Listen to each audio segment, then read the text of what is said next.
I stay home like a good, smart person. No, I give it to everybody. You can all fucking suffer. And guess what? You Another are the, common sign L. You are the relative know, that I will deck. Yeah, you know, Max I'm was gonna be there honest, back in the day. at the rate I'm learning this shit about sign, if I ever see him on any of my property, he's getting a 10 gauge. Just shot. Oh, is that sign? Immediate shot. I don't do you know believe the- in two hello, shots. sir, do The you know the way the warning and the lethal happen in the same shot. Yeah, I mean, one of that's why those they built pellets was double- the warning shot. That's why they built double barrels, Max.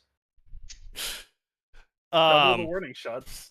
But yeah, no, Max was there back in the day. But my stepmom is still fucking terrified of this. By the way, she literally will not approach me with my headset on anymore. Good. You should just walk all around the house when you're visiting them with a I headset. wish I had that power. I did. And I would just pretend to talk sometimes. Way back in the day, like we're talking like 2010. She came down one day into the basement because she was on the first floor and just started screaming at me about how I was breathing too loud. Ah, yes, this story.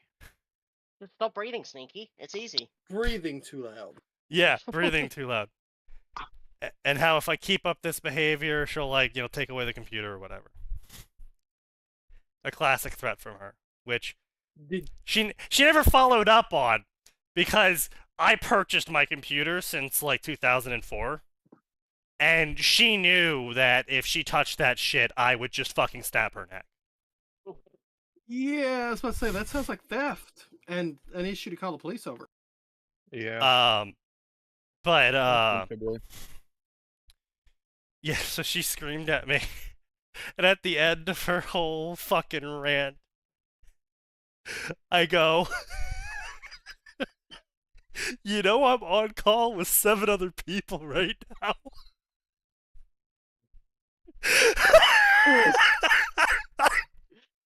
Did she turn purple or red? She turned so fucking red, spun around and ran away.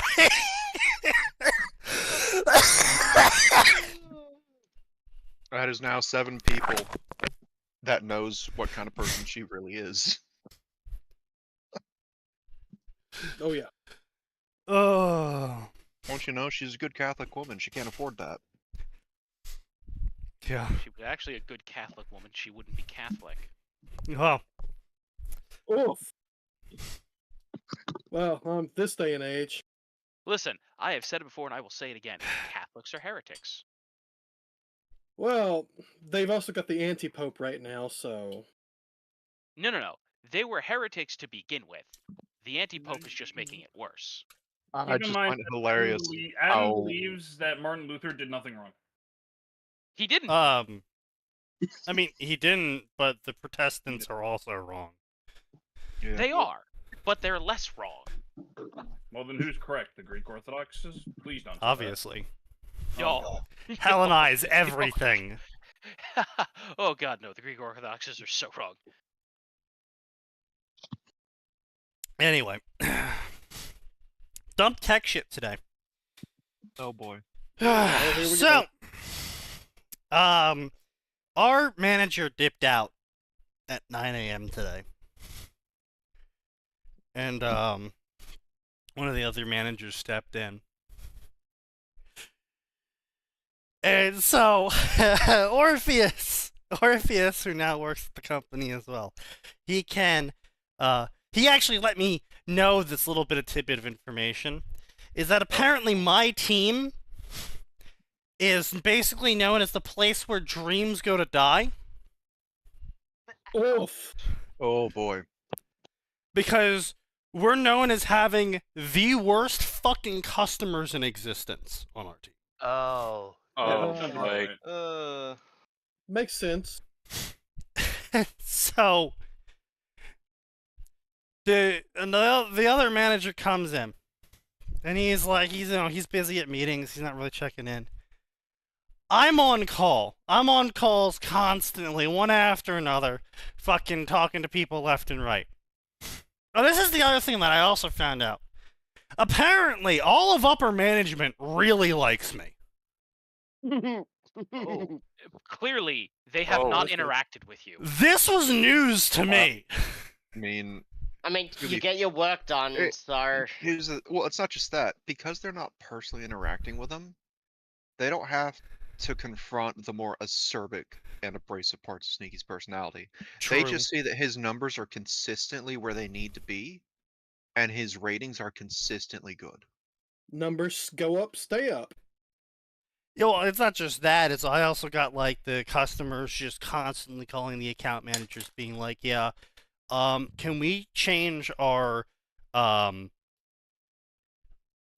contract to only work with Sneaky for everything?"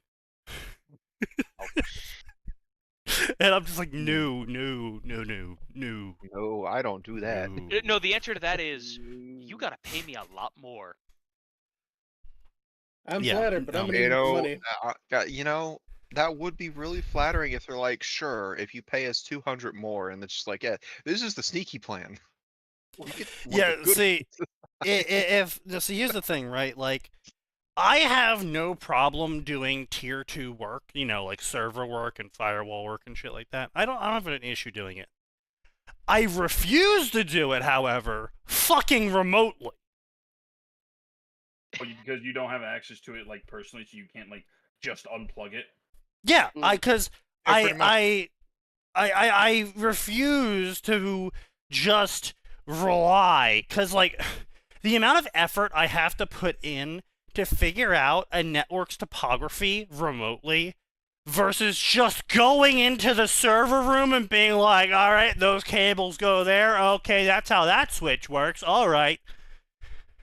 I have to rely on some fucking person telling the correct information to another fucking person who then hypothetically, theoretically, puts that information correctly into an asset.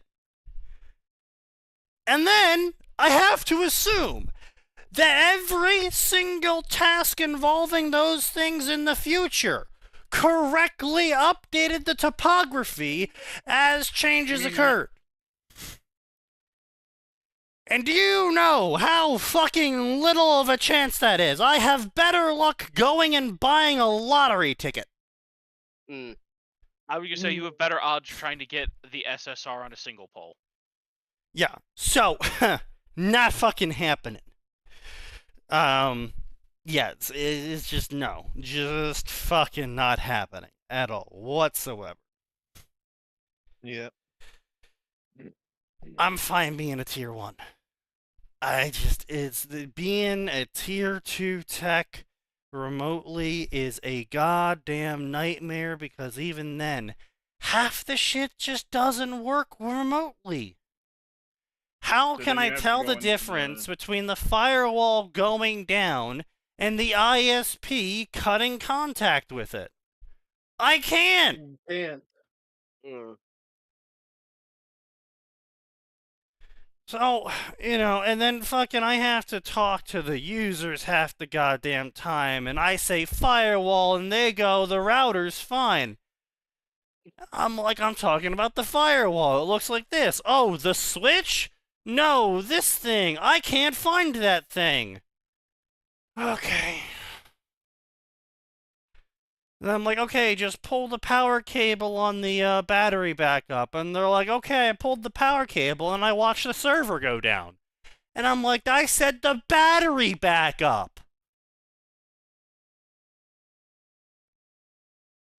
It is painful, man. But anyway. Yeah. And maybe if it was a better jump in pay. Oh, yeah, sure, certainly. If I was being I'm paid pretty fucking like 80K, 90K, yeah, I would slog through it. But I am not doing that job for 65K. Not happening. I don't think they're making more than maybe 20 above what you're doing for like 4 times the work. Pretty much. That's exactly what's happening. Nah. That's, Not fucking happening. that's one of the problems when you start paying attention to your workload and the pay you get, and they're like, "We want to promote you to this." It's like, okay, what's the pay increase? This, but I do 3 times the work. Yeah, but 10% raise, but 3 times the work.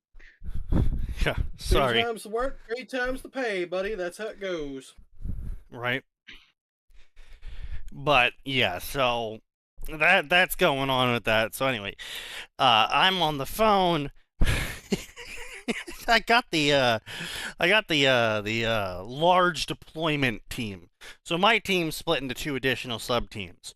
The small deployment team, me, and the large deployment team. So the large deployment team and the small deployment team cover each other when a phone call comes in and the assigned team doesn't pick up for it. This happens after 1 minute of the phone ringing. It rolls over to the other team. So, I'm doing my fucking job. And guess what keeps happening? It is a flood of rollover calls, hitting all the way to the help desk. Now, how we have our setup is it goes target team, full team and the manager is alerted, full team and the manager is alerted, and then it rolls over to help desk. So all hands on deck on that last one. And then help desk takes the call, calms the person down because the phone's been ringing for 5 minutes now, and tries to get one of us to take the call. I'm on the call already, so I can't take another one. I have 3 fucking people on my sub-team who are not on a call. They're not responding to pings. They're not doing any of the fucking tasks. They're not doing shit. And I see it. Everyone else in the team sees it because this is a all-hands-on-deck ping. Help desk sees it. And now the new substitute manager is seeing it. And at one point, he's like, what the fuck is going on, guys? Why is no one answering these calls? I mean, you're already on one. You know, Sneaky, I think I remember someone in this chat saying 3 weeks ago, what your manager doing will come crashing around his ears soon enough. Yeah. Yep. Because now another manager had to step in. This isn't the first time either. He didn't tell the rest of the team to be on good behavior. Yeah, so then it gets worse. That would imply he actually would have said something. So How does it get worse? it gets worse because I go to lunch. Oh no. Oh no. Oh no. And then the rollovers triple. Oh. The productive one took his lunch. Panic. Oh no. So now the supporting manager knows I'm on lunch, so again, I'm excused from the problem. And he's got these 3 fucking chuckle fucks still not answering the goddamn phones. Oh. Are they working remotely? They're all working remotely. We are all remote. Honestly, that's the only reason why I took the job. Remote work. Great shit. That explains it. But gets worse. Because these 3 chuckle fucks then all proceed to take lunch at the same time. Oh my god. That's a no-no thing. Oh, good lord. They did not. Calls get Yes. fucked. Okay. That even in the warehouse where we weren't dealing with customers, even in Tech Direct where the most we would have to worry about is running a laptop configuration, Yep. everyone had staggered lunches. Yep. by Well, we do request from too. Management, because when you're in a customer service facing industry, you can't have everyone gone. Yep. I mean, it's the same for distribution industry. Fucking my warehouse has to have staggered lunches because we always need people around to load trucks. Yeah. Yeah. So the schedules don't exist in these industries. If it No, you happens, say it that. happens. see, You say that I- but your previous company the only actually had everybody. I staked my flag in it. I fucking slammed my flag down. I go to lunch at 12 o'clock. We have a lunch sheet, and I reserve the 12 o'clock lunch until I quit this company. That's an option you can do. Fair. So, everyone knows I go to lunch at 12. I've always gone to lunch at 12. Every single day I go to lunch at 12, and I don't care what act of God happens. I am at lunch at 12 until 1 o'clock. California burning, Sneaky's at lunch at 12. My manager did not realize this information a while back and tried scheduling our meetings during my lunch, and I just didn't show up to the meeting for months. And then finally he's like, "Why are you avoiding this meeting with me?" And I'm like, "What meeting?" He's like, "This meeting at 12:15. And I go, "I don't have anything at 12:15 besides lunch." Yeah. He's like, "Oh. Is that why you're not showing up?" I'm like, "That's why I'm not showing up." Good talk. Good chat. Good chat. I would have asked him if he wanted to negotiate overtime pay for that meeting, but No, Oh, he can no. reschedule. I was just going to take a longer lunch. I would show up to the meeting, but I would just take a longer lunch. I mean that works too. But, yeah, no, I don't fucking care. Everyone knows I go to lunch at 12. Do not even try me and contact me until 1 o'clock, because I'm not answering. So, I come back from lunch. These fucking dipshits go to lunch. I'm answering calls. I'm doing shit.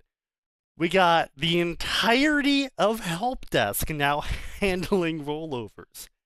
And the supporting manager comes in and he's like, "What the fuck is going on? Why is the entire team at lunch besides Sneaky?"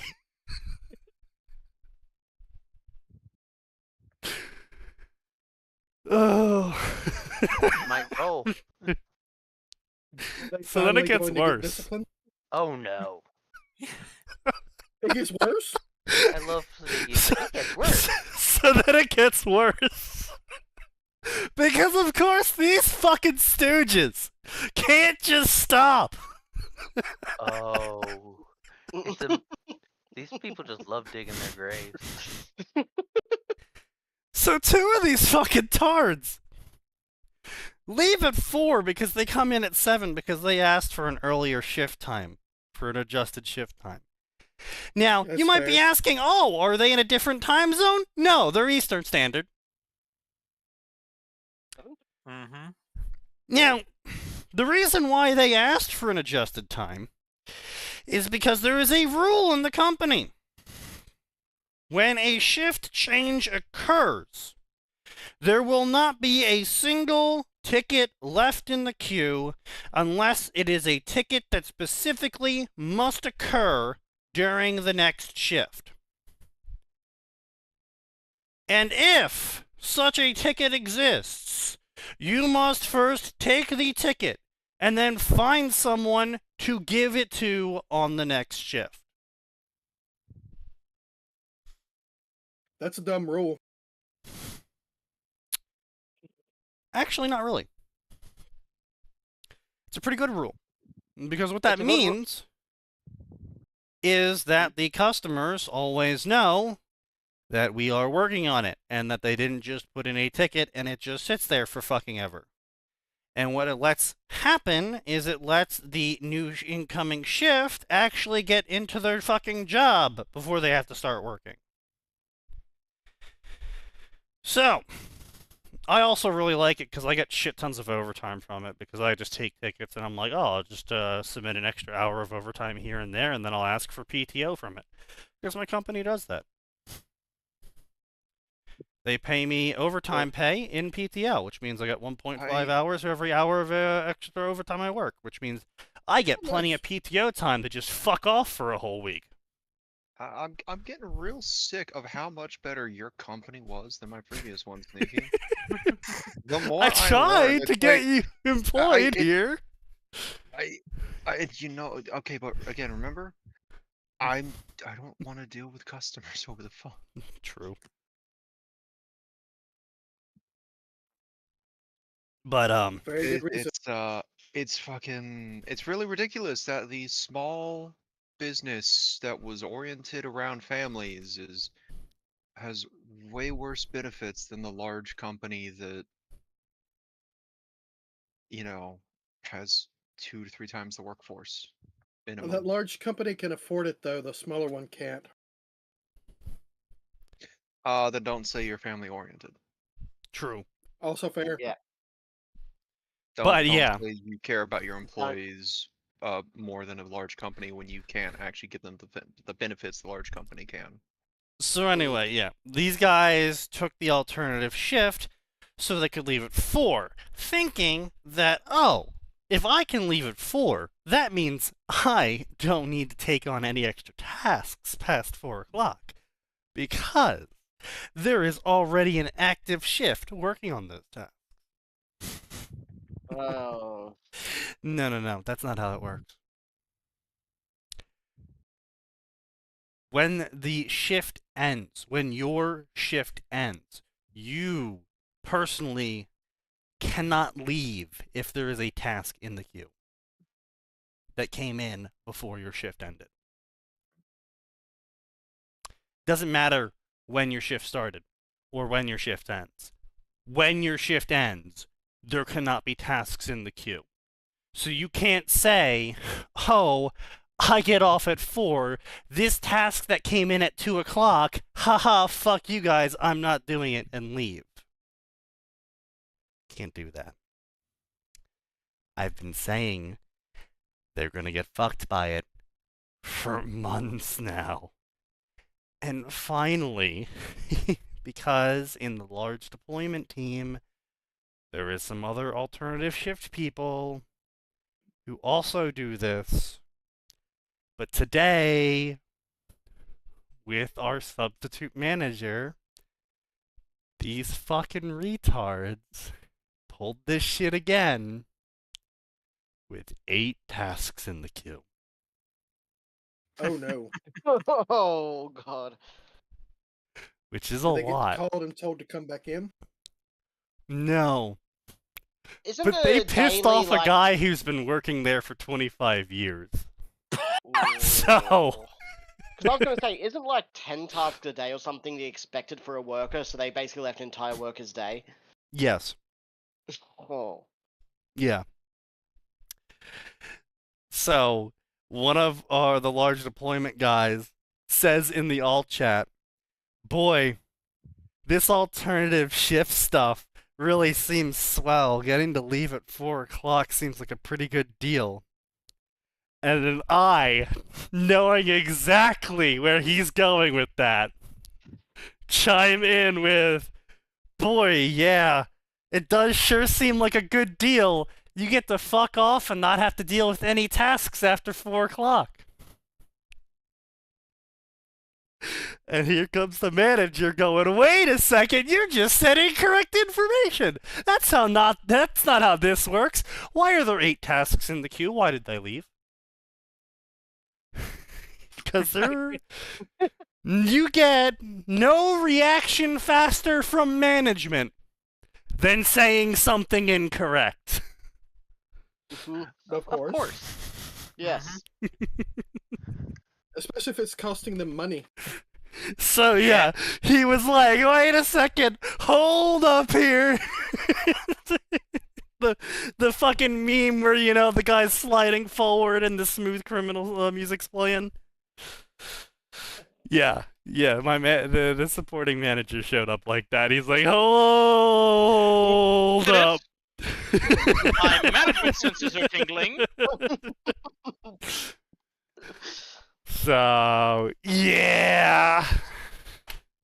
But your real boss is probably gonna get railed by upper management. He's so fucked.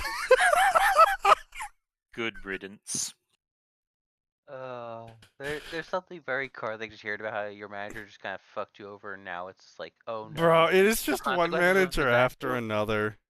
What was that fucking meme? Oh no, the consequences of my actions are coming back to bite me. Yeah, Oh, pretty man. much. Oh no, it's the consequences of my actions. I'm a genius. No, no. Oh no! Yeah. Yeah.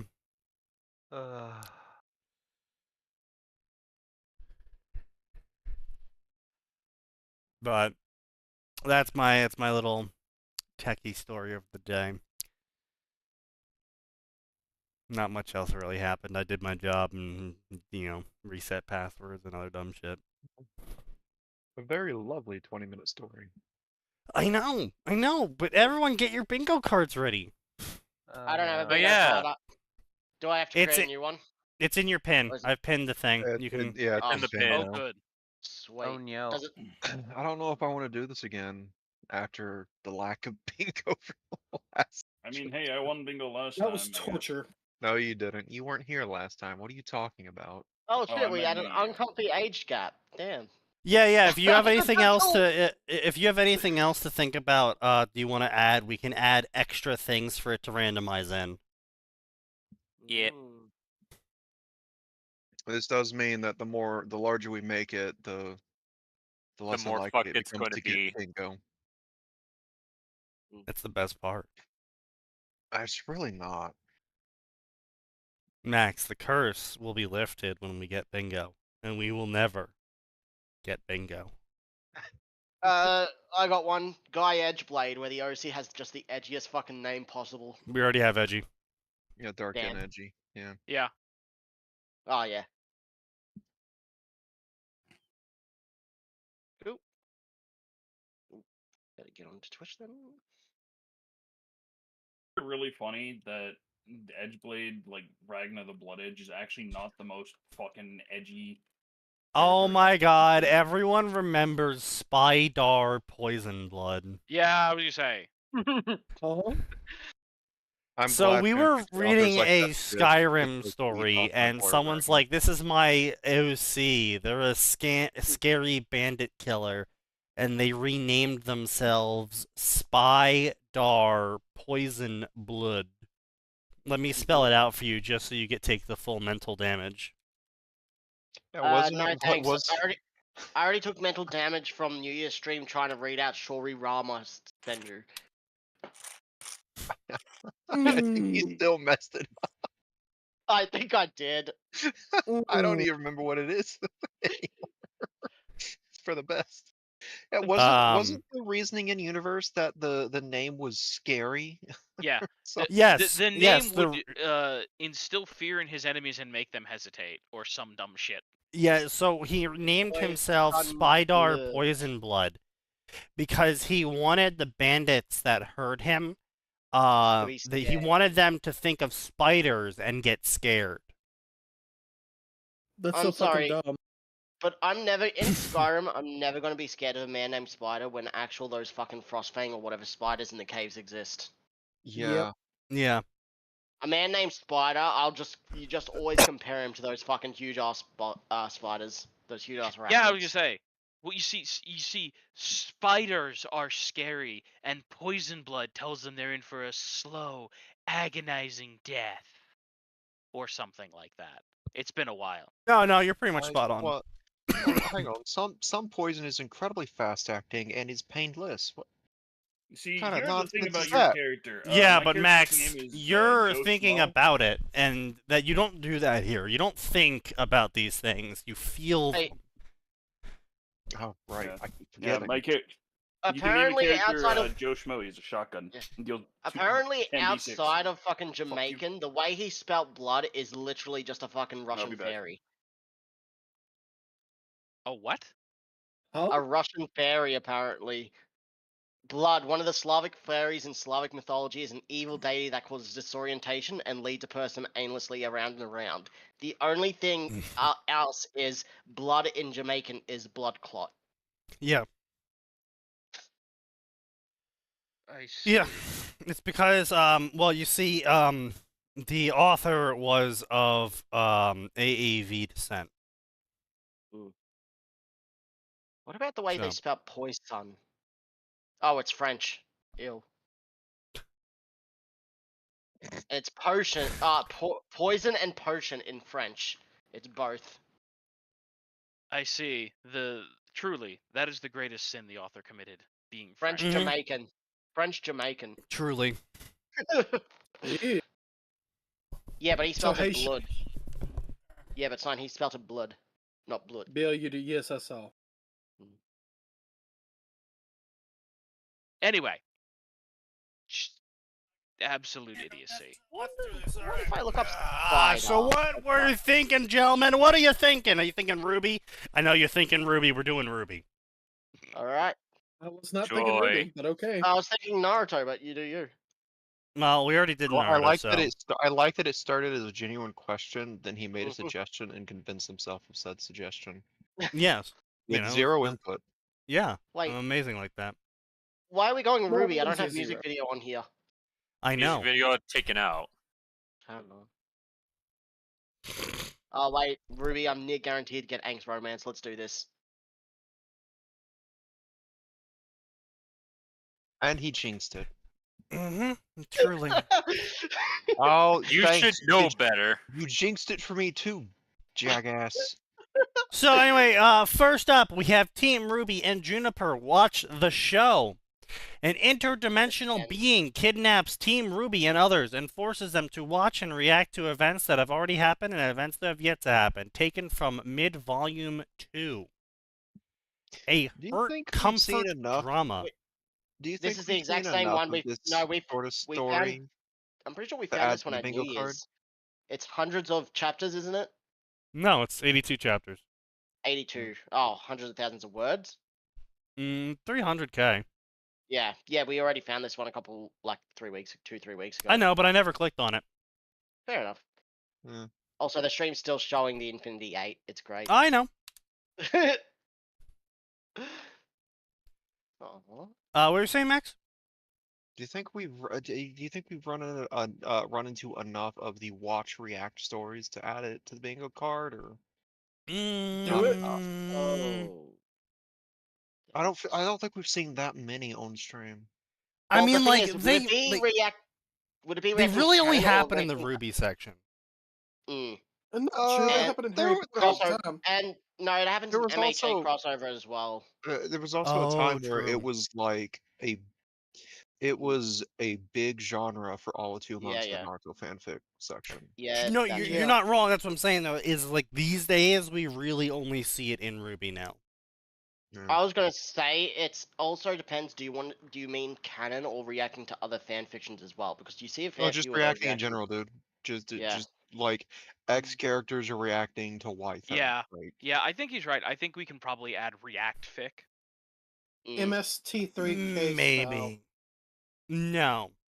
Very rarely is that it ever was- done MST3K style.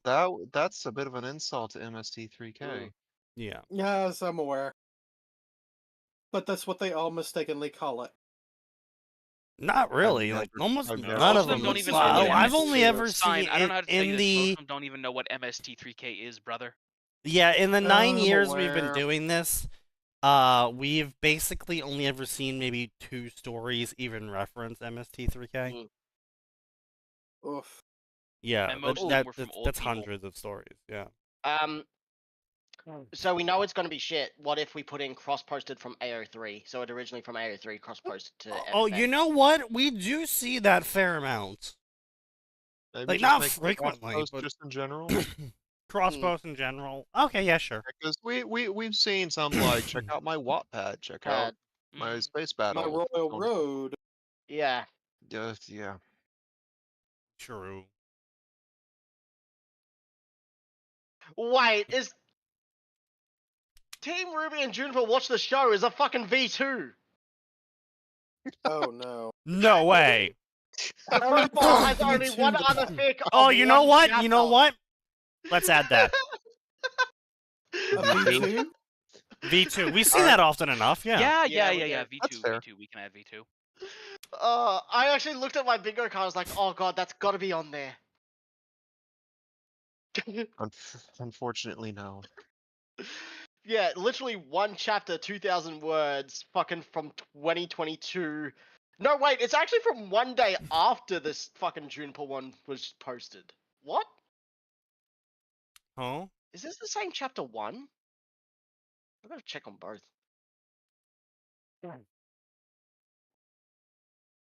No, it's different first chapters, but it's the same fic. Just one's only got a single fucking chapter.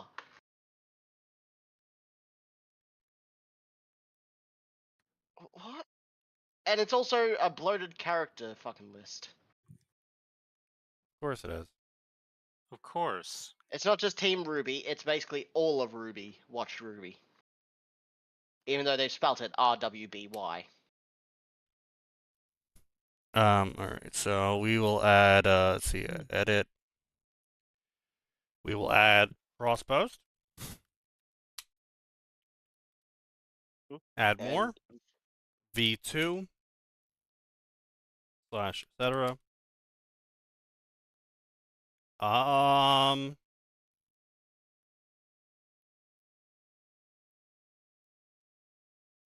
What else? Cross posting, V2ing. Orbs. We said orbs Orbs? last time around. Yep. Yep. Was there anything else? Was there anything else?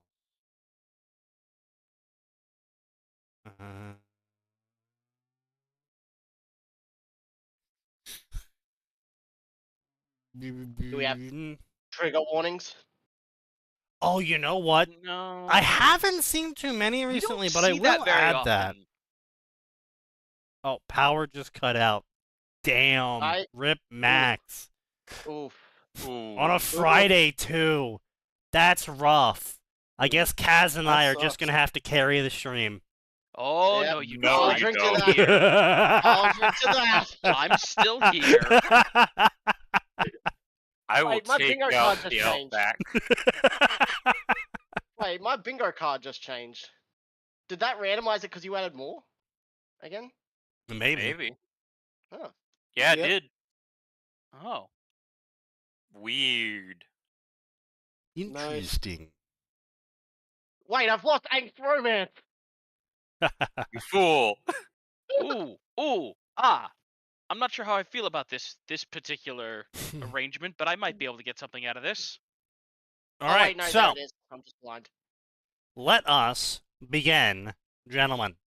Team Ruby and Juniper watch the show. It was the morning after the dance, and Team Ruby was just now waking up from a good night's rest. Well, most of the team was. Ruby was still thinking about her encounter with that stranger who broke into the CCT. Stretching her arms with her mind elsewhere, she almost didn't notice a mysterious letter resting right next to her pillow. Hey guys, did any of you leave a letter next to my pillow last night? What the fucking question is that? Hey guys, did anyone leave me a love note? Blake, Yang, did you leave it for me this morning? What? What? Why Um, would they leave you a note, like, a letter? Like, I could understand if, like, one of them wasn't there and there was a note next to your pillow, and then you could be like, oh, the person who isn't here in the room with us probably left me this note explaining where they are. Yeah. That's fine. But if they're all in the room still, why the fuck would they leave her a note? The only time I have ever left notes for family members is when it's super early in the morning and I have to go immediately. Yeah. Mm. Or like if, as an example, like, oh, I'm sick, slide a note under family members who are home. Slide a note under their door, right? Hey, sorry, I'm really sick. My car is still here. Nothing is wrong. Just leave me alone. Thank you.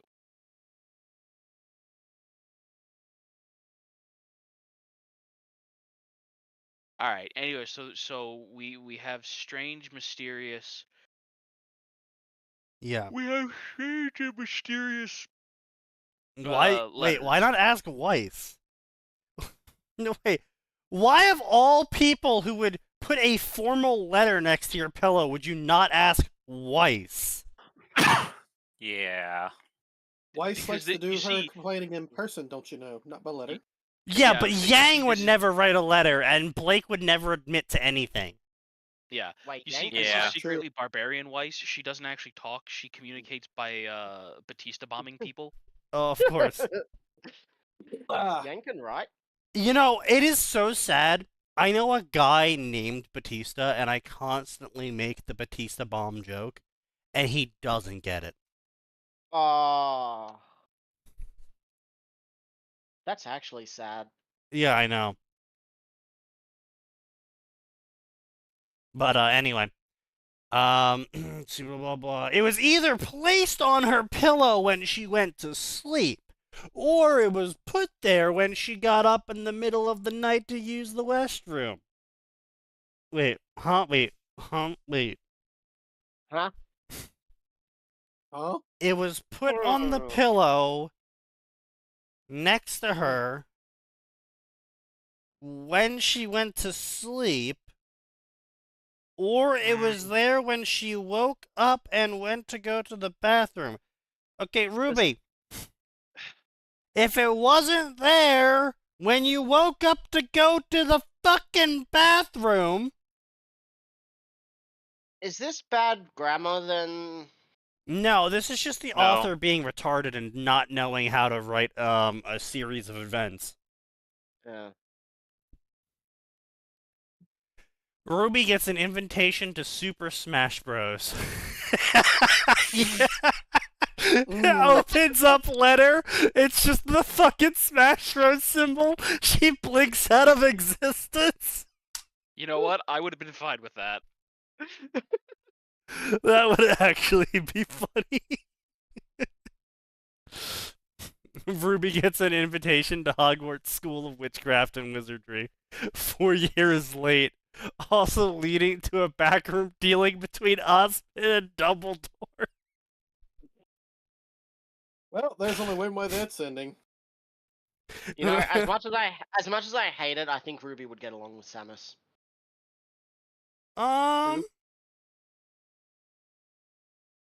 Yeah, I guess so. Also, I don't know why, but earlier in the week, my mind was going into, like, for some reason, which 1A student from My Hero would make a good fucking JJK sorcerer, and I hate the fact that I've convinced myself that Bakugo would be the best chance of becoming fucking special grade. No. Not Bakugo. No, he's too emotional. Which is the point, because you need negative emotions to use curse energy. He's He very doesn't have angry negative with it. emotions, though. No. Thank He's God. very prideful. I think pride and arrogance can also be used, though. Oh, fair enough, then. Then he probably would work. I mean, if it can, Izuku then wouldn't, yeah. Izuku Bakugo's wouldn't even got be it a in spades. sorcerer. Izuku wouldn't even be a sorcerer. Izuku wouldn't even be able to do it, no. No, How are you forgetting Todoroki's dad? because I said 1A students. I didn't say everyone from My Hero. I only Yeah. meant class 1A. No, I didn't catch that part. Yeah. And Todoroki would not use half of his fucking curse technique and would be stuck as a fucking, like, grade 3 sorcerer because of politics. True. Sounds right. Because everyone's so prideful about their technique, and him not using part of it would be an insult to every sorcerer. I can beat you Accurate. with only half my power. Literally everyone disliked that. Yep. Proceeds to do it. I don't need to use my full power. Well, fuck you. Yeah. Nah, I'd We win. don't need to keep you around. Mm. Bro, Anyway, so the author's dumb. The three gave her an odd look as they all eyed the letter with confusion. All of them shaking their heads no.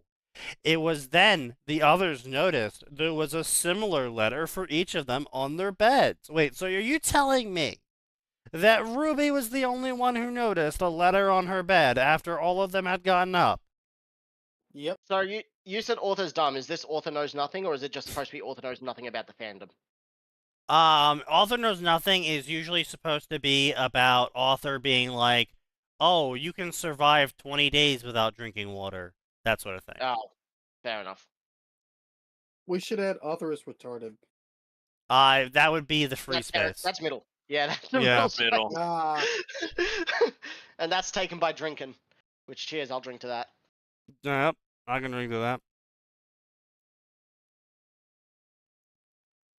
I need more fucking milk. I want more chocolate milk.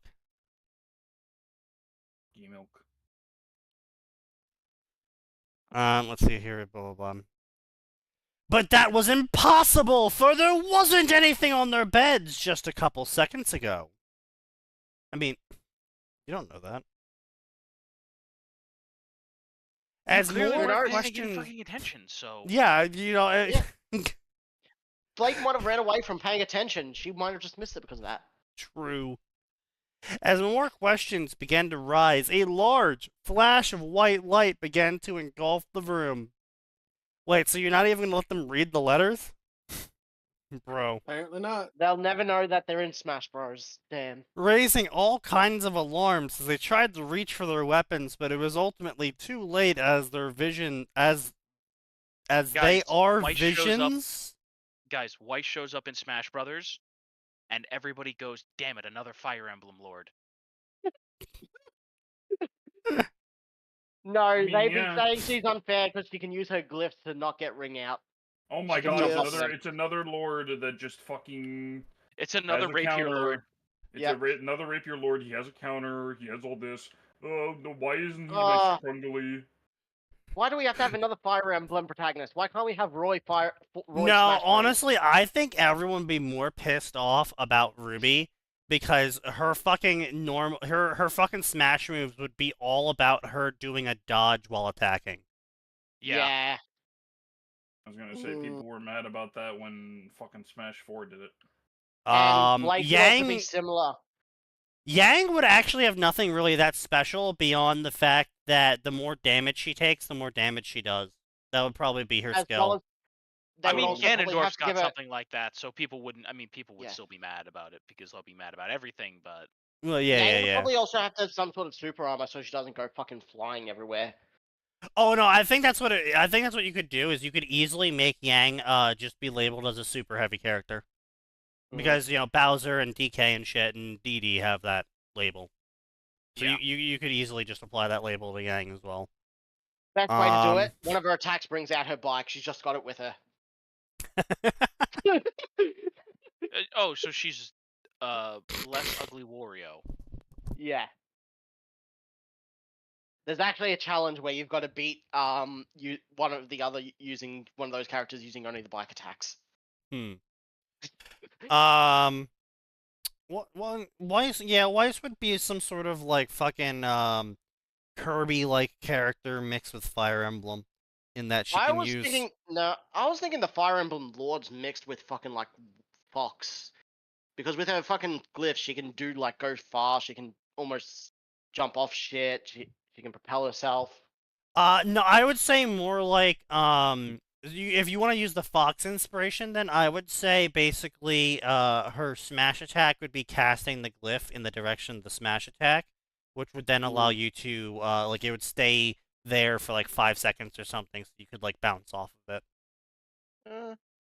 Yeah, because I was thinking her final smash attack would be that fucking attack on the knight she did in her trailer, where she suspends them and then does a fucking diagonal down. Oh well, yeah, that would fit into it, yeah. And then Blake, man, I guess Blake would just like be like an assist character or something. No, Blake would be an assist character that shows up and then runs away. Yeah, she wouldn't actually do anything. Blake's final smash makes a clone that when it's hit makes her run away, and you actually use Adam instead. No, make Blake an assist character and Adam's just the fourth one.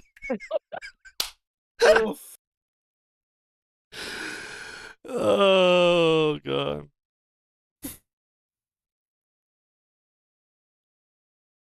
Oh god. Anyway, yeah. So what's the point of these fucking letters? If they don't get to read these letters, then what the fuck is the point of them? Like, they weren't even able to pick up the letters. Anyway, as more questions began to rise, White Flash, okay, blah, blah, blah, Yang, blah, blah, blah, Ruby, are you okay? Ruby, answer the questions, where are we? Yeah, blah, blah, blah, it was a room, blah, blah, blah, they opened up the envelope Ruby was holding. Dear Team Ruby, my name isn't important. You're in a movie theater. You're gonna be watching your lives in a movie. So we're just stuck here. You probably think you're stuck here. Ruby probably just asked that. Oh shit, he knew.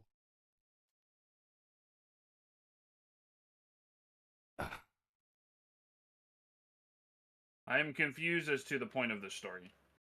This is so fucking dumb.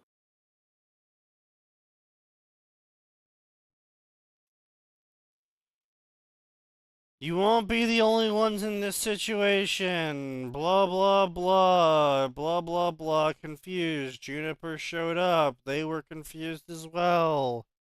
Blah, blah, blah. Then R appeared in front of them, and they all reached for their weapons, but then they realized none of them had their weapons, and then Yang proceeded to threaten him.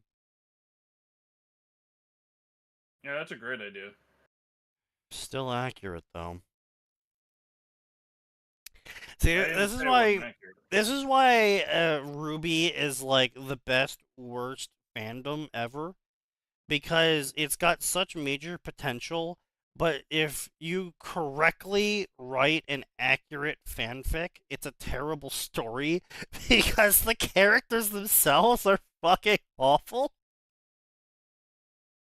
And they're so stupid. True. Any such cases. Like, it makes no sense. Like the yellow trailer, right?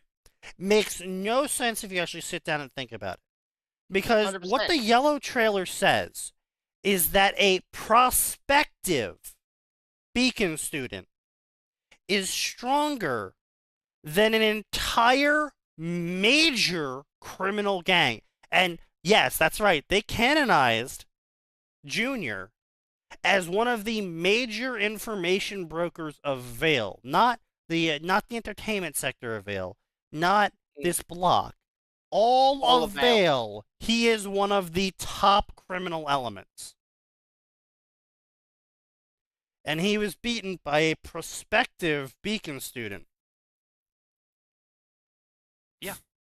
Mm-hmm. His entire gang trashed by one person who just graduated middle school.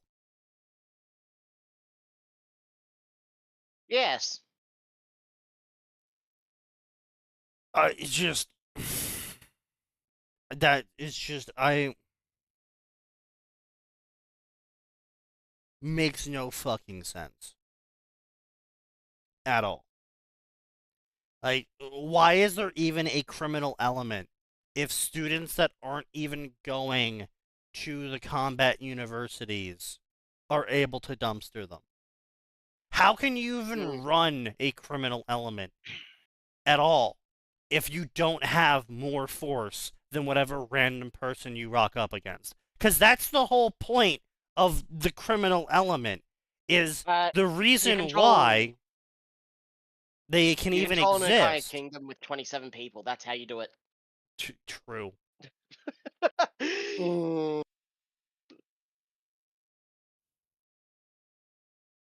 True. Yeah, but it's just... it doesn't make any fucking sense. It doesn't make any sense, because you can't be a criminal. Like, Texas, for example. The reason why criminals can exist in Texas is because they are more armed than the Texas civilians. Now, you might ask, how is that possible? It's because they go around in, like, groups of 5 to 20 armed with fucking rifles like AKs. That's going to be more armed than your average Texas citizen at any moment. Now, of course, if you let them get home, then they'll probably have a shit ton of fucking guns, but, you know, if you're trying to shake down someone on the street, more often than not, you're doing it in the city, because more often than not in the city, they're not armed, and you have a gun, which means instantly you have the power to force them to do something, which allows you to commit the crime. Crime, in large majority, does not happen. I mean, we can use Georgia as a fucking example. There's a town in Georgia that mandates everyone in the town to be armed with a gun. You are legally required to be armed and carrying the gun. Mm. You know how much crime they have? Almost Very little. zero. And They all of don't. it comes from out of town.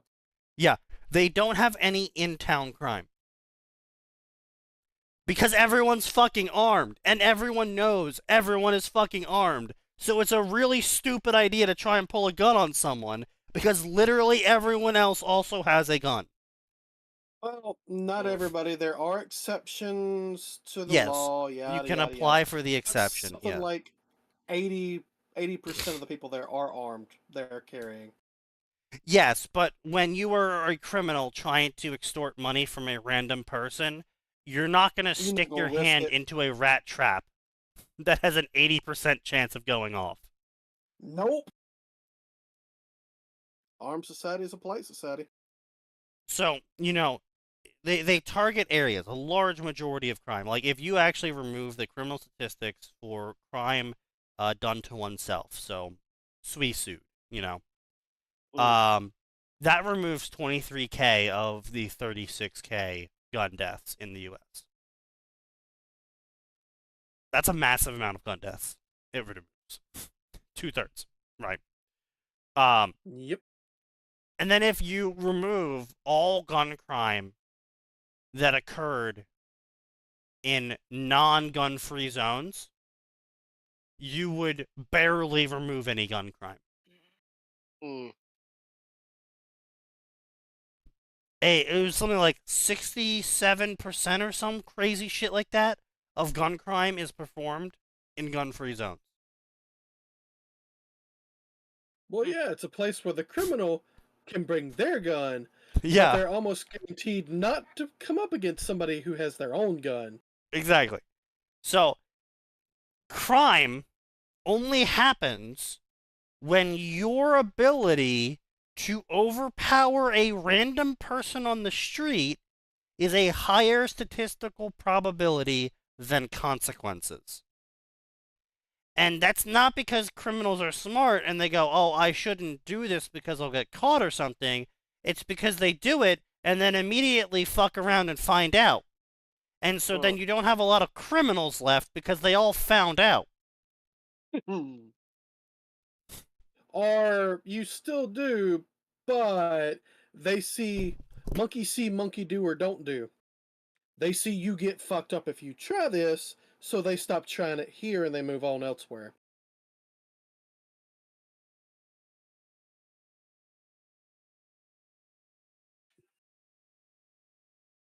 Yes, but that's my point though, right? The crime goes down. So if you want to have a criminal empire in a city in your story, that means there needs to be a juxtaposition of the ability for the criminals to commit the crimes. Which means you can't have every Tom, Dick, and Harry from middle school who took the combat classes just because they were being offered being able to fucking overpower them. Yep. But yeah, anyway, point being is Yang's really fucking stupid, but it's unfortunately completely in character for her to walk up to someone immeasurably stronger than her and be like, yeah, I'd win. Yep. Yeah, that's Yang. Anyway, so she threatens him, and he's like, Lamau, I just want you guys to watch your own show. Oh god. I just want you guys to see that your life is Fake. sad Entertainment. parody of reality. Yeah. What's this about existential crisis that you were probably gonna have?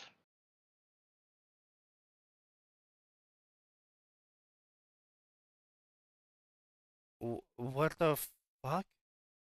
It was then the group took in the captor's appearance. They looked and sounded like a female. Well, that's transphobic of you, author.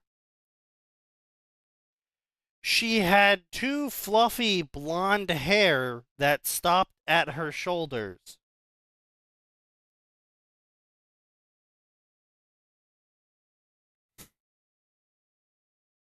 Oh, she had fluffy blonde. Wow, damn. Mm.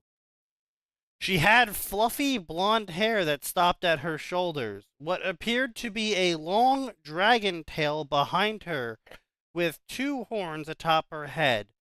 But half her right horn was broken off, because of course it was. Because you can't have symmetrical horns. That's just not it these days. The new thing is broken horn.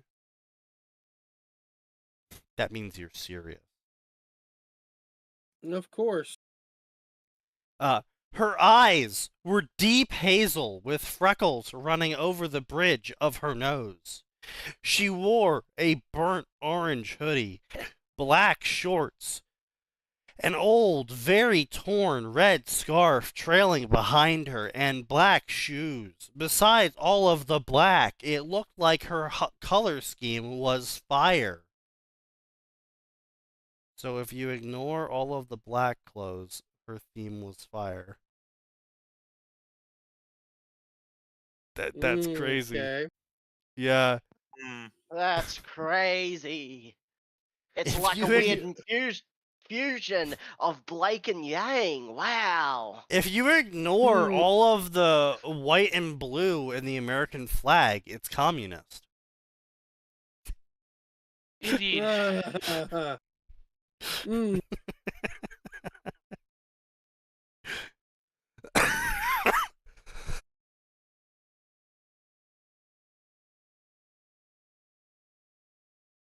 Yeah, just ignore half her outfit.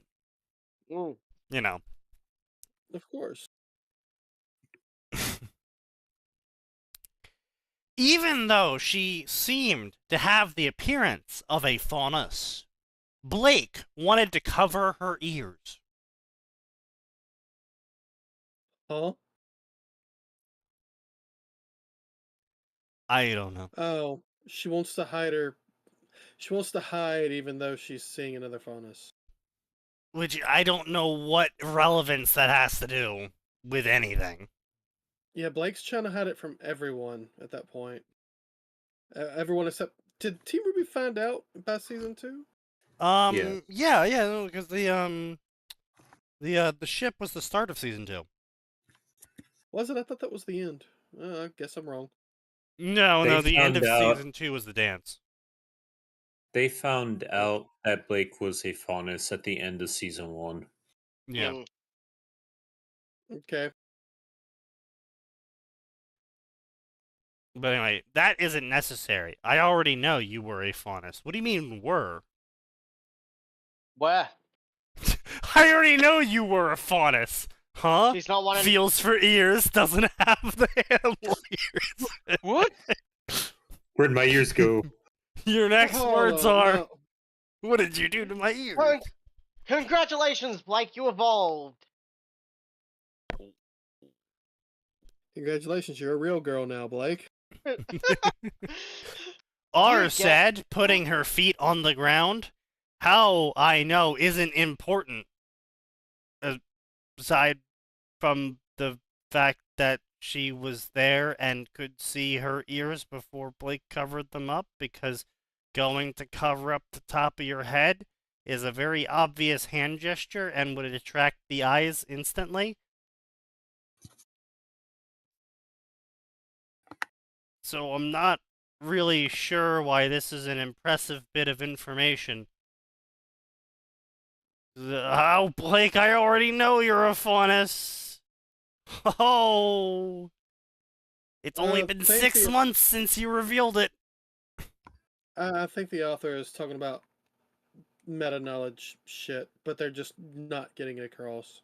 Right, but no, the problem is what they've chosen to try and play off as meta-knowledge, because As we said at the end of season 1, Blake chose to reveal her ears. Mm-hmm. Which, you know.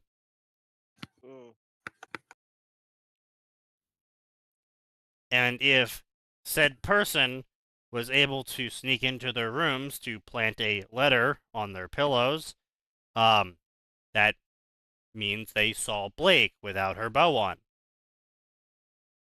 Yeah. So, you They were know, watching it's her as she slept. That's kind of creepy. yeah. So it's just like it's like if you summoned Superman, and Superman for some reason tries to dress back up as Clark Kent, and you're like, "It's okay, Superman. I already know I you're know Superman." you're Clark Kent.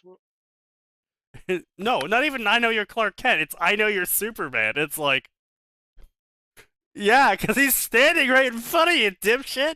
That's not a big reveal. Yep. It's like, what? Best thing to do is just not comment on in that situation. Sure, but it's just like, it's like, I'm boasting about my meta-knowledge that makes me mysterious and powerful. Meta-knowledge that everyone already knows. 6 months. Because I kidnapped you at the end of Volume 2, which takes place in total 6 months after Volume 1. Look, the author forgot they put that in there. It's fine.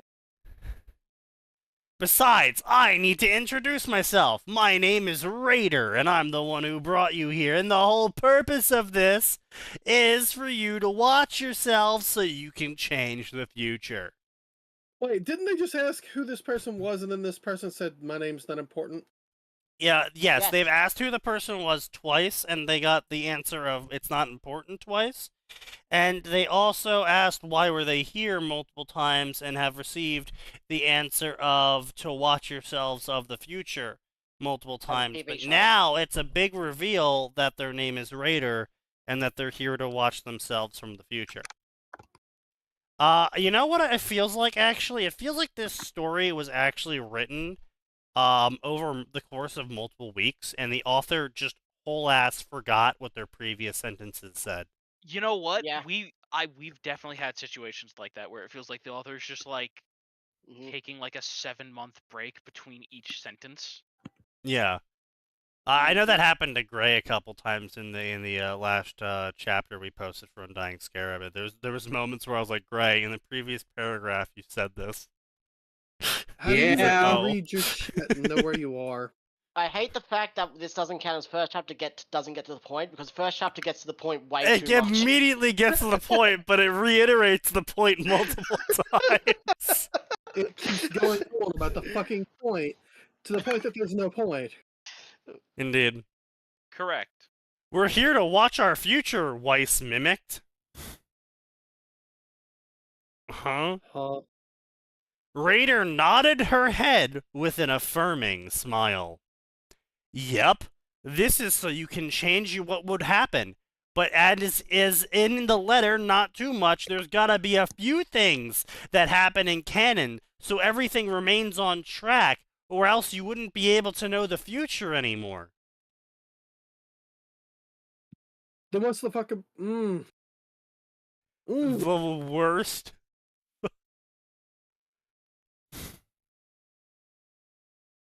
You can change minor details about the future, but I can't let you change anything major, because then you wouldn't be able to tell the future. But what's the point of knowing the future if I'm not going to fucking change it? I have to say, that was always the most frustrating part of any Naruto story, because Naruto did this heavily. I'm gonna go to the past, but then I'm gonna be really cautious and let lots of canon play out, because we can't change the future. Because if we change the future, then we won't know what happens in the future anymore. Okay, look, And it's all I get it. There are certain things that your character cannot feasibly butterfly away. You're not going to change something happening across the world. That's just not going to happen, right? Sure, yeah. But if you know, take a gun and go kill Hitler, then obviously everything changes. Right, and it's not even like if you kill Hitler in like 1938, right? You Yep. wouldn't need to know the future anymore. Nope. The major thing will not On count. the other hand, Well, no, it might still happen, to be fair. It might still actually happen because shit was Yeah. getting fucking wild in Weimar. But Yeah. it's going to happen in a assumption, not completely a different cause. way, with completely different people, with Yeah, well, completely not- different methods. It's not even going to matter. not necessarily completely different people, just not the central figure. You've cut off the head of the Hydra, but it's still a fucking Hydra. And you are not entirely wrong, but at the same time, you are. I mean, a lot of Hitler's upper management was specifically placed there because Hitler was like friends with them and shit. Yeah. Yeah, but some of them were also either there by their own merit, or they were there from a previous administration, or Oh they were yeah, heading no, that way- certainly that way not. It's not anyway. everyone, but at the same time, you know, like fucking Atin, who's the really good general that everyone really liked? Rommel. Rommel. Yeah, it's not like Rocco, Rommel's yeah, gonna yeah, step general. up and be like, "It's time to kill the Jews." Yeah. Like, he's not gonna No. do that. So it If doesn't anything, matter. Now, if anything, even if the Nazi powder, Nazi party powder. still comes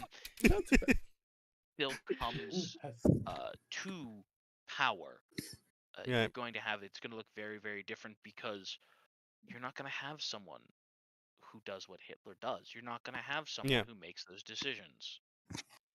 Yeah, I mean, indeed. or you might, but it may just go completely different anyway. Yeah, but the point still is that it changing almost anything, right, will change a shit ton later on. It's Yes. just how things are, right? Like, you might not think it's a big deal if, Mercury dies before he can do his whole part during the Amity Arena, right? You might not think that's a big deal. Like, oh, That'd change a lot. it might not. Yes, it would change a lot. But the point is that you might not think it's a big deal, but even if it would change the arena event, maybe it doesn't change the arena event in the end. Maybe the panic from Penny dying is still enough to cause the whole shebang to kick off, right? Maybe. But what it is gonna do, though, is it's going to put Cinder on high alert. It's gonna put Salem, maybe not on high alert, but definitely more alert, because as we've seen throughout the entirety of RWBY, none of her fucking minions ever died. Yeah. And so one of her minions actually dying this time around is probably gonna make her go, "Oh wow, that's Didn't that They usually one don't minion kill." Go talk that? Oh, they're getting Like, oh, dang. serious. Well, shit. Well, time to step it up, and then it's just like, oh shit. Yeah, and then she fucking escalates. Yeah, exactly. That's what I'm saying. Is like, you don't know what the result is of you doing what seems like an inconsequential action. Like, what happens if fucking you with your future knowledge prevent Blake from running away and resolve the differences between her and Weiss early. Because it's a minor thing, right? It's a minor thing in the end. Well, what actually ends up happening is Roman actually ends up stealing a shit ton of fucking dust. Penny never meets Ruby. Blake and Weiss engage in the most forbidden of relationships. True. Friendship. Handholding. Oh. But yeah, no, it's just like those two things. Roman getting the dust he needed and Ruby never meeting Penny would radically change a whole bunch of future events. More dust bombs for Cinder. Was the train event before or after? After. It was after. Train is After, yeah. season 2. Yeah, so the train... If anything, the train gets way more deadly. The train gets way more fucking deadly.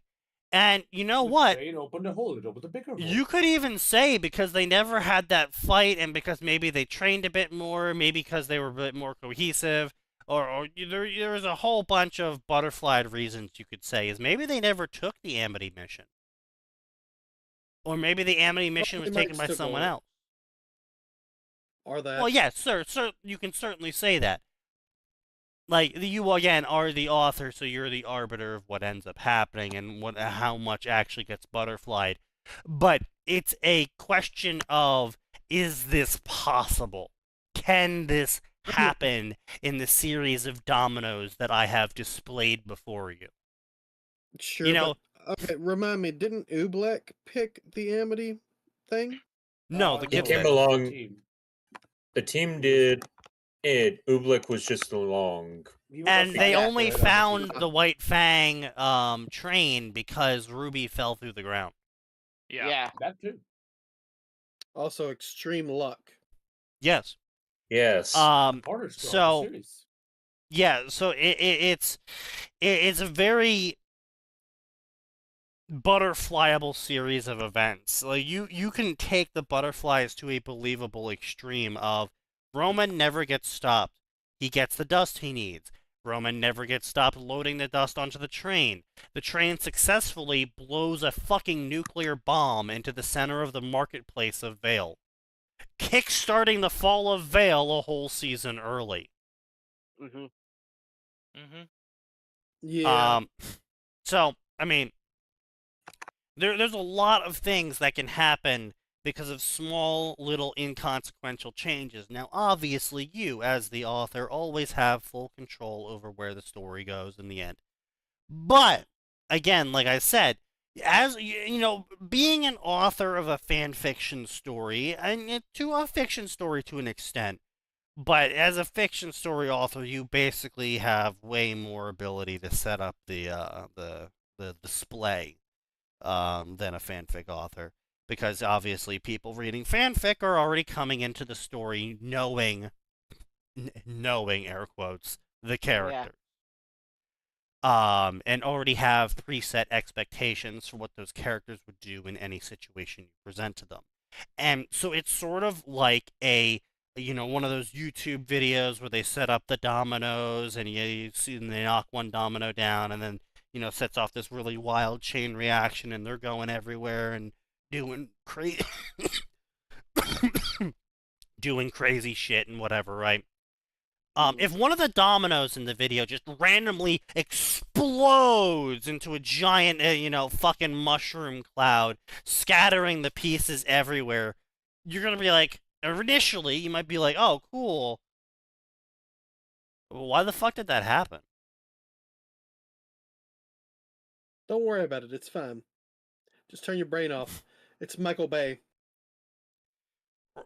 Yes, and I mean, that is how a lot of fanfic readers do treat the stories. But I make advocations, obviously, not on a you must do these following things thing, but more of a recommendation. Because it is very boring when you see the author set up all these fucking dominoes, and then one of the dominoes just catches on fire and explodes, and you're like, what the fuck? Well, why? You showed me dominoes, and then you set off a nuclear bomb.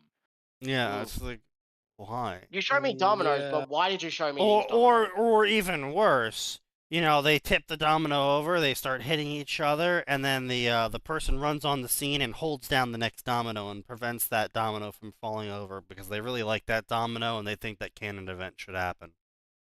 Man, I like dominoes. They got good pizza. And it's just like, no, they're terrible.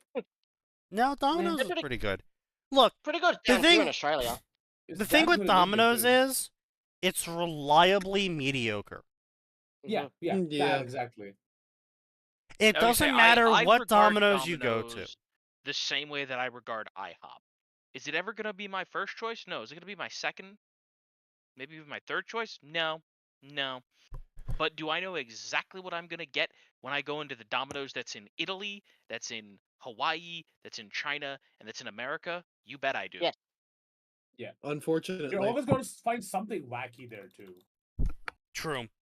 Now I will say, possibly the most cocaine-laced food Domino's offers is the chicken Alfredo bread bowl. Bro, listen, I'll show you something later, which just recently launched in India. It is the cheese volcano pizza, which has a little raised volcano in the middle of it, which is used as a dipping plate as well as kind of like seeped over the entire pizza. That's kind of cool. It is. A little bit. I've yet to try it, but I've heard like really good things about it. But anyway, yeah. So Domino's Domino's is product is the reliably chocolate. mediocre. They're like a 7, right? They're like a 7 on the pizza scale. Their pizza's not bad. Like we've had bad pizza. Pizza Hut, looking at you. Yeah, pizza. I wouldn't put them at a 7. I'd put them at like a 6. And There's a lot. you No, I'm not saying saw Pizza Hut's better. what Pizza I'm Hut did to put- me. Yeah, I'm not saying it's better. Pizza Hut do to you. I'm saying it's not a 7. I visited this motherfucker, and he's like, "We should get Pizza Hut. I have a coupon or fucking something." And I was like, "Okay, Yeah, I had fine." free food. That's right. And then then when we- you came back, I was like, yeah, now we're gonna have much better pizza. Yeah, I only shit myself for 2 days. Jesus. No, Sneaky, I'm saying when you came back again, I gave you much better pizza. Yeah, you Pizza didn't Hut, need to Pizza show Hut. me that Pizza Hut sucked. You were the one insisting that Pizza Hut was edible. And I'm like, no, it fucking ain't. And you're like, yeah, it is, Sneaky. Besides, also, it's free. I'm like, okay, fine. And then we got it, and then I shit myself for 2 days. Could you have a be weak honest, fucking gut? free That's is not my free. problem. That is patently false. It's never done anything to me. You're used to it. I mean, to be honest, like it's like if you ever come to India, the food's gonna kill you, but it's something that I can eat daily, right? Matter of stomach. True. No, I have an iron stomach. I have eaten some questionable things. You could not pay me to eat food in India. No. And Good we enough, have no. normal restaurants too. You can probably eat those. It's mostly street food. I don't know about that. Brother, we're I not look, far gone. man, Like, dude, I- man, no, I question restaurants in the U.S. Okay, I know how people are. Okay, 34% of people in the U.S. don't wash their hands. Okay. Mm, I honestly can't even like. Why don't you wash your hands, people? I mean, It's it doesn't because take they don't long. feel that they're dirty. Wash your damn hands. It's an They Aspen refuse. Goldie philosophy. Like, oh yeah, dude, why don't you fucking wash after you pee? I got a clean dick. Ew. Well, no, see, the thing with Asmongold is that he doesn't need to wash his hands. Well, if he washes, Not his because he hands, has a he clean loses. dick, but because he doesn't need to wash his hands. Because it won't fix any. It won't change anything in his disease-ridden pestilence. Well, I mean, nurgle. yes, but true. he Fucking doesn't Nurgle need to does not wash his fucking care about hands washing because he hands. doesn't leave his house. He doesn't Mm. go outside. He doesn't interact with other people.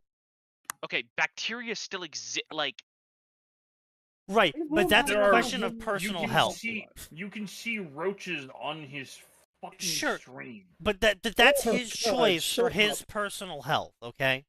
That's his choice Mm. for his personal health.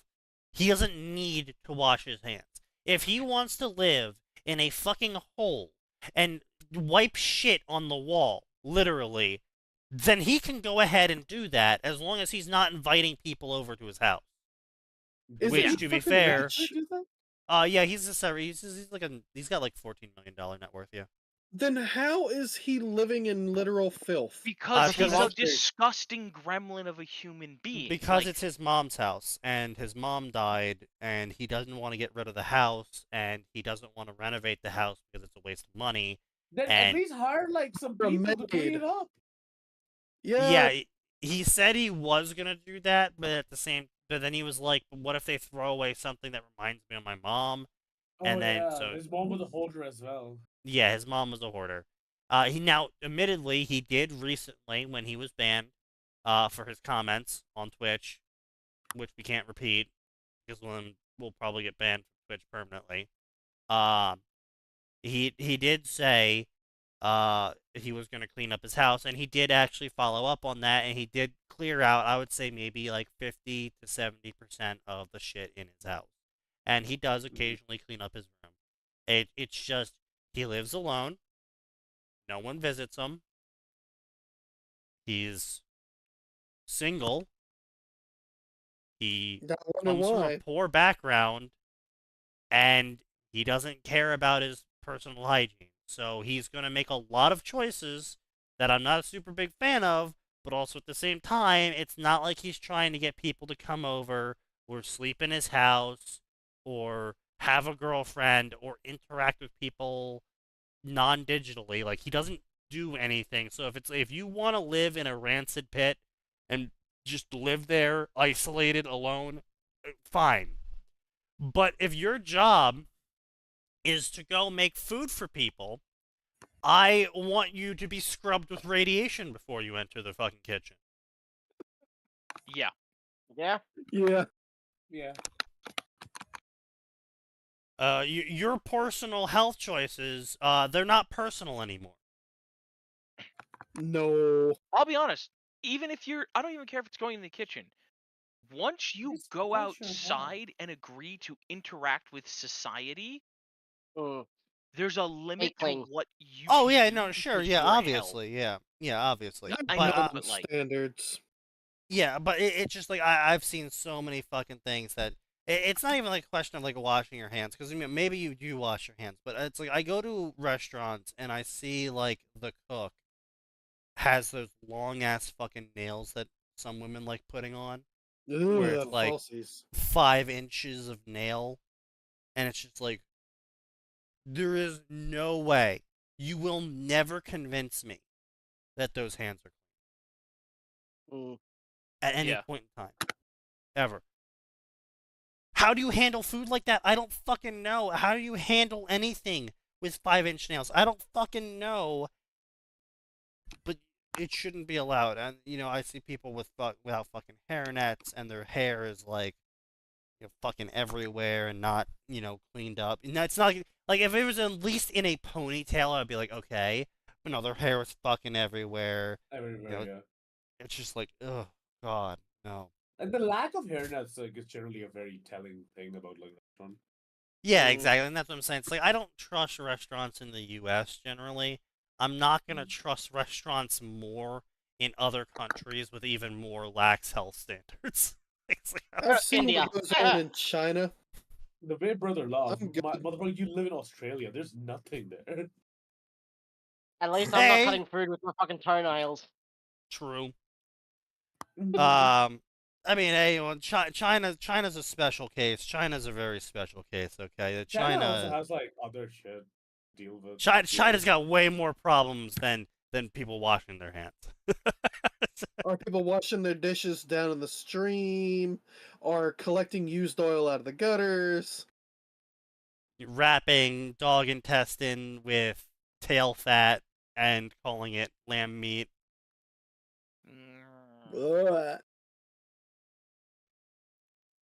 Yeah, no. Yeah, China's got a couple more problems than your average place. Super heavy, top heavy, yes, haha. China's like a level of fucked we could not even at this point. Yeah, Kobayashi's Dragon Age was a good one. Yeah, Kobayashi was good. I still have to watch it. You all said the same thing, and should. you all meant different things. Yes.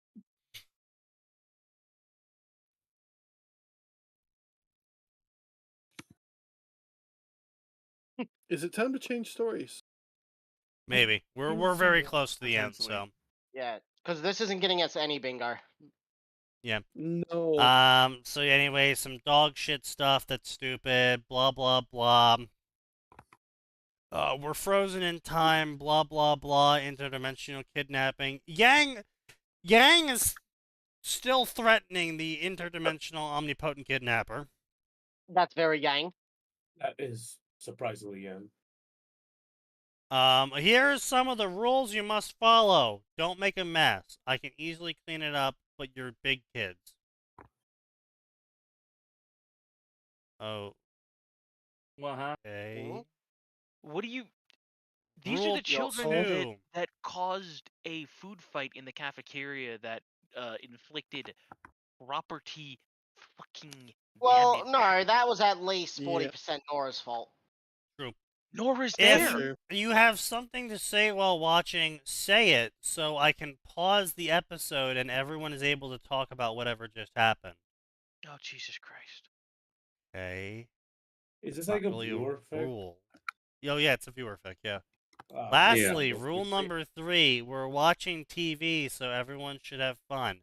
I know you're all stuck here, but you aren't really prisoners, so let's go watch the entirety of Ruby. If you're You're not really stuck prisoners, there- even means though I you're brought literally you a here prisoner. against your will, and I won't let you leave. Yeah, Until you do the thing I want you to do. You have been kidnapped, yes. God. do not resist. You All are right, being let's see what we rescued. got here. Please We do got not a resist. Vermilion Rose, the Black Knight of Salem. Must contend with remnant unfamiliar to him, besides killers and heroes in the making. Ruby Rose, a tired old soul too used to failure, must traverse the era of Ozma and Salem's rule in an attempt to rewrite their future. Separated, one prepares the path the other travels, all to sever a doomed world's manufactured fate. Don't think too much about it. Oh, It'll only cause you headaches. What the fuck is this? What the fuck is this? oh Lord. I don't That's a even guy. want to see it. That's a guy?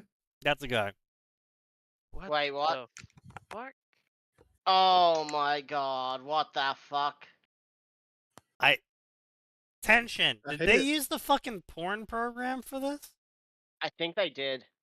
I'm sorry, the what program? Also, I feel like that image alone, we should be able to select edgy. There's a cheap ass fucking free 3D poser program that Called like Poser. People used to make porn games with. Shadow would probably know about it. yeah. I think it's called Poser.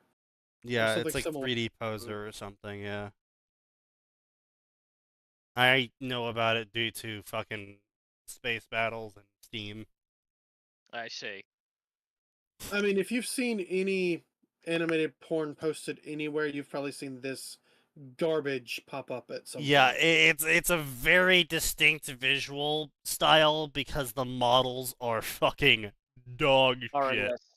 and the Oh, they're effects are even worse. They look just like Can and Ruby. Oh yeah. Like they literally ripped the Ruby models for that, I think. No, I'm sure they did. Oh, Poser was also the OG engine they used for Ruby. Yeah, that's right. And then they switched Yeah, they to did. Guava. Something like that. Let me give it a try Just every what? fucking in the world and choosing some weird ass shit. Yeah, I forgot Which that kinda Ruby makes you- was originally made in Poser. Yeah. Kind of makes you wonder how Monty knew that so well. Oh please, Monty. It's He definitely so be checking out shit he made on that shit. Bro had apparently, according to the letters and what people said, Bro had like over 300 custom macros for Poser. Yeah. I'm not surprised. Huh. I feel like the porn I drew 3 years ago would have been a better representation of whatever this shit is. Yes. Maybe. So anyway, important statistics for this story. We have Adventure Fantasy, 236 chapters, or 1 million words, 85 reviews, 225 favorites. That's right, ladies and gentlemen. There is less favorites than chapters. It was updated 3 hours ago as completed, and it took the course of 3 years. So over the course of 3 years, this author put out 236 chapters. So that roughly is gonna compact down to what's that, like 2 chapters a week? Yeah, it's like 1 to 2 chapters every week, effectively. That is consistent. An How many excessive words? amount. It's consistently terrible, to be How honest. many 'Cause words per chapter are we looking at? that's a good question. So we're looking at 1,000,000 words per chapter with 236 chapters. I don't feel like doing the math myself right now, so I'm just gonna that's a smart thing to do. punch this in and But if it's like 1,000 words per chapter or like 2,000 words, that's something you can like write in like a 2.5, I think about. 4,000 looks like. Oh, 4,000? Yeah. That's a actual hefty chapter. Of being terrible. Like that's a side chapter. Yeah. No, Of being terrible. Yeah, like science chapters are like 5K to 6K words, right? Yeah, sign puts around 5K in, yeah. Plus, usually between 1 to 300 words more. But he also Just usually one plans chapter 2 ends. chapters at a time. Yeah. He's just like me for real, for real. True. But yeah, so I mean, it's a good update rate, it's a good word count, it's a good pacing overall just from the raw number angle. But I think the other raw number angle here that we're all, about to mock them for is definitely the favorites count being lower than your chapter count. Especially in the Ruby section, like we're talking 2021. Yeah. That's like peak Ruby still. Yeah. True. That's when you could drop like 4 chapters and get like 1 Unless a page. bunch of people did follow and favorite and then dropped it after fucking 100 chapters. I mean, it's entirely possible, but people in FFN really don't drop stories. Yeah. Like, they'll stop reading them, but they But won't like, unfavorite them. Yeah. Like, that's too much effort. Yeah. So yeah, no, it's we're looking at less than 1 favorite per chapter. Nearing 1 favorite per chapter. It's like fucking 0.8 favorites per chapter. But during the peak Ruby season, with a estimated average update rate of 1.5 chapters a week, that's crazy. That's just like insane. how You sheer have to have... consistency you'd get like maybe 20 faves per chapter. Bro, we were fucking drunk! And we managed to get 100 favorites a chapter. There. We still knew how to write, though. Yeah, you're not wrong. We knew how to write, and that, yes. But, I mean, the point still stands, is that we were fucking obliterated. And we still managed to write something that gained 100 favorites a chapter. To be honest, our internet concept was shitpost. It's not very hard to shitpost when you're drunk. But yeah, again, there's a difference, right? Like with us, like there's a lot of years of practice. With this guy, I just want to see like if there's any actual growth between chapter 1 and. That's fair. You know what? That's fair because this is a completed story over the course of 3 years. We'll read both the first chapter they ever posted and the last one, and we'll see what they look like. But I mean, this is terrible statistics. This is absolutely god-awful statistics. I don't know how you manage that. And then to top it all off, only 85 reviews at 236 chapters. That is it makes sense terrible. This wasn't like a shitty like fandom, but like it's Ruby. Like people read Ruby still. Like we posted 7 chapters and got like 80 reviews. To be honest, we posted 7 chapters in like a year. Yeah. And got 80 reviews. Like, are you really telling me that with 225 favorites, you couldn't even get a review per chapter?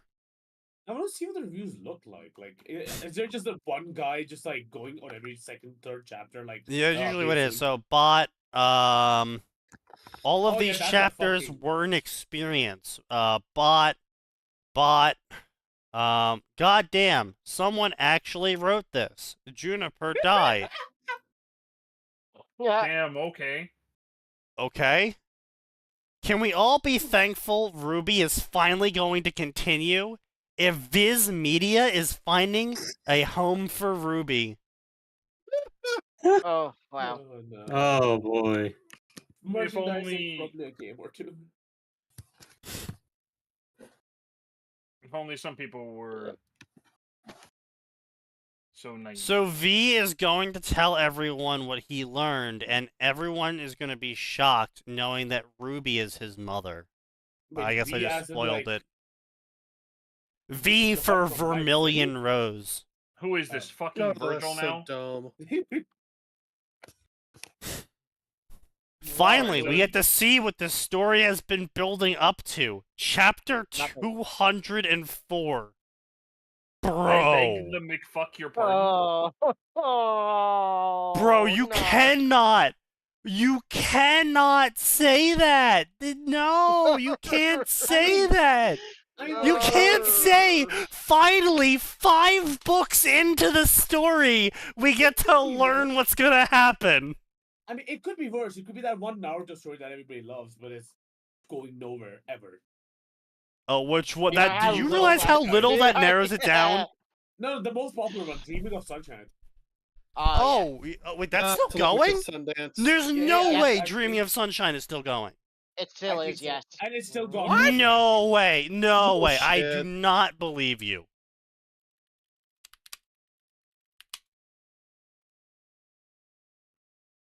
Watch it be still going.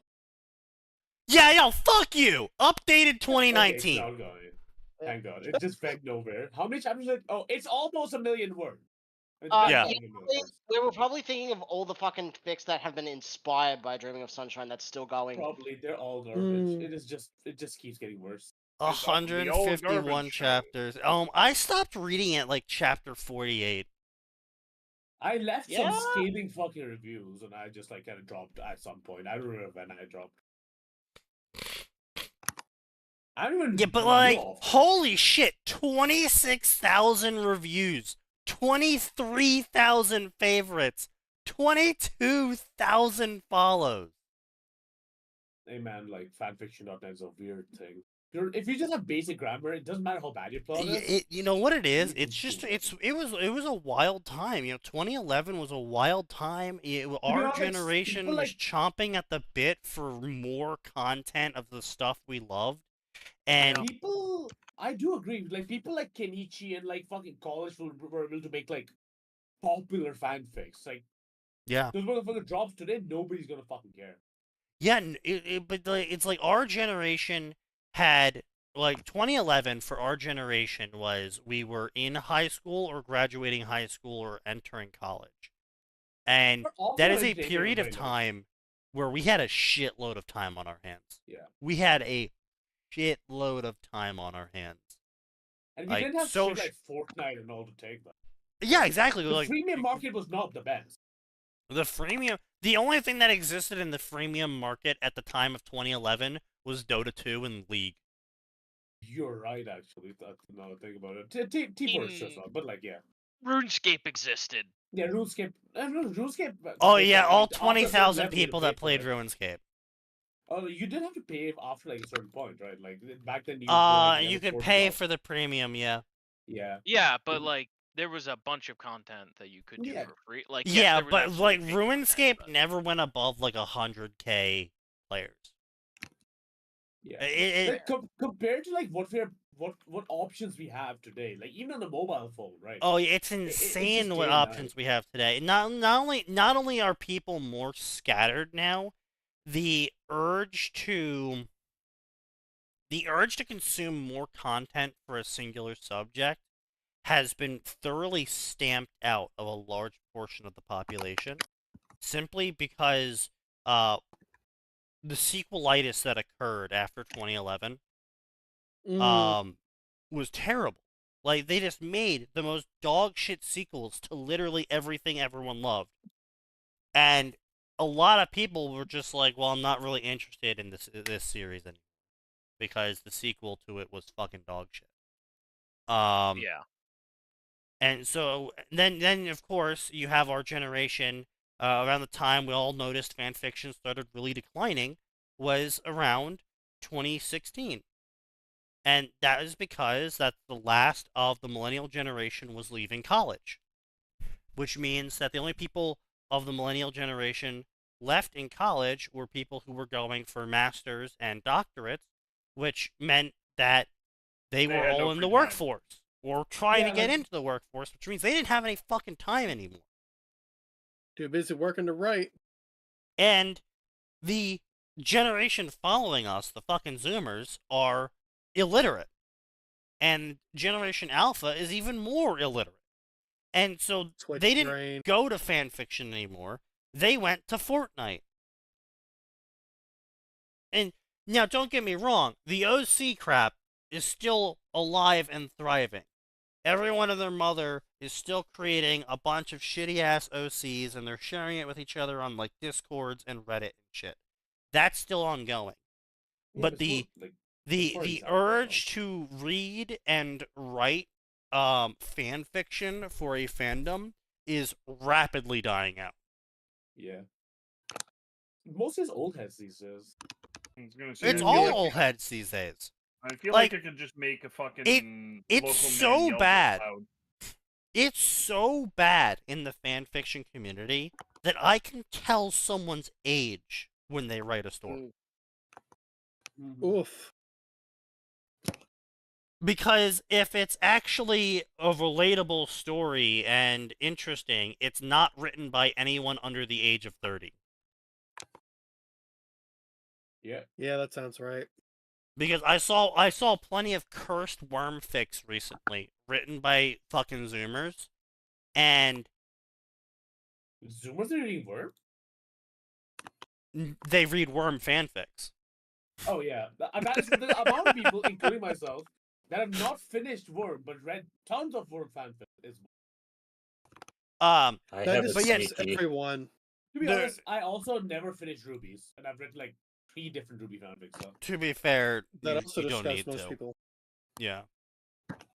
But anyway, Zoomers. I read a couple stories and I had to drop them from the Zoomers because it's not like a millennial failing at writing a story where it's like a really generic main character that you know is just a pure power fantasy of them, and maybe they have some grammar wrong and it's like whatever.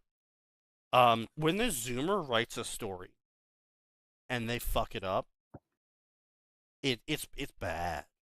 It's really The way bad. you say that is just so entertaining to me. Yeah. The Zoomer. The Zoomer. It's But like I understand what you were saying though. like everyone's fucking talking in slang and TikTok speak, and none of the adults feel like adults, and shit just fucking happens because the author forgot what the previous plot point was. Mm. And like the stuff will just instantly move on. Another thing massively I noticed that differentiates Zoomers from millennials when it comes to fan fiction writing is when it comes to the sex, right? So a millennial, when they write sex or their character getting laid in general, they come up with an excuse as to why it happens. Yeah. The female is overjoyed at being saved. They use some fucking power on the woman. They got to power up, What? and or the plot reason, or they have to do it because of soul bonds, or like there is some reason. There is an excuse. There's an underlying motive as to why the sex takes place. And these Yep. fucking Or they have Zoomer legitimate stories. relationship. Yeah, in these Zoomer stories, it was just like, yo, bro, what up? Yo, dap me. Yeah, bro, hitting it. Yeah, let's go Yeah. fuck. Oh, okay. And then they had sex. Huh? And I'm like, what the fuck? I feel like Those I was not words expecting sounded very the. wrong. You know the joke. Not expecting to get fucking flashbanged by words today.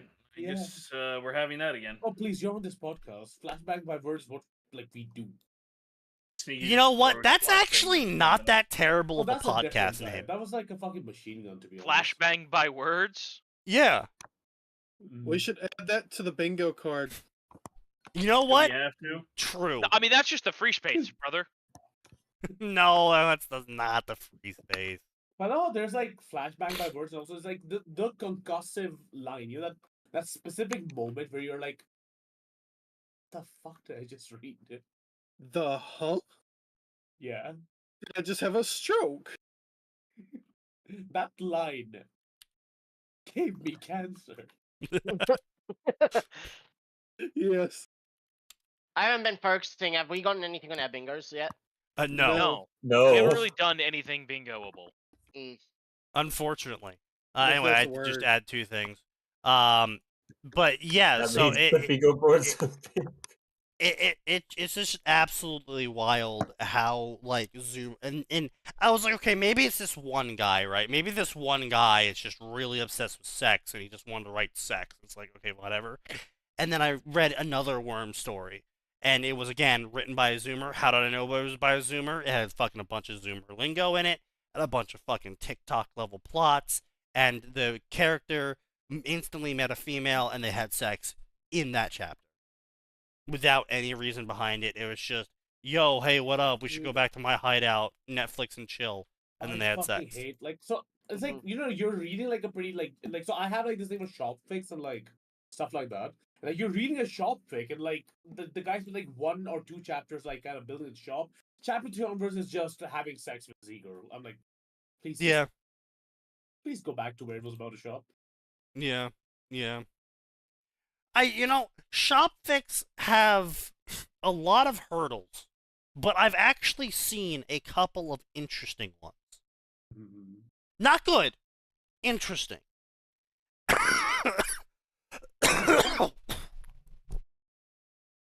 Is he dying? He might be. Yes. You might I'm have always died. dying. It happens. And a lot of the shop fics are just dog shit. No one Yeah. knows how to write a shop, how to operate a shop. It is so fucking evident. No one knows how shops operate No one's on ever a been to a lot of shop. these shop fics. Yeah. None of them know how Dude, economy restaurant works. fics are even worse. Yeah. Because they're just like, oh my god, I fucking found one shop fic that was just like, oh yeah, you can like craft and then sell things for 50% market price, or you can make people buy them. And then here's the normal price. And then he's like, oh, okay, well, I'll sell it for 10 times this price. And then just randomly people come in and just buy them. And they don't I mean, need he has those a monopoly, objects. yes, that works, but like so half the time they even don't even have that. Like, what is he selling? Oh, No, basic he's selling in literally, the this is what magic he's selling. Trash tier wood swords. Oh my god. No. Yes. And he's like, yeah, I want 10 gold for this. Lovely. Get I got fucked. this stick. I'll give you 20 for it. Yeah. It's a cool stick.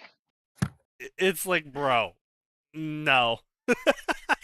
No. Maybe the coolest stick in the world. I'm not giving you that kind of money for it. It looks like Guts' sword. I don't care. You're still not getting money. I'm keeping my money. Yep.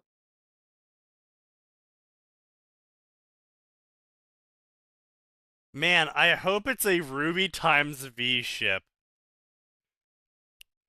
Said in no. in chapter 143. Ooh, that's Oh Lord. that's rough because we find out 50 chapters later that it's her son. It didn't That stop person Lucas. still It wants won't it. stop the author. Yeah, he True. still wants it. Guy comes back and says, "No, I said what I said." Did I stutter? What? I like how this guy leaves a review on chapter 2 saying, "Oh wait, is V related to Ruby?"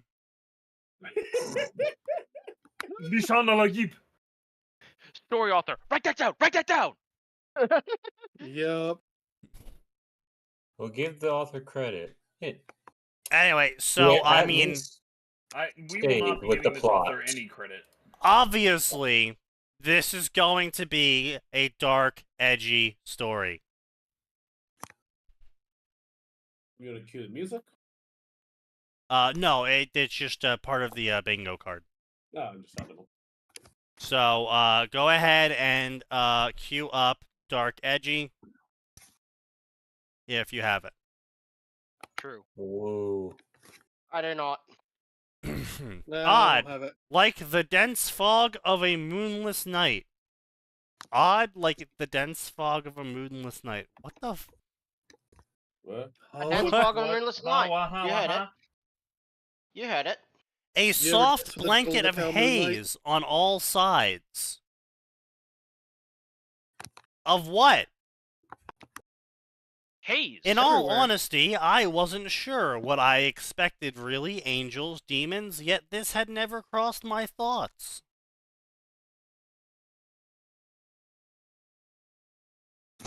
What? What? Well, So this is what it's like to die. I wouldn't say it was entirely bad. If anything, it meant I would find myself at peace. However, my mind was plagued by the memories of my death just moments ago. Dead? What? author, Okay. what? Please What? go on. I died and I can't stop thinking about it. Author, you have my attention, but you also have my contempt. Mm. At first you had my interest, now you have my contempt. It was not for my lack of skill that I met my end, as my tutors had taught me well. I was skilled in the arts of magic and blade, able to wield both with a sense of pride. No, it was my lack of experience in combat that caused my downfall. Unlike most that wandered the wilds, I was of high birth. I was a noble, and an easily recognizable one at that. This, in turn, made me a rather tempting target of cutthroats of all types, be they bandits or other. It was due to this I had been assigned a set of 30 men to act as guard. They were to accompany me in making a delivery across the kingdom, an offering of sorts. We had come to collect it at first, and we were on our way back. The offering was to the goddess, as thanks for her mercy and protection from the bestial children of hers. But that was not all. During the delivery, we had acquired a message that needed to be brought back immediately. The village we acquired the offering from had been in constant battle with another for some time, and surprisingly they were in the middle of forming a truce. To uphold this truce, both the god and goddess must be present to work out the details. Bro wrote like the intro fucking like you know the intro scroll for like a video game which Yeah, never this gonna really hear more is. about. Yeah, this But I'll really be honest, is. right, this is still above average for the fics we read on this fucking side. Oh, and don't get me wrong, it certainly is above average. I mean, it's got some awkward wording here and there, and not a lot really makes sense. Like, what kind of world But the do you words live are in? wording. Yeah, the words are wording, but like, so what kind of world do you live in where it makes sense for you to call down your god so you can sign a peace treaty with someone else? I mean, What the fuck? Guys, Sounds- I leave to take a quick trip to the bathroom and we're on God? Sounds he's like Yeah. fine with it. sounds Yep. like He gave is us- it He gave us the Kingdom of Amalur opening basically, but like worse. True. I see. True. For all intensive purposes, Oh, okay. Oh, they did No. not. for all intensive purposes, yeah, they did. That is one of the more common fuck ups I've seen. It should have been calm for the remainder of the journey. Perhaps I had been more wary. I'd have seen the oddity in the battle to come. I could... What the fuck does that mean? If I was more wary of the fighting we were in, I would have known better. About the fighting we were in. What? If I was eyes, I would. You may have eyes, but you cannot see Mount Tai. I'm also 99% sure this is rewritten. Like, the guy came back to write this again. Possible. 99% sure. Are you saying this is a V2? Yeah, so anyway, blah, blah, blah, blah. 30 men strong, only a fool would strike us, and, oh, what's that? An arrow struck. Oh, wow, they're being attacked! Looks like they're being attacked by fools! Who could have figured? Let's see, got his weapon out, okay.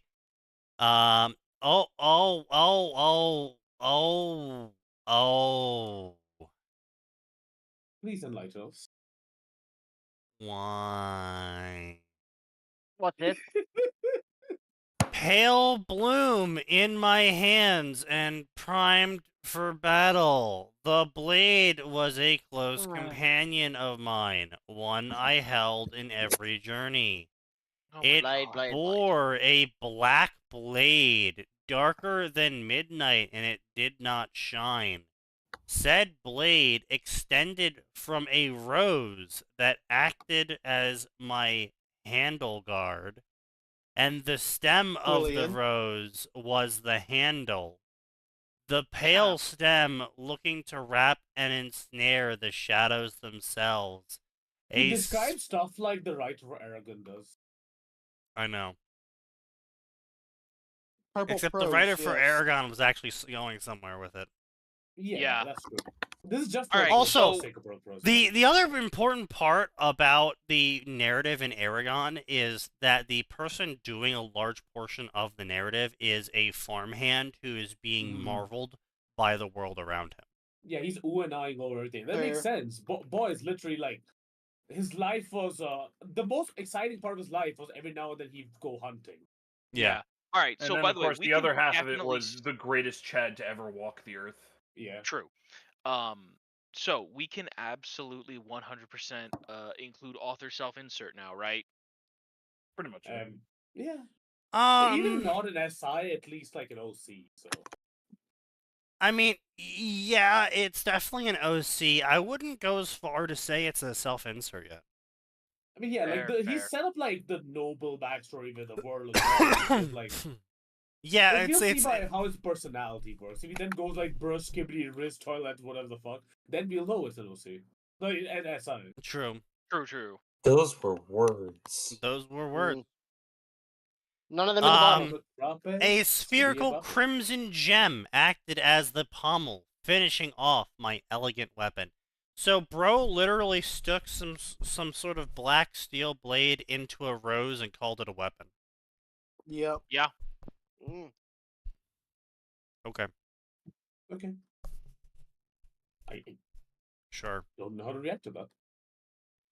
I wielded the blade with pride, taking in and appreciating its beauty because it was a gift I got from a promotion from the goddess. Oh, the goddess is directly involved in the hierarchy, I see. That's very godlike of them.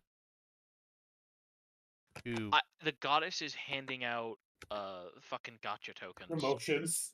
Promotion tokens, yeah. Hey, kid. Now, hold on. Listen, I need someone to save the world, and I'll give you 30 spins on the world gotcha. No, hold on now. If I was a level 20 wizard, I would absolutely create gotcha tokens that when you use them would give you like a 1 item limit to take from this fucking multi-connected, which is possible by the way, a bag of holding, and you could pull out one thing, and I fill the bag of holding with just like the most random fucking magic items ever. Sure. You could get the Vorpal longsword. You could get the ring of pissing yourself. Who knows? Why don't you? Yeah. Consuming. Now, adventurer, you could get this bag of gold for 1,000 gold, along with the one longsword that I'm. Or you can pull Or you from can the have- box. What's The in box this might even box? have 1,000 gold in it. It's the I'm not mystery kidding. box. Like, imagine having like those like weekly banner ads or something like that. Also, here's the thing. I think my favorite example. Listen, there are many things that are wonderful in Baldur's Gate 3. Far and away, the best is the wizard in the is the genie in the circus. Because of the random hate that prizes guy. he gives you. He I- turns you into Yeah. king. Listen. The joke items he gives you are fucking hilarious. Something This- interesting, by the way, about that genie, he can give you modded items. That's amazing. Well, Like for that's instance, if your mod actually puts it in his loot table. Yeah, but I think he draws loot tables from just like all the trash items, so technically you can get some shit. Like, What's even better is the fact that you're able to pickpocket the genie. well, I yeah. mean, that's kind of how you Yes. solve his puzzle, and then he throws you to get a random shitty item that you sell for like 1,000 gold. He also yes. Listen, I just think my favorite is Staff of the Mumbling Wizard. Is it Fireball or Firebolt? Who knows? Staff sure doesn't. But yeah, no, I 100% would use my godly wizard powers to create a gotcha token. Oh yeah, listen, gift to the Sneaky world. and I have covered this before, but not enough authors understand the joy of using godlike power for petty bullshit. Yeah. Yeah, Like, I've for run instance, this. I am a wizard, and you know what? I'm a level 20 wizard. I can kill demons with my brain. That dude down the street made fun of my pants. Now, I'm not going to kill him. That'd be immoral. But I am going to cast Meteor Swarm on his house when nobody's home. Oh lord. He I will think never. Magic. No one will ever believe you. I think I I read this am by Barb- Sneaky at one point, but just like Misfile taxes. a lich that Mods, just runs scramble across- his mod list. Oh no. No! How dare you! Mods. You're welcome. Mods. Reverse is low Mods. order. Yeah, here we go. Yeah, Oh. me as level 20 wizard. Ignore the cannon behind me. No, don't ignore that. It's kind of important. What you got there? Movie. Me, level 20 wizard, using time stop to change my position every time someone looks at me. I mean, Petty. just start like doing the Dio shit, just like putting people back down the stairs. Oh, that's awful. Oh no, there's a much better way to do Yeah. that. Rather than use something like time stop, just cast slow on them. It's funnier to do. It's funnier to do the stairs thing. Yeah, the deal stairs. Oh no, no. Listen, the ultimate evil Hold on, that I have the best gift for this. Hold on. No, the ultimate evil that I can envision. Cast slow on someone and then slowly eat the last piece of pie in front of them. Oof. But no, specifically using time stop to pull silly shenanigan shit where it's like they're, cooking or something, but every time they turn around, you're eating a sandwich. But then the next time they turn around, you're like doing a crossword puzzle and there's no sign of the sandwich being there. And then the next time they turn around, there's no sign of the crossword puzzle, but now you have a cat. And it's like, Yeah. the fuck? Huh?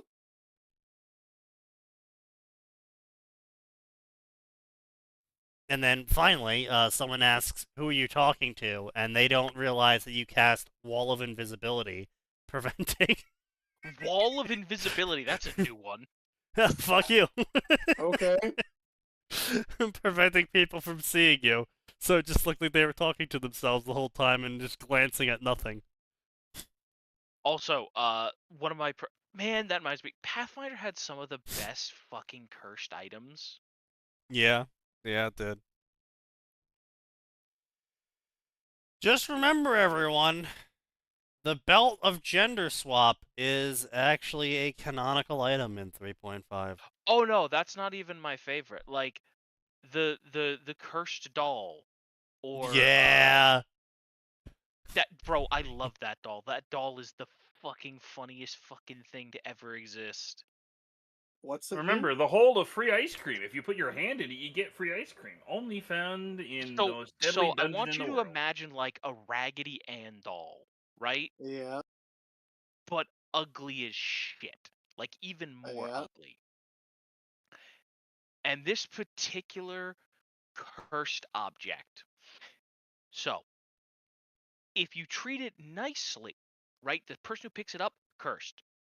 If you treat it nicely, and in this case, nicely includes keeping it out where others can see it and not doing things like throwing it away, nothing happens. Except it always makes sure you have a good night's sleep. If you do Okay. things like shove it in the bottom of your pack, throw it away, burn it, throw it in the river, hide it, it then casts, what was it? Was it nightmare, Sneaky? Right, nightmare. Yeah, nightmare. It casts nightmare, and the DC is like 15 because it counts as having intimate knowledge of you. Ooh. And it then tailors the nightmares to what you did. You burned it, you dream about burning. You threw it away, you dream about all the people you know and love abandoning you and making a shitty betrayal fan fiction out of your life. You shove it in Ooh. the pack, you dream about being buried alive. Yeah. I can't believe it makes signal to noise. How do you Yes. avoid having the nightmare again? I Shut forget. up. You just, that's it. You just be nice to it. Like you hang it on a little loop from your belt. I think if It's you good. start being mean to it, you can't go back to being nice to it. No, I that's think what even if you... it forgives you after Oh, a okay. day or two of like treating it quote unquote nicely. Right. But bear in mind, this is it's casting like an 8th level spell, and it can just kill you in your sleep. How do you get rid of Yeah. it? So You as have far to as I get remember, someone who's unaware of the curse to willingly accept it. yeah. Ah.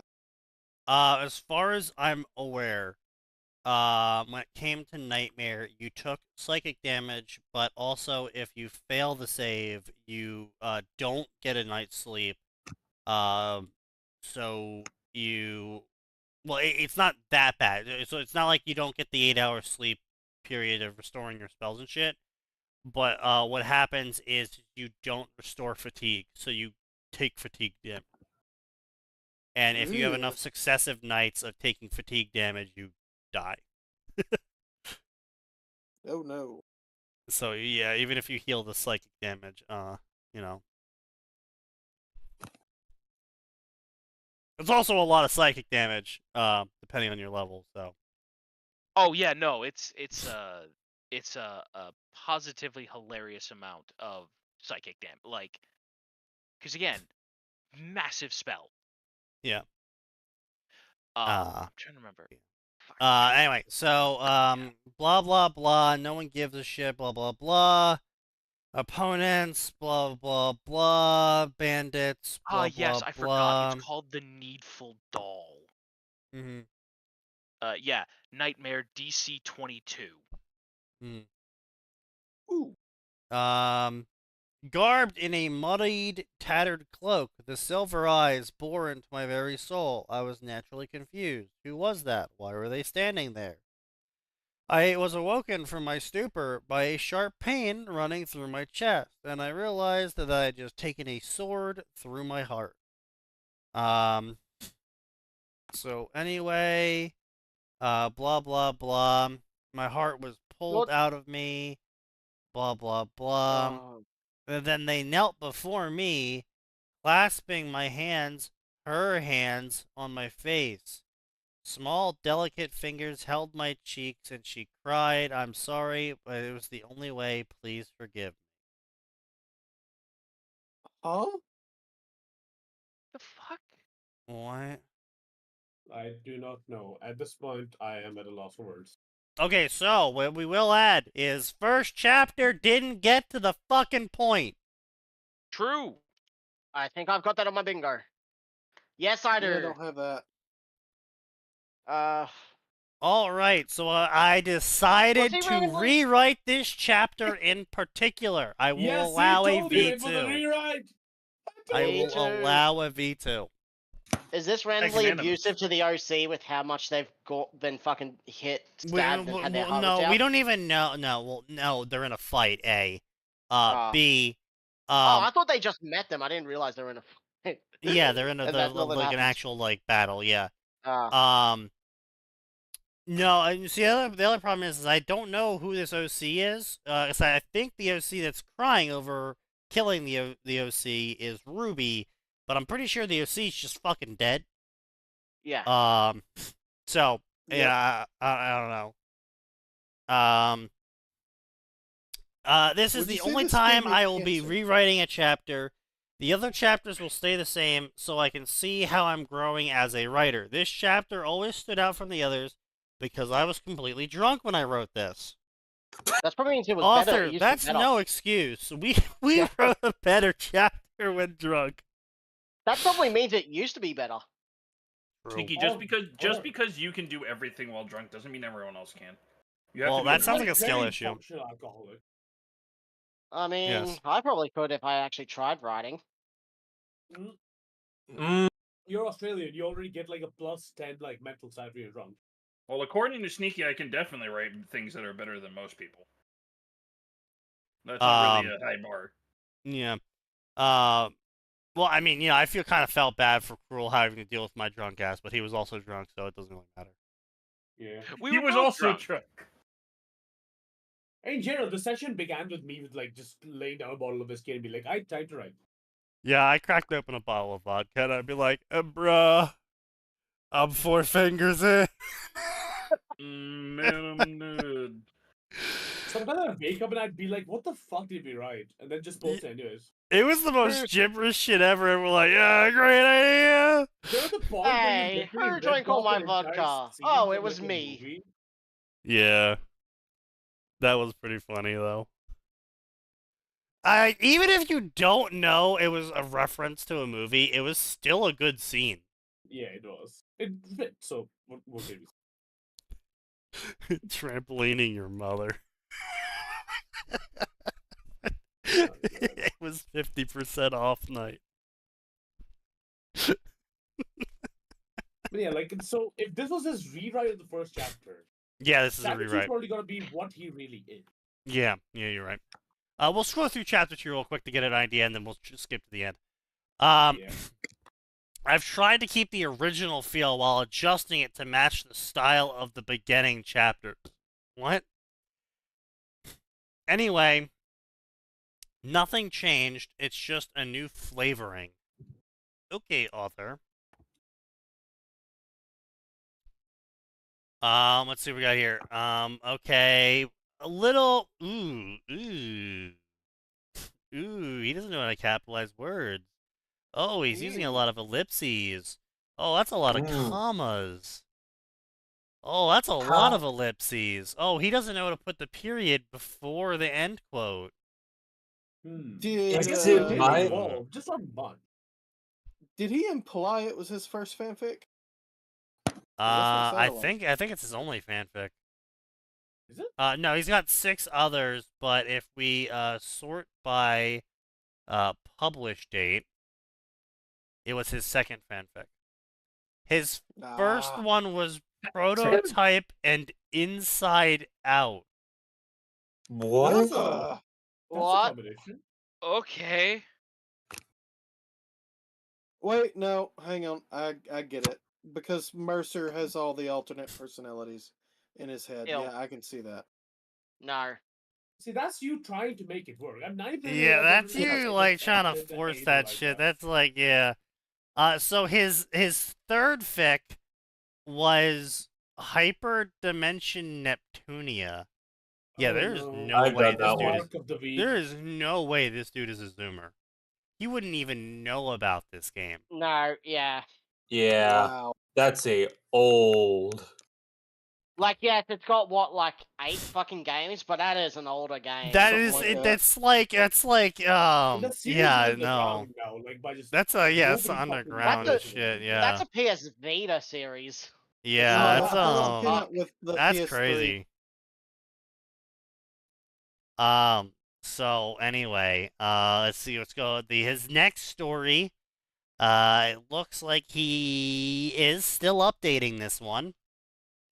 Is Untouchable. It's another Ruby story. Being stranded in Remnant would be most fans' dream. No, it would No. not. No. Like there's so many No. points that are If you were a genuine fan of Ruby, you wouldn't want to be in it's like Ruby.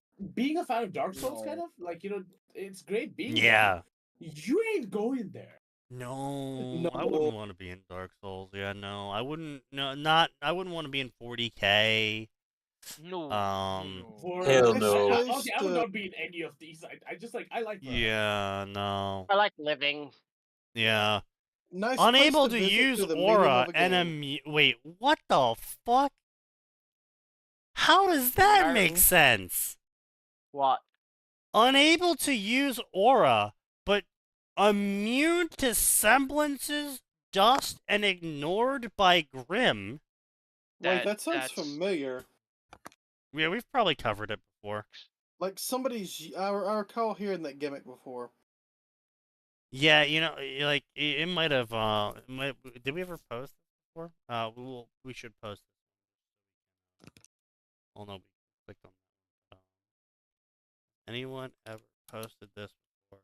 Anyone posted the raw of it? No, we've never posted about it before. So I mean, it might have been someone else also had the same idea. I mean, that's pretty common. But damn, that makes no fucking sense. Oh, I don't have aura, which means I'm immune to semblances? Like the Bro? Nope. No? That- normal people don't have aura either. Also, wasn't Atin and Max's entire fixed premise that they didn't have aura and they were just dudes in Ruby? dude, yes, dudes Yes. that were continuously that weren't allowed to die. Because guess what? Sure, you have the fancy magic shield that blocks bullets, but I have an HMG and you can't kill me. Effectively, they were just a delayed alabaster, except they got to experience their deaths. Oh yeah. Because we wanted to inflict trauma on ourselves. Well, no, I missed that. Frick. I'm lying. I really don't. Thank you.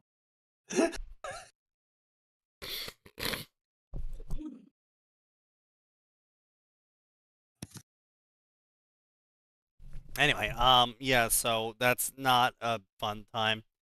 And doesn't make any sense why he would be immune to dust. Like, dust explodes. Like, rocks explode. They shatter with dust. It's not like dust is like some sort of organics only explosive. Like, dust explodes. Yeah, Is this it's- cow wank barely an author's barely disguised fetish? No, No. Damn. not at all. I can see. Okay, the one thing I can see is being ignored by the Grim. If like he Yeah. doesn't have a His soul soul is by different. the Ruby universe's Imagine if it's a ginger. Oof. requirements, right? Then I can totally understand the Grim not going after him, because the Grim also don't go after deer or wolves or any creature. How did it just hit me that they made Penny a ginger? They made the robot without a soul. No, she had a soul. Wasn't that She a- was specifically Yeah, I with know. a Gave soul. her a soul. I They know. gave a ginger a soul. That was a bigger like thing than making a robot with a soul. True. Eh. He's left to piece together why he's been dragged into the storybook world, with nothing but his bold love for the series keeping him going. He ends up facing Remnant's secrets head He on. kills himself by season 7. Probably. It is very bold to love Ruby, so yeah. Yeah. Like at least, especially now. Yeah. It was never the best. But, like, at Step some point it'd be like- outside of the wildfire. a Ruby story as well, and it looks like he did just update this as well. So this is another ongoing story of his. Everyone and everything has their placement in time except for Neo, whose semblance lets her walk outside of time and fate. Uh, Oh, Huh? I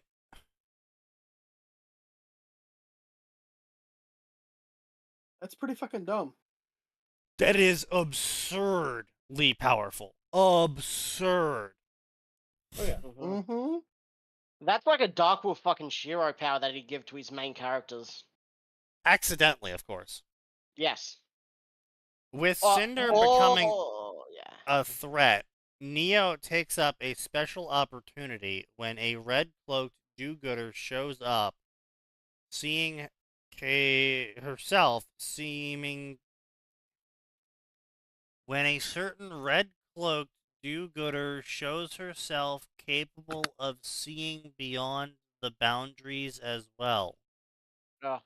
And they have one goal in mind, to put Cinderfall in the ground. Okay, so it's a Ruby Neo team-up story to take down Cinder, which makes no fucking sense if Neo is able to step outside of fate. You Like, just yeah, Cinder can't stop fucking Neo. Cinder can't stop most No. shit. Like you could just like good enough sniper rifle. Sniper. Well, you don't even need a sniper rifle. It's like Cinder's gotta go to sleep someday. Just fucking plant bombs under her bed. Bomb. See what kind of aura protects you from this.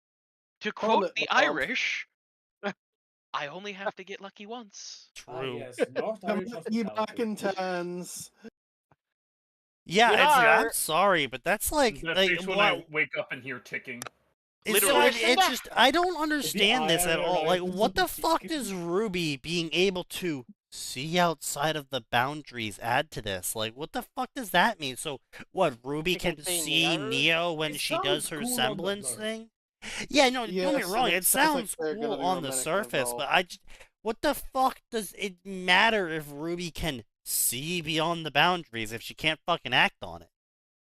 Because it means they're gonna fuck, Sneaky. Oh, of course, my bad. Yeah, I Whatever was the gonna say. guy was Listen, Naruto one fire of the conflict, right, don't one blame of the female entire Naruto points of fans. this stupid fucking story that Max and I were writing as a shit post was at one point we literally threatened Ironwood with, "Do you really want to make two dudes who can strap C4 to themselves your opponent?" Ooh. Do you understand? Oh, you'll Oh, kill me? you could have That's like, cool. oh my god, you could have introduced, you could have introduced Remnant to the lovely two words that I can't say. Otherwise, Yes. we get banned. Obviously. Oh wow! Hey guys, you know how we were all talking about Dark Wolf Shiro? Yes. You found him? No. A Shadow's Guide to a Broken World. That guy, dude. He's the FTDS after FTDS. No, I'm talking. This guy is it's the same author still. I'm just making fun of Shiro because everyone knows A Gamer's Guide to Conquest. So this dude is blatantly ripping off of him.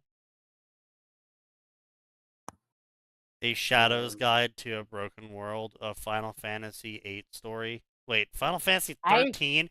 Really? 13? That's the Final Fantasy you go with? I thought you said 8 first. Yeah, you did. I thought it was 8 at first, and then I read the fucking number. I feel like 8 would be even worse. To be fair, I don't mind 13. It's just not a great story. Yeah, but it's like of all Final Fantasy stories, you're really gonna write a 13 story. Yeah, because they to can no fix it. one's surprise, 0 favorites and 0 follows. Yep. Oof. Believing Maybe they- herself 13. abandoned by a technicality, Lumina finds herself cast into the world as an agent for the new gods governing the afterlife. While tasked with dealing with the remnants of Bezuvinal's final curse, she and the Phantoms must deal with the new world's eccentricities. This Things is a have final. changed. This is a Lightning Returns fanfiction. That's even worse.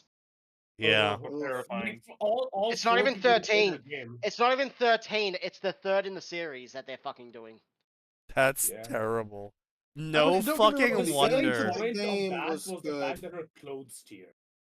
Jesus Yeah, Christ. Not Lumina. even a joke. Lumina is the fucking Sarah clone that shows up in that game. That looks like my Yes. own sister. But As soon as wasn't I she heard Brunavalzi, I Sarah's knew brother? what that fucking was. Fucking I hate worst that. game ever. Is Worst that what fucking you game. said? I've you've been also- Dunseville my entire life. Mods, there's a sex bot in the Twitch chat. Mods. Yeah, Oh, so anyway, the chapter 2 of this author is god fucking awful. So technically this is basically the author's first story, because their actual real first story is the Inside Out prototype story that only had 5k words. Okay. So I don't really count that as their first story.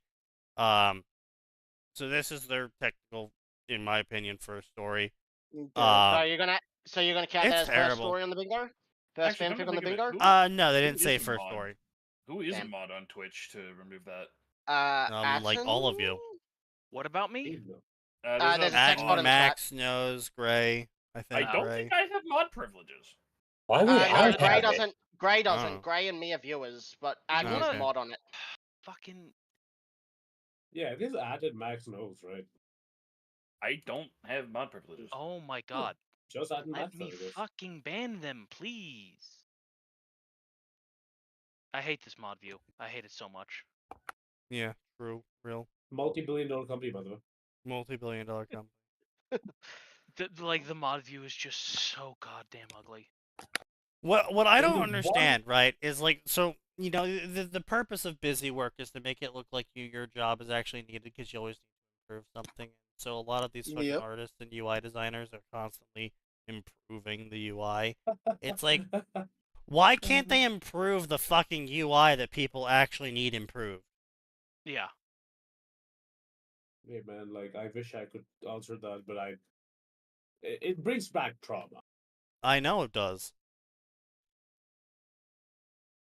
But yeah, so yeah, the oh wow, too bad this is a chapter 2, but yeah, on random POV shift. You know what? Why don't I just solve this? I could just put us in follower only mode, because God knows it's never gonna make any difference. No, don't. I We mean, have I guess people that have show up. followed it. Yeah, like that day, 2 people showed up and Sneaky That's true. didn't see until they were gone. Yeah, that was a little bit of a ripest moment. Yeah. Who underplayed creations? Underplayed Creations is Phoenix on the That's Yeah. it. but yeah, it's like, I don't know, man. It's just like, oh guys, I came up with this idea while I was super drunk, and I really want to explore the personality of the side characters. To be honest, that's kind of how I got into fanfiction too. So, night of drinking, yeah, boy, I can write. But yeah, so anyway, terrible fucking starter chapter. Jesus Christ. All right, let's look at their final chapter. Nice of you Hey, to Max. have me on such a short notice. Not Max here is for alive. pleasantries. What do you want? Yeah, Cinderfall great. remained insufferable. Blah blah blah. I mean, okay, so I mean, he's got better character interaction going on, and he learned what grammar was finally. Like, there was some growth. Yeah, there was some growth. I'm not really sure if this is a million words of growth, worth.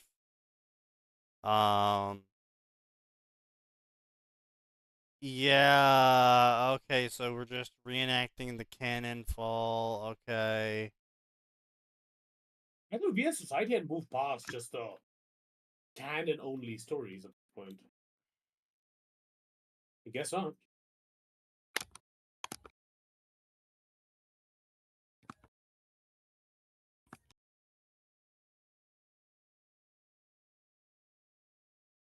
Okay, yeah, so Salem shows up to confront Ozpin instead of Cinder enacting her plan. Oh, wow, okay, so the story ends with Ruby and her possible son slash ancestor Vermilion Rose figuring out how to turn Salem mortal again. And so she comes over to Ozpin and is like, let's get remarried, Ozpin. What? Don't think too much about it, brother. It's only gonna cause you pain.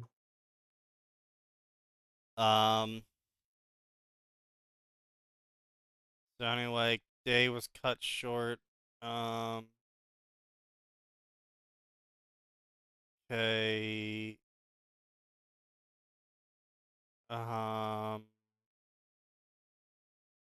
Celestial Guardian. What?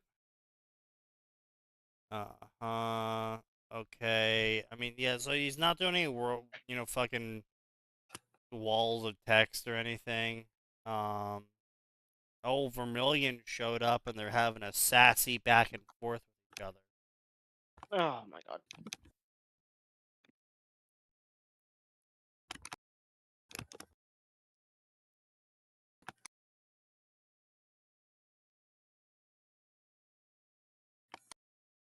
Beyond Destiny has reached its final conclusion.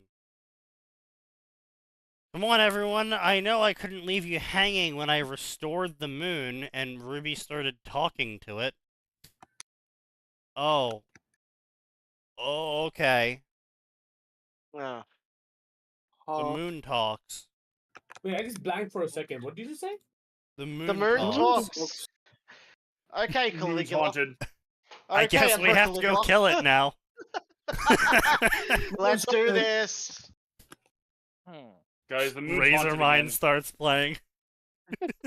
Nah, there's only one song that's perfect for killing the moon. How much better Men, would Grim Clips have been Stop if Freebird. that was what we had to do? Of what? Grim Clips. Oh, Oh, we the kill the Hack and moon. slash. How much more interesting would the story have been if it's like, yeah, so we gotta launch you into space. What? Yeah, you gotta You kill have the to moon. You have to kill the moon. Kill the moon. Why? It's the biggest Grim. It's what?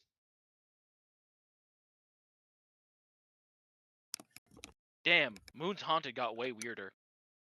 Who's on it?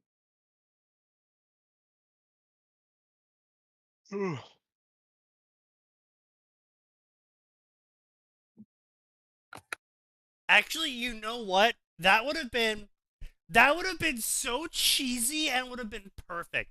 Because the game's called Grim Eclipse. And so what you could have had is like the entire first half of the story is you just investigating this crazy dude's lab.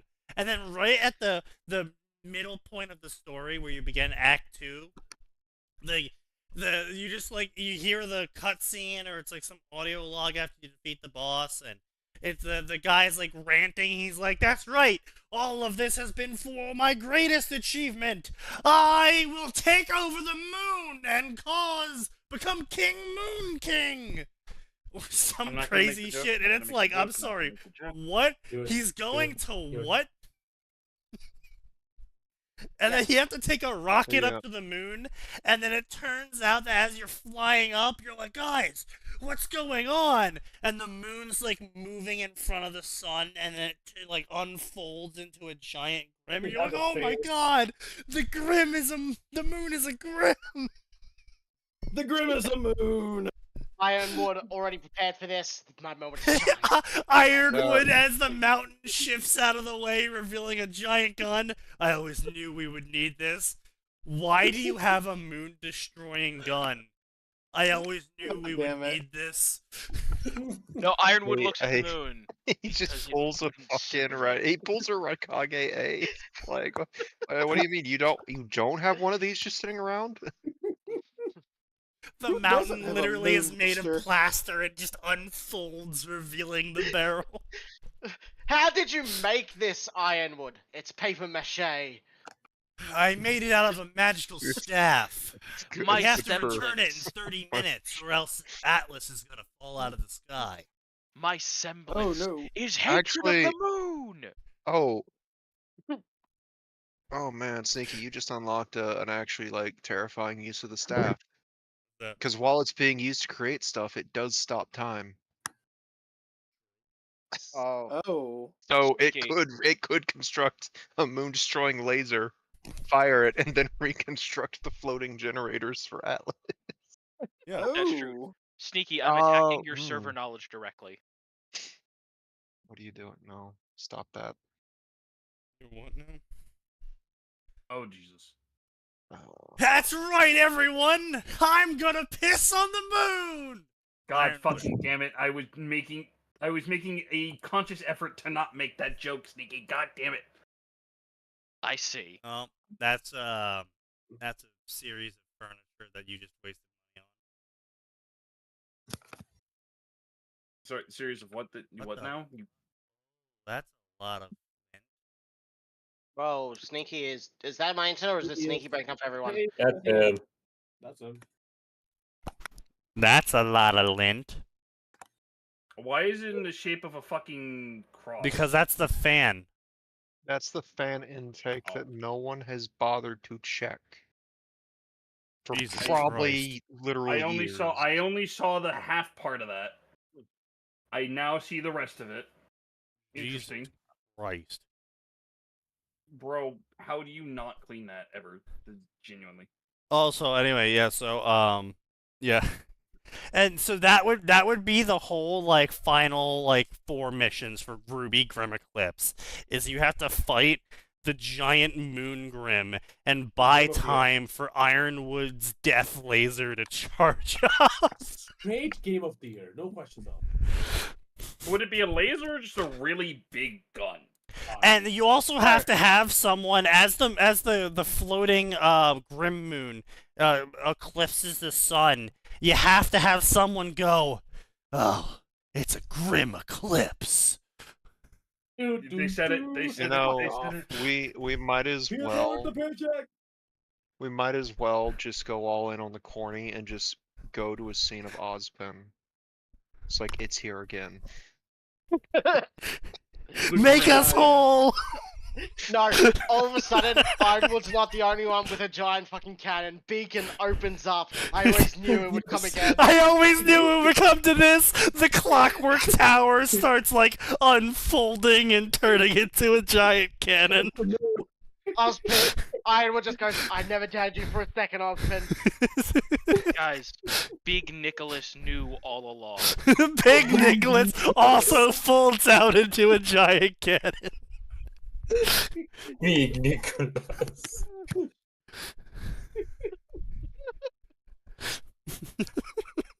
God, people get way too much out of what A did in that fucking movie. It's great. If A didn't want us to meme on him, he shouldn't have built a moon laser. Yeah. He's the only one who did. No one else was prepared for the moon to fight back. Oh, who would be? A I mean, no, sane person actually, in no. See, Naruto. the problem here is that we're all making fun of A for making an anti-moon laser, but the reality of the situation is it wasn't just an anti-moon laser; it was an anti-asteroid laser.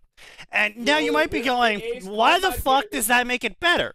Well, the answer is it's because in the last fight A was in, some fucking guy from 300 years ago called down an asteroid on the planet.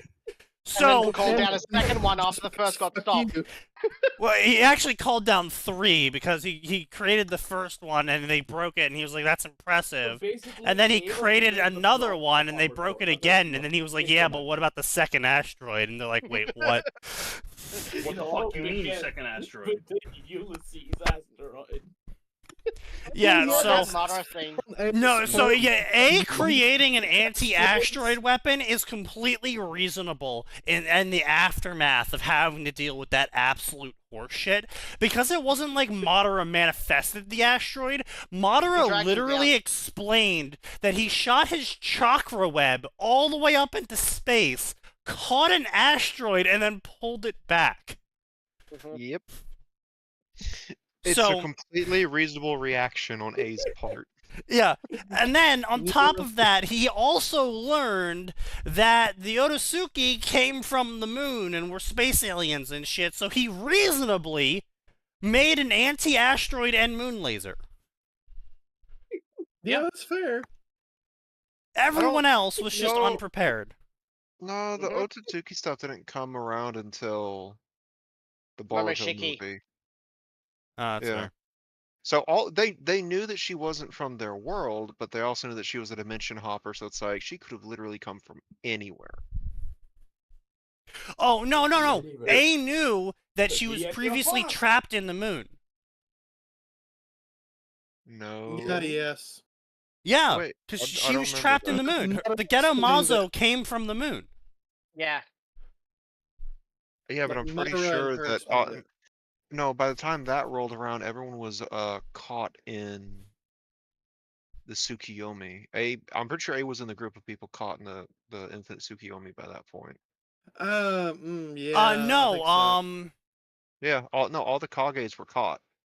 No, I thought there was this whole explanation before that where they were talking about the Rinnegan and its ability to summon the Ghetto Mazo and how it came from the moon. I don't think so, but it's been long enough, and again, the problem is that a lot of the fourth war Yeah. is pretty much just flashes of, oh, A that's a blur. really cool thing, like Yeah. Mater showing up in 1v1000ing the Ninja Obito Army. taking out a giant DNA sword that has an indeterminate length. But that was also never explained because it just literally cropped up, and we all thought we missed a chapter or two. Mater Listen, versus what? the Kage, the versus the 5 Kage fight was pretty cool. Might Guy stealing the show with the best fight of the entire war. Even cooler. Yeah. Yeah. You're wrong. You're wrong if you The think Naruto otherwise. gaining a healing ability just to save him. The fact they didn't even give me a week to grieve the loss of my favorite character was so awful. Like, they teased the death of Sasuke. Like, do you realize how fucking hyper psyched I was when they ended that chapter with Sasuke being dead? God, I would've been wish so he'd nice stick. if Also, I fucking- just want to say, I'm the only one who actually had his favorite character die because they killed my Toad stage. Well, yeah, Jiraiya was great. I mean, I can make it even worse for you, Atten. Jiraiya's death was like well done. I'll be honest. I can make No, it so much. what a I can make flood it that so much was. worse for you. Would you like Yeah? me to make it worse? Yeah. They cloned him, and now he can see all timelines in every place, any given time. And So Boruto Boruto's was just fucks you. non-fucking canon, right? What? Is that what we're just saying? It's non-canon. Oh Fuck yeah, you.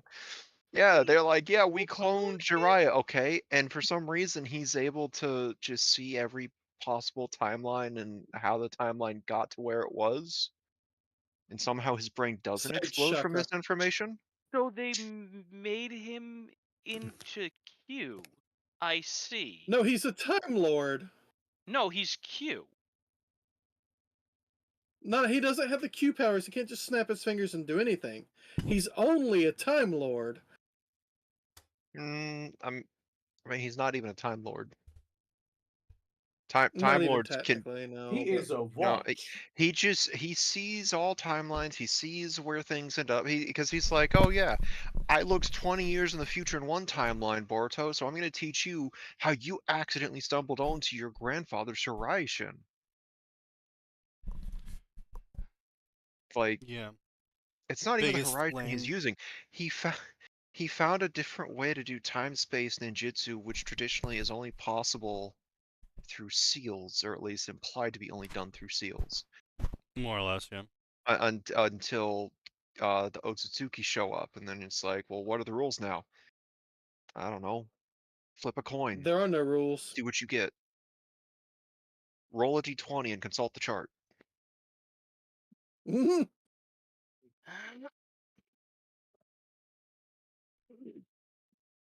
So yeah, Atten, your favorite character died, and then the creator of Boruto just spat all over that grave, and Kishimoto tried to salvage it somehow, and I really think he just stopped caring at some point.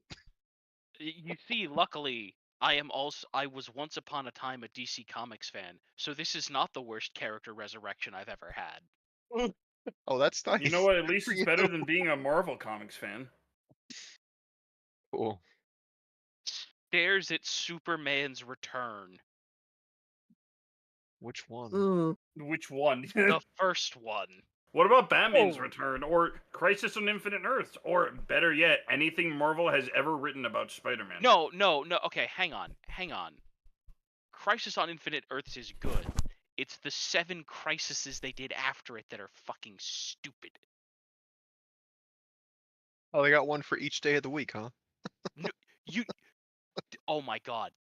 Oh my god. They made like, all jokes aside, they made like 4 or 5 of them, where they decided that Alexander Luthor's the villain now because he's Wait, mad there's that his another timeline. fucking Luthor now?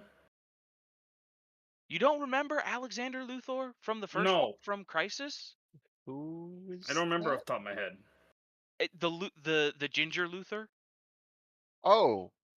I mean the one with the Oh, mullet. I think I only know him Yeah. from one of the Return of Superman things where he seemed genuinely remorseful that Superman had died. Well, so he started out as a good guy. Okay. And then he got butthurt. That Mhm. eventually he got butthurt because he couldn't restore his timeline. So he decided that he was going to restart the Infinite Crisis and resurrect the Anti-Monitor so that he could destroy all the universes to remake his.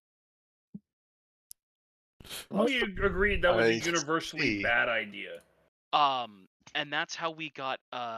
It's also why we got evil Superboy. Because Superboy was trying to get people to give up so he could resurrect their dimension, and then he quite literally, oops, here I go killing people. Yeah, such a common occurrence in DC Comics for some reason. You know what? I'm just lucky I don't read the comics and that the Spider-Man films are all solid. He committed his first murder by accident, and it was against some Teen Titans, and I forget who he killed, but he killed someone by accident, and they're like, oh my god, he killed him, get him. And then he's like, please stop, and then he got annoyed, and he's like, fine, if you won't stop, I'll just kill all of you too. Ooh.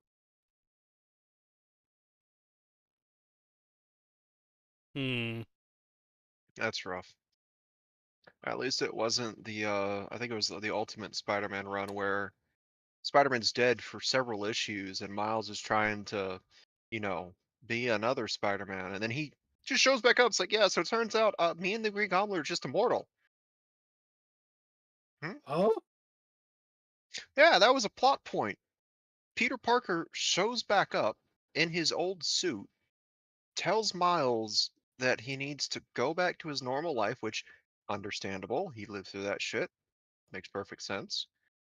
And just casual jobs. Yeah, me and Norman Osborn are now immortal because of the spider serum. It's like, wait, what? That makes no damn sense. It was because it was spiders one of are the, immortal, don't you know? it was one of the dumbest applications of the Spider-Man power set I've ever seen. Wait, no, are you sure that's not because he's a totem or some shit with whatever the hell that is? We do not talk about the Web of Fate in this podcast. Yeah, that. He explicitly stated it was the serum. It was the spider bite that did it to him, and the serum that Osborn copied from his blood that gave Osborn immortality. Well, that's dumb. Now, why it took months for them to resurrect, I don't fucking know. I don't even know why they brought that back as a plot point, but they did that in that run for some reason. You know what? I think I just realized something. What would that be, Sneaky? American I actually comics suck. really hate Ruby Grim Eclipse. Yeah. Because of its potential Sneaky, that got the ruined? only or- good thing it had going for it was that you liked Nora's systems. Yeah. And it was a good turn your brain off and just shoot the shit with friends for a couple hours in horde mode. Yes. No, specifically the reason why I hate Ruby Grim Eclipse is because Ruby Grim Eclipse introduced the fact that you can both cybernetically enhance a Grim and also biologically enhance a Grim and turn them into some fucking Gears of War rip-off explosive locust bullshit.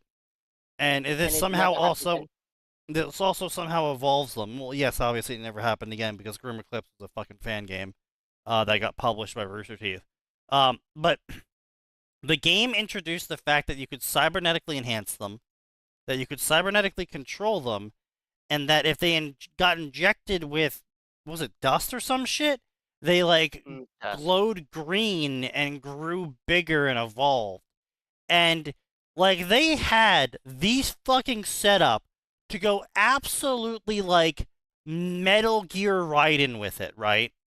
Like, they were obviously throwing anything remotely canon out the window, and then they did nothing with it besides a generic horde mode. Like, they could have just been super excessive. Yeah. Like, they had the opportunity to just be silly as fuck with it, and they did nothing with it. Yeah. Well- They also technically spoiled what Jean's semblance ended up being, which is buffing others. And at some point, I think halfway through the fight where this was revealed, I think I mentioned, I think they got lazy and just said fuck it and used the game's power for Jean's semblance finally. Yeah, you did something like that, yeah. Probably. Because I think that was the same volume that they said they rewrote it from the ground up because people were predicting every important plot point for that season. Yeah. So what? Alright. Was John gonna have Nearly some sort 10 of like o'clock. shield semblance, and people figured that out? We're No, not the talking about game just straight up. Jean's Oh. semblance was literally a team-wide buff. Yeah, no. I meant like in the fucking show. Oh, Did I don't people know what the figure out? predictions were. I stopped following the Ruby community 3/4 of the way through Volume 4 because it was obvious that there was something missing from Ruby after Monty's passing. So I don't know what I the predictions think were. the predictions were something along the lines of how the villains were gonna reappear, the Grim they were gonna fight next, and like the path they were generally gonna take to beat Salem. And that's why they fucking flipped their shit, was because basically people were using some of the most popular fan fictions as a basis as to what's gonna happen next, and it more or Yep. less revealed that Teeth was blatantly ripping off of them. Yup. And again, I fucking hate it, but the games we play introduced a Grim Dragon hidden under the mountain named Kevin. And what do we see happen at the end of Season 3? Grim The Dragon Grim under the Dragon mountain. comes out of the mountain. And in the Kruby after show, they referred to it as Kevin. No, the community named it Kevin, and The Groovy ran community with named that. it Kevin because the games we play called it Kevin. No, the games we played did not name the dragon to my knowledge. Yeah, I only read a quarter of the way through that, but the dragon was unnamed from what I remember. He's just, nope. oh, that's a dragon, and then he beat it. They called it Kevin later.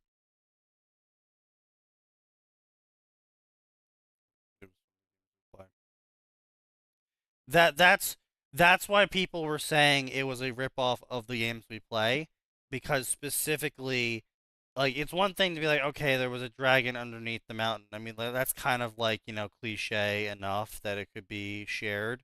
But then when Kruby was like, oh yeah, it's called Kevin, that's when everyone was like, oh, they're just blatantly ripping off the fan. But, so anyway, let's keep going and see if we can't get a fucking bingo. The Birds and the Bees, a romance humor story. Team Wooby is taking a break. What the fuck is Team Wooby? Who is the you? Wooby. Wooby. We want to save Queen Ruby. Shut the fuck up. Never talk like that again. It's Beaver talking about Ruby.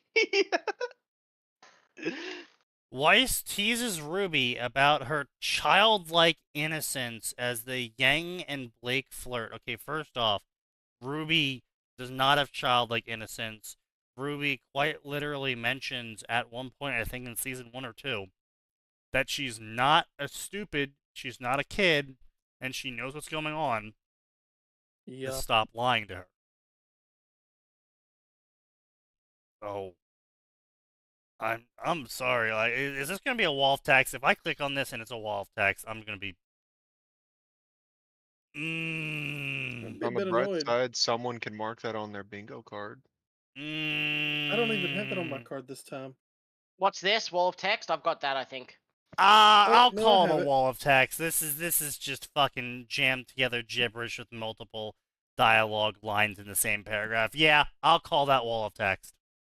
Wait, It's not what's angst wiki romance, again? is it? What does wiki No. mean again? That means they mentioned they went on the wiki or read something off yeah. the wiki. Yeah. Oh, that's not very common. Let's see. Ruby, the final war. Ruby and the gang are back together and start things off big when battle with Salem start. Alright, let's see what this is. We've talked about war. Let's go, accidental Hitler. They misspelled crow. Is that Multiple bad times. grammar? Is that bad grammar? Well, no. Hang on. That could just be auto corrupt, quote unquote, fixing it. Corrupt? Yeah, well, they shouldn't have Yes. posted the fucking chapter. Agreed, but It's not even multiple times. I think it's just always they've named him Crow. Yeah, with a C. they just named him Crow, yeah. How did you get here? We're starting it off big. Okay, so first chapter didn't get to the point again, unfortunately. We already have that.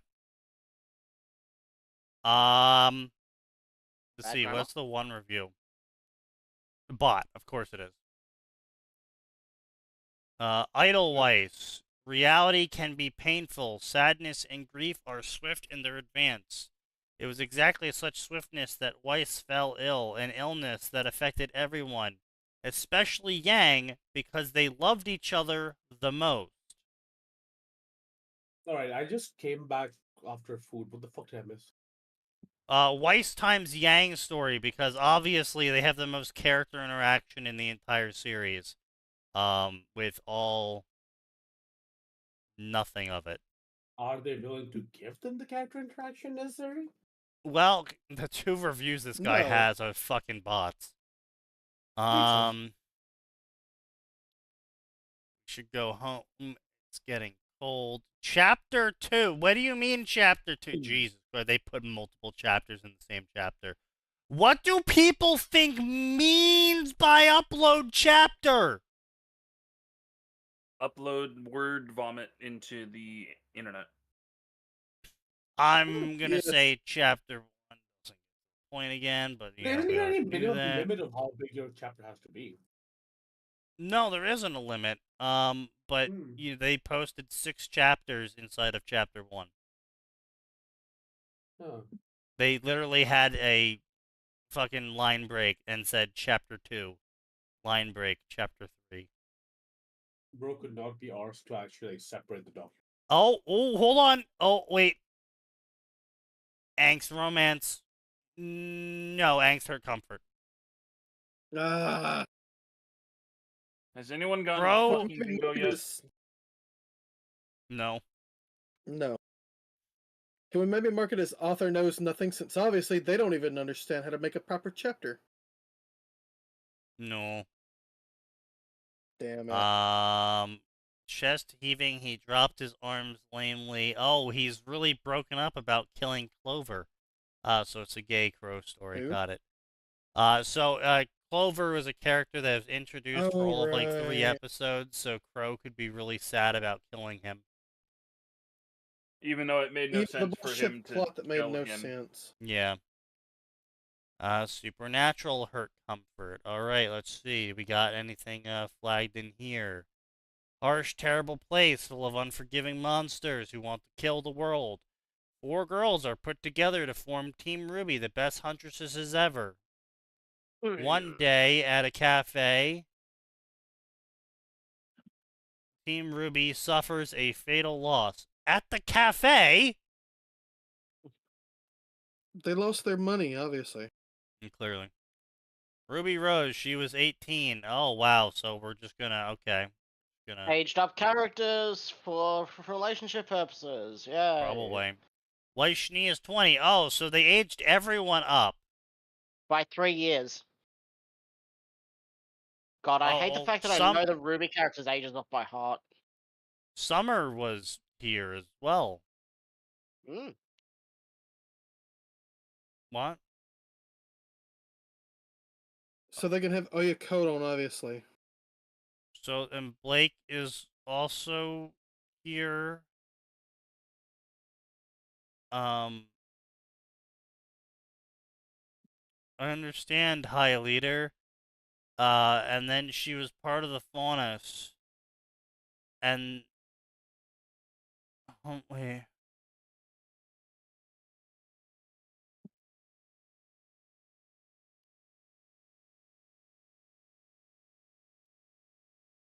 She left to go to Menagerie, a safe haven for Faunus. Okay, so we're just going to ignore the fact that Blake's parents are in charge of Menagerie. Yes. Yep. Okay, we're just gonna get rid of that AU. Okay. Blake needed to go somewhere that wasn't an island. Okay, so Blake is also 20, and she's going to Vale because the White Fang ordered her to go to Vale.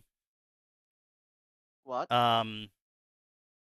And Yang was dreaming about adventure. Not related to Ruby anymore. Oh. I wonder what that was, why they made that decision. I'm really just confused about this entire AU. What's the point of any of that? Porn, obviously. It's set up for porn to remove the specific things they don't like, such as incest.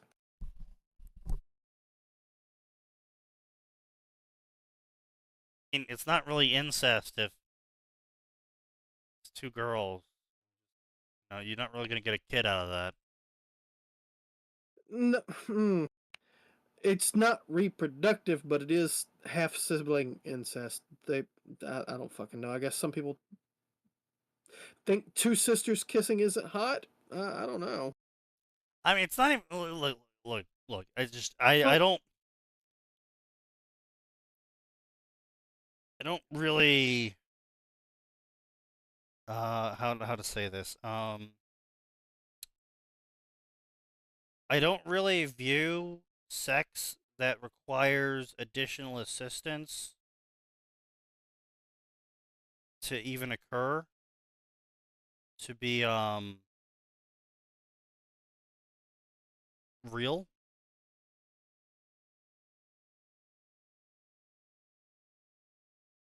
So you're saying it's advanced masturbation? It effectively fucking is, okay? Let's be clear. There you go. I gotta put this in chat. Okay. So Team Uwubi. No, Team Uwubi is if everyone's aged down. Yes, no, 100%. Yeah, I fully stand behind that statement. Yep. Yep. Yeah. Okay. Yeah. But what if they're, it's a MFF. Then it's threesome. Well, then it's a threesome. It's just a threesome. Yeah. Okay. What the fuck did you think I was gonna say? No, right? Do you think sex is real sex? Because I mean, you're sitting here. Again, gotta watch what I say for Twitch. Yeah, I know. Rogue Prince, a hero to the desperate, an heir to a corrupt legacy. Ooh, guys! It's Marked OC! C-Temps Cannon? Yes. RC Cannon. A beastly warrior and an unrivaled powerhouse. He was all of these things and more. It just so happens that that's also the descriptions of the entirety of Team Ruby. That's really convenient, author. Why could you ever possibly have that? He was all of these things and more, especially to the half-sisters of Team Ruby. All right. OC times canon. Hit it. And harem? Or is it just two 'cause girls it's a three people? harem? It's a threesome. I would say it needs to be 3 or 4. Yeah, I would should say qualify it's as a got to be harem. more than 2, yeah. But does he also go for the rest of Team Ruby? Well, No, no, it it looks like- specifically calls out the half-sisters of Team Ruby, so Yeah. unless Willow got a little bit freaky. Okay. I mean, so all he's doing is following in Tai Yang's footsteps here. True. Man's got 14th birthday, okay. Her 14th birthday was a Author? curious one because her entire family was there. Well, the family that she knew. So her dad, her sister, and her uncle, which is kind of expected. The event was Raven? interrupted by the feeling of someone stalking her. So Raven. Eventually, blah, blah, blah, blah, blah, blah, blah, Summer Air, stepmom, blah, blah, blah, Summer was missing, her eyes snapped open, who would dare touch her, blah, blah, blah, blah, blah, blah. And then she noticed the feeling of eyes outside the window staring at her. It was soft, cyan eyes. What did he mean by this? Blah, blah, blah. Blah. Was he ashamed of doing what he did? Where have I seen his hair before? Does he have a flight semblance? What are you doing out so late? What's your name? He was sad. Hey, are you okay? Or who are you? Where'd you come from? Was he a secret suitor of mine? Okay. I'm sorry, did she just say suitor? Yeah, you know, Yang, 14-year-old. casually throwing, yeah. Okay, so he's really sad. Blah, blah, blah. Blah, blah, blah. I mean, the grammar is unfortunately fine. Mysterious soul bond made its evidence once more.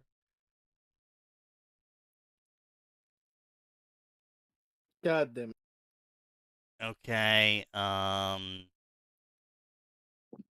blah, blah, blah. Everyone's bothering again constantly about thinking about him. Why do I miss him so much? That boy stalking me outside the window. What? I am going to say author's barely hidden fetish.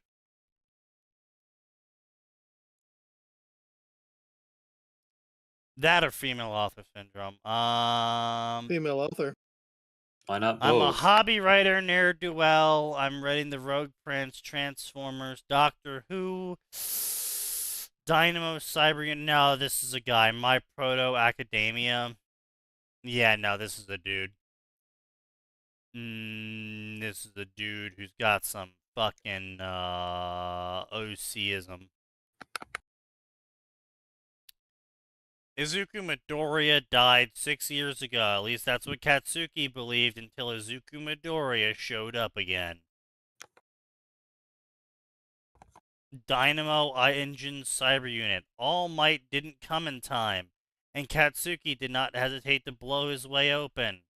The last thing Izuku felt was a force being hit like a truck, and then he died, and then he was resurrected as a cybernetic god. Transformers, Remnant of Cybertron. Ruby Transformers. Takes place after the fall of Cybertron. Okay. That sounds fucking dumb. Yeah, these are all good. This is absolutely a guy. This is not female author at all. Not even slightly. Let's try Ruby recolored. Surely they'll be. Wait. Crossbows. What about crossbows? Crossbows. This is a cross post. No. Oh, I don't thought have you that said one. crossbow.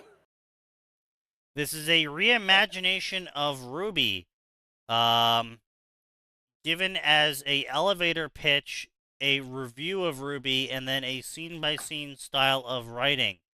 Its purpose is to adapt the series into a more cohesive, simple series for the teenage and mature audiences. Author's note: I do not know how to post stories to FFN. It's really hard and strange. It took me 2 years to figure it out. Huh? Okay. Mm. So this is not a chapter. So everyone who has not chapter.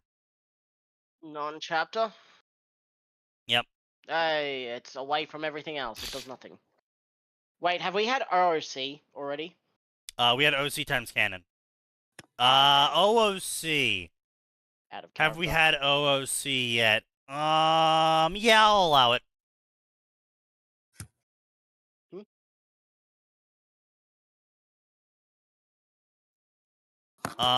Okay, so Ruby should be a shonen anime. I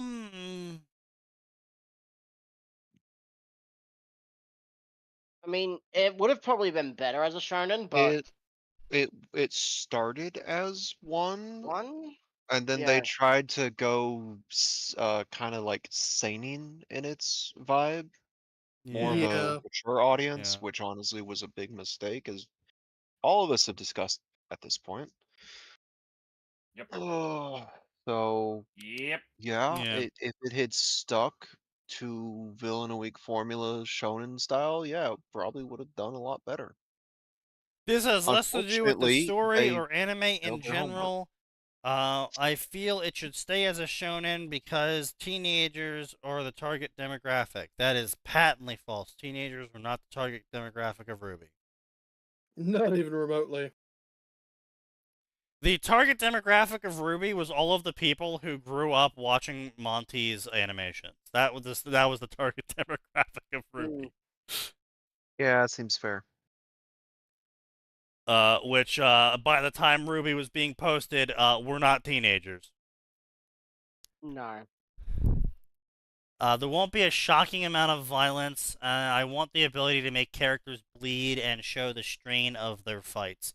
I will second that. I would have really enjoyed seeing the characters actually take fucking damage. Yeah, but then you had Aura as a hand wavian, so.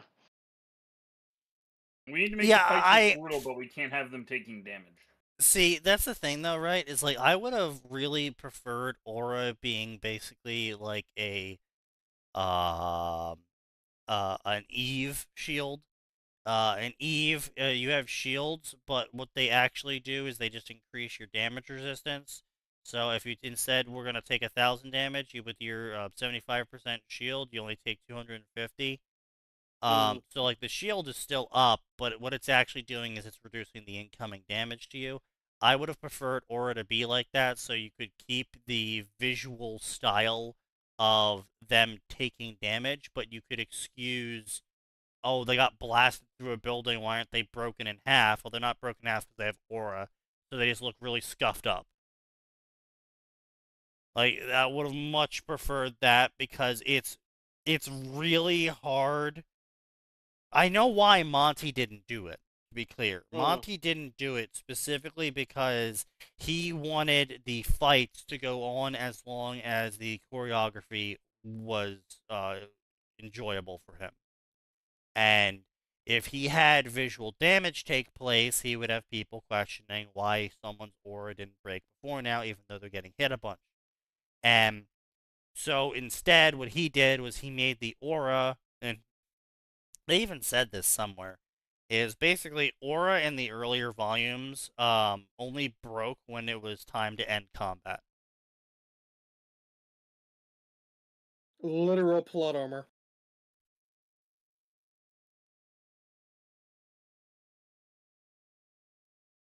You know, Monty definitely played fast and loose with the aura for fights. Like, I mean, nothing wrong with that. Yeah, there there's nothing wasn't. wrong Again, with it. Just he stuck with rule of cool. It's one of the things he was really good at with his choreography was worked. rule of cool. Like he had a fight animation with Tifa fighting a clan of ninja. She Yep. starts using a fucking vehicle jack as a weapon, spinning it around like fucking nunchuck and bow staff. It worked because it was cool. It didn't make Yeah. sense. And watching it at half speed to see the frames that he was doing, lot of weird stuff that shouldn't have been happening there. Yeah. But it was cool at 100% speed. Yeah. I mean, that's true for a lot of animation. Is that there's a lot of frames that when you take them independently don't really make a lot of sense in the animation frame. But it's obviously people have found out over time that good animation to the eye has a lot of really weird frames due to the eyes and brain's expectation of movement effectively. So Yeah. there's a lot The of really odd structure in animation. the brain is really good at connecting dots, and it's even better at it when you give it some smear frames to process for a split second. Pretty much, yeah. Like, I always Um, love people being like, this is why 2D animation is bad. They pick a smear frame. It's like, okay, now let's watch that in context, because that smear frame is really important for this one gag in Tom and Jerry, you yeah. uncultured fuck. Oof.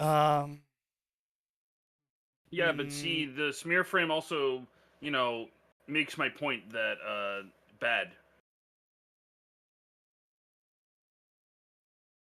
Your point is wrong, and you're There's a wrong, and god you're of stupid. darkness and light, or at least there was. Remember this for later. To start this idea of a revision for Ruby, I decided to get rid of the maidens because I didn't want to get rid of the relics, because I wanted to use the relics as our plot-focused objects.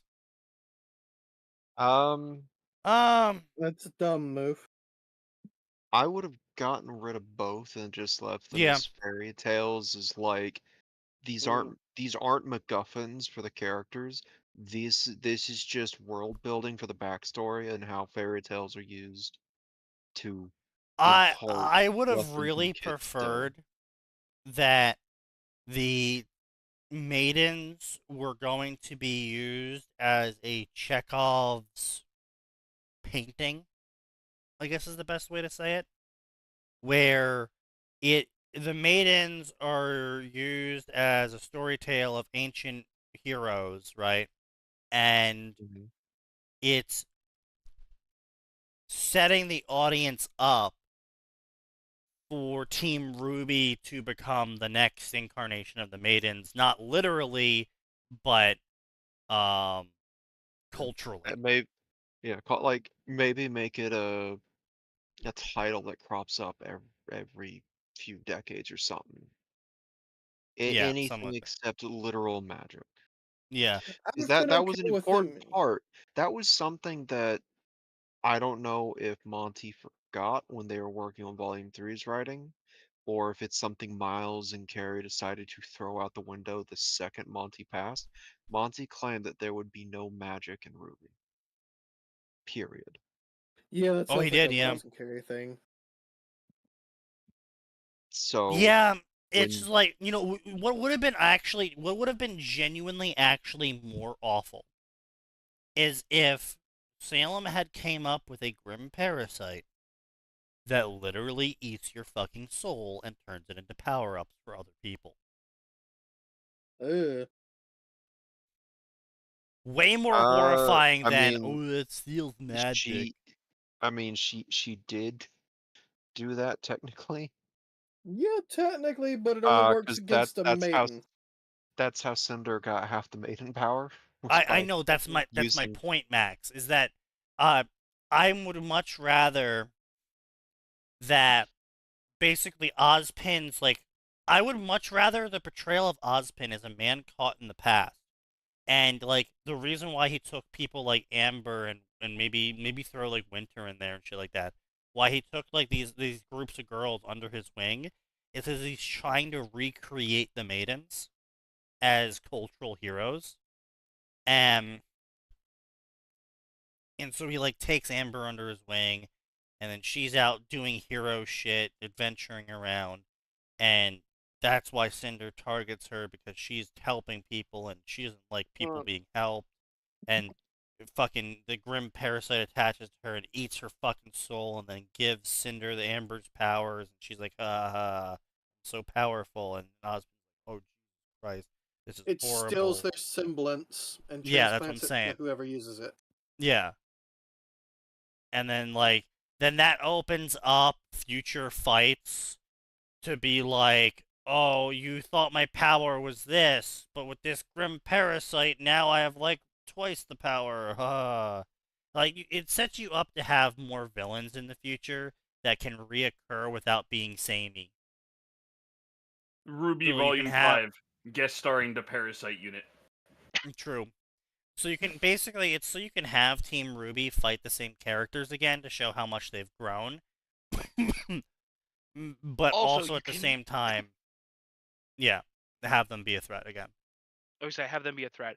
You can also use it to slowly make people more and more unhinged, so that when eventually they find out about the Salem's trying to destroy the world, the ones that aren't completely batshit insane can go, oh, well, that's a terrible idea. I should stop that. Grim Parasite takeover. Or drive them completely insane. Stuff like that. Like it opens you up for a lot more narrative options. Just the Maidens were just such a weird, silly MacGuffin to include in the series. It almost makes no sense at all why you would even put them in. Didn't they get forgotten mostly until Raven showed up as the winter one?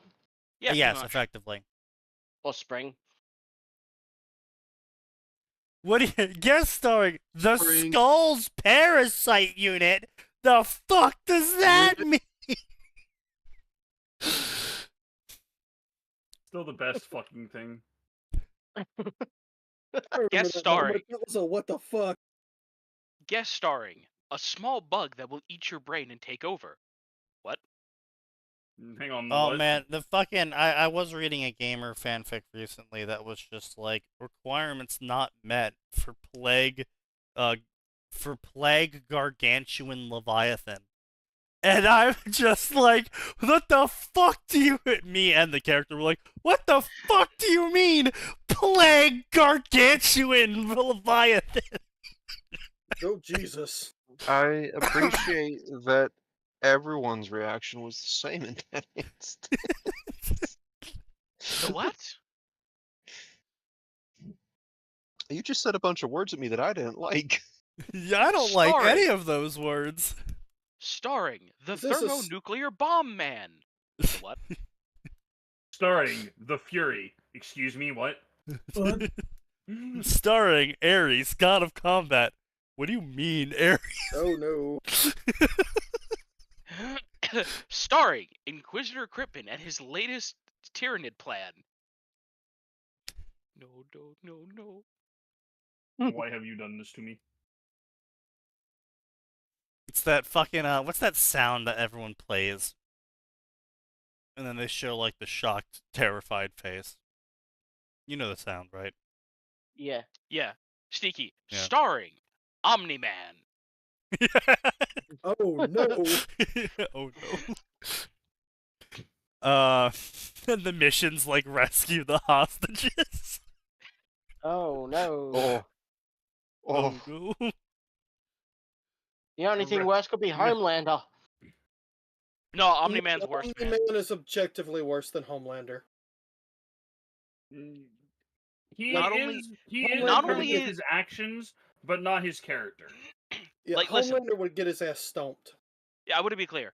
Any Wait, basic did you say bitch Omni-Man would Viltrumite get him? is... No. He said Homelander. Like, any Oh, yeah, basic no, bitch Homelander fucking Viltrumite is dies. stomping Homelander's dick in.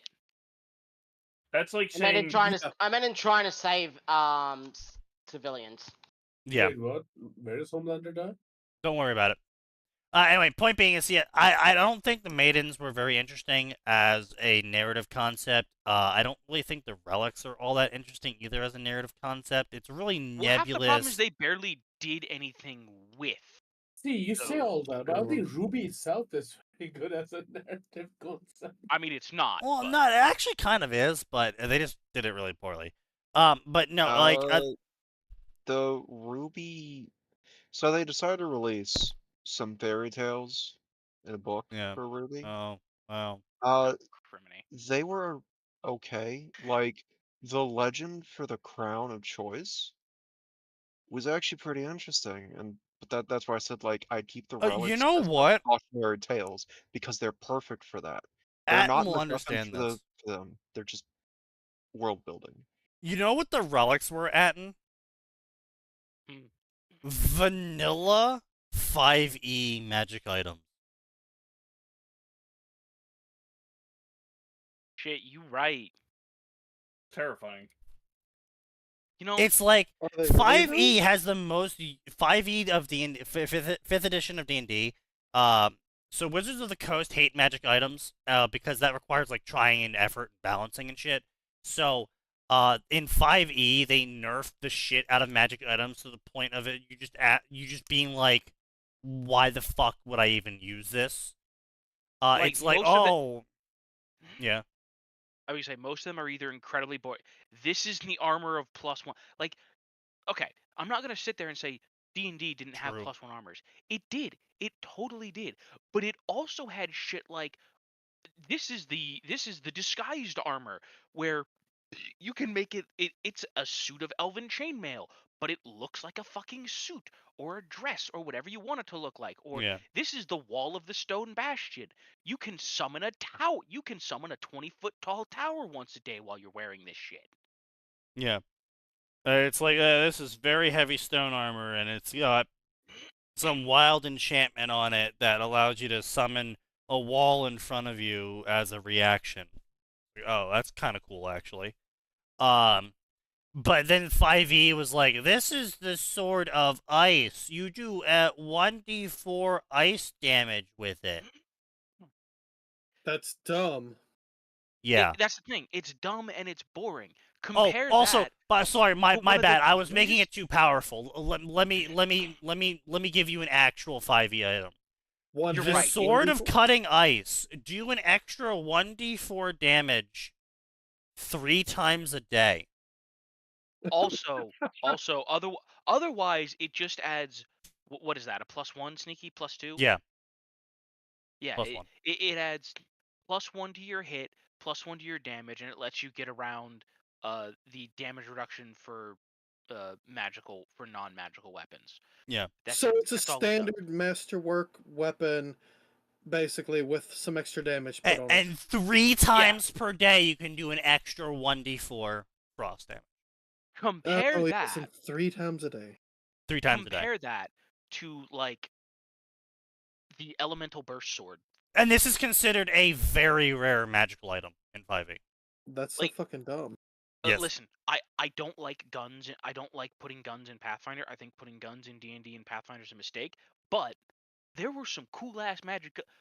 I'm sorry. That what was the name of that weapon? Sneaky? Which one? The sword of cutting ice? Yeah, some shit like that, yeah. Oh, okay. What if I were to tell you about the pistol of the infinite sky? Oh, yeah, that's Oh. a good one. That's a good one. It's a fucking +5 pistol that is carved with albatrosses and infinity symbols. And all it is a +5 pistol that never reloads and never jams. Yeah. So You can infinite ammo fire it. pistol. Yes. Yes. Except it sounds. Here's the thing.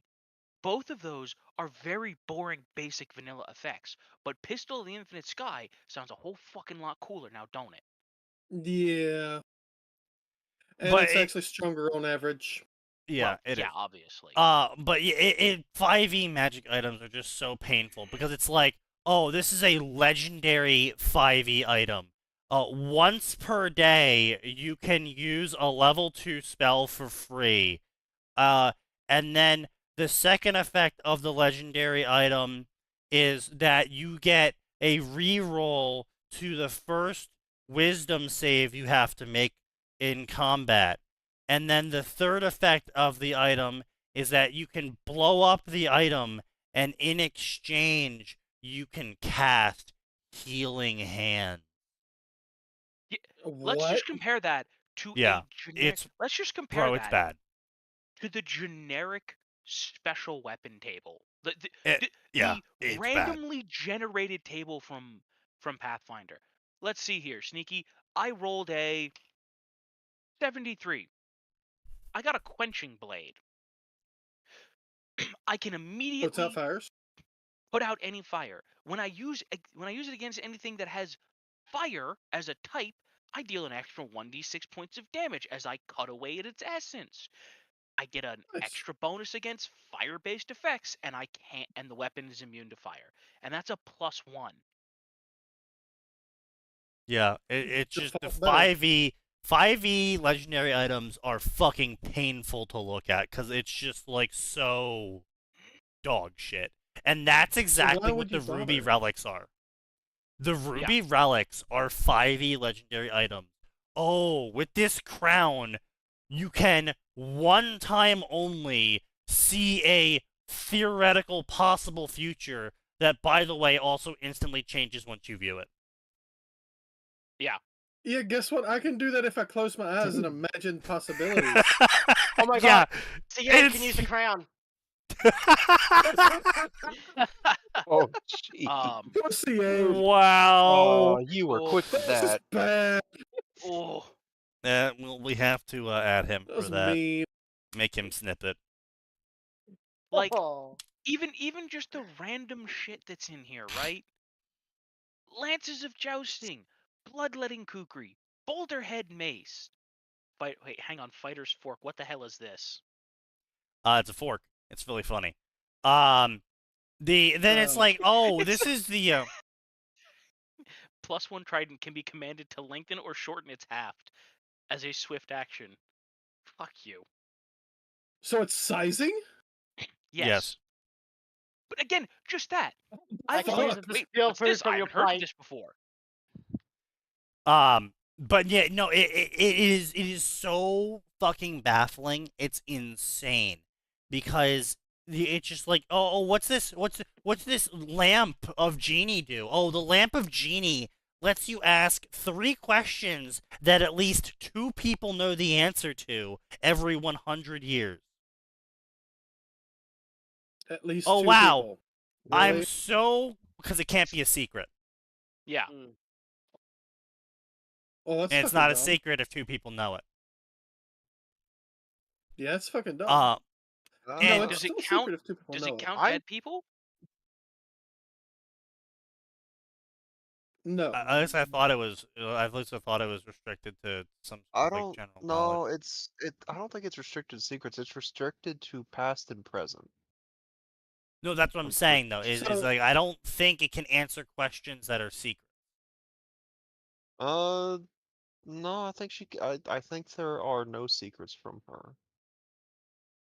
You might be thinking about that though, because the only time we see it being used was learning about Osmond and Salem's past, which Osmond Well, was trying. no, really the hard reason to why keep I'm thinking secret. about it is because there's no real reason why the genie is clearly not malicious because the genie openly interpreted their questions for it to be far more wide-reaching than what their question would have actually answered, Yeah. for the sole purpose of giving them extra context and knowledge. And Yeah. she even let them off abusing the time-stopping aspect so they could defeat a large monster that was going to kill a bunch of people. So it's clearly a non-malicious genie. And the reason why I think the answer is a secret, that she can't tell it, because when Ozpin asked, how do I defeat Salem, she didn't go, you personally can't defeat Salem, you need to find people who are able to do it for you because you have, you won't be able to ever land the final blow. She just said, you can't. I mean, but here's the thing. No, that but could that just be her doesn't- being a bitch to Ozpin. Oh, that Or could it all. could be that he True. can't.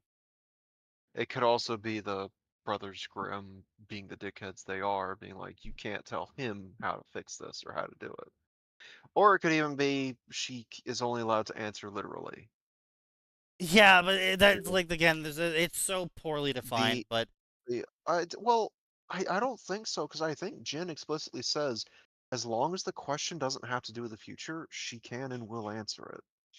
yeah, but that's the thing. Though, like, right? They asked, yeah, as Phoenix points out here, what is Ozpin hiding from us? And she doesn't go on and be like, well, his social security number is blank. She goes on to be like, well, see, this is his deep, dark history with him in Salem, and this is how they interacted with each other, and this is what they did.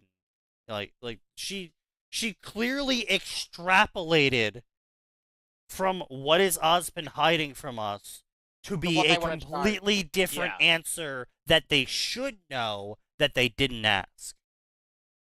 Yeah.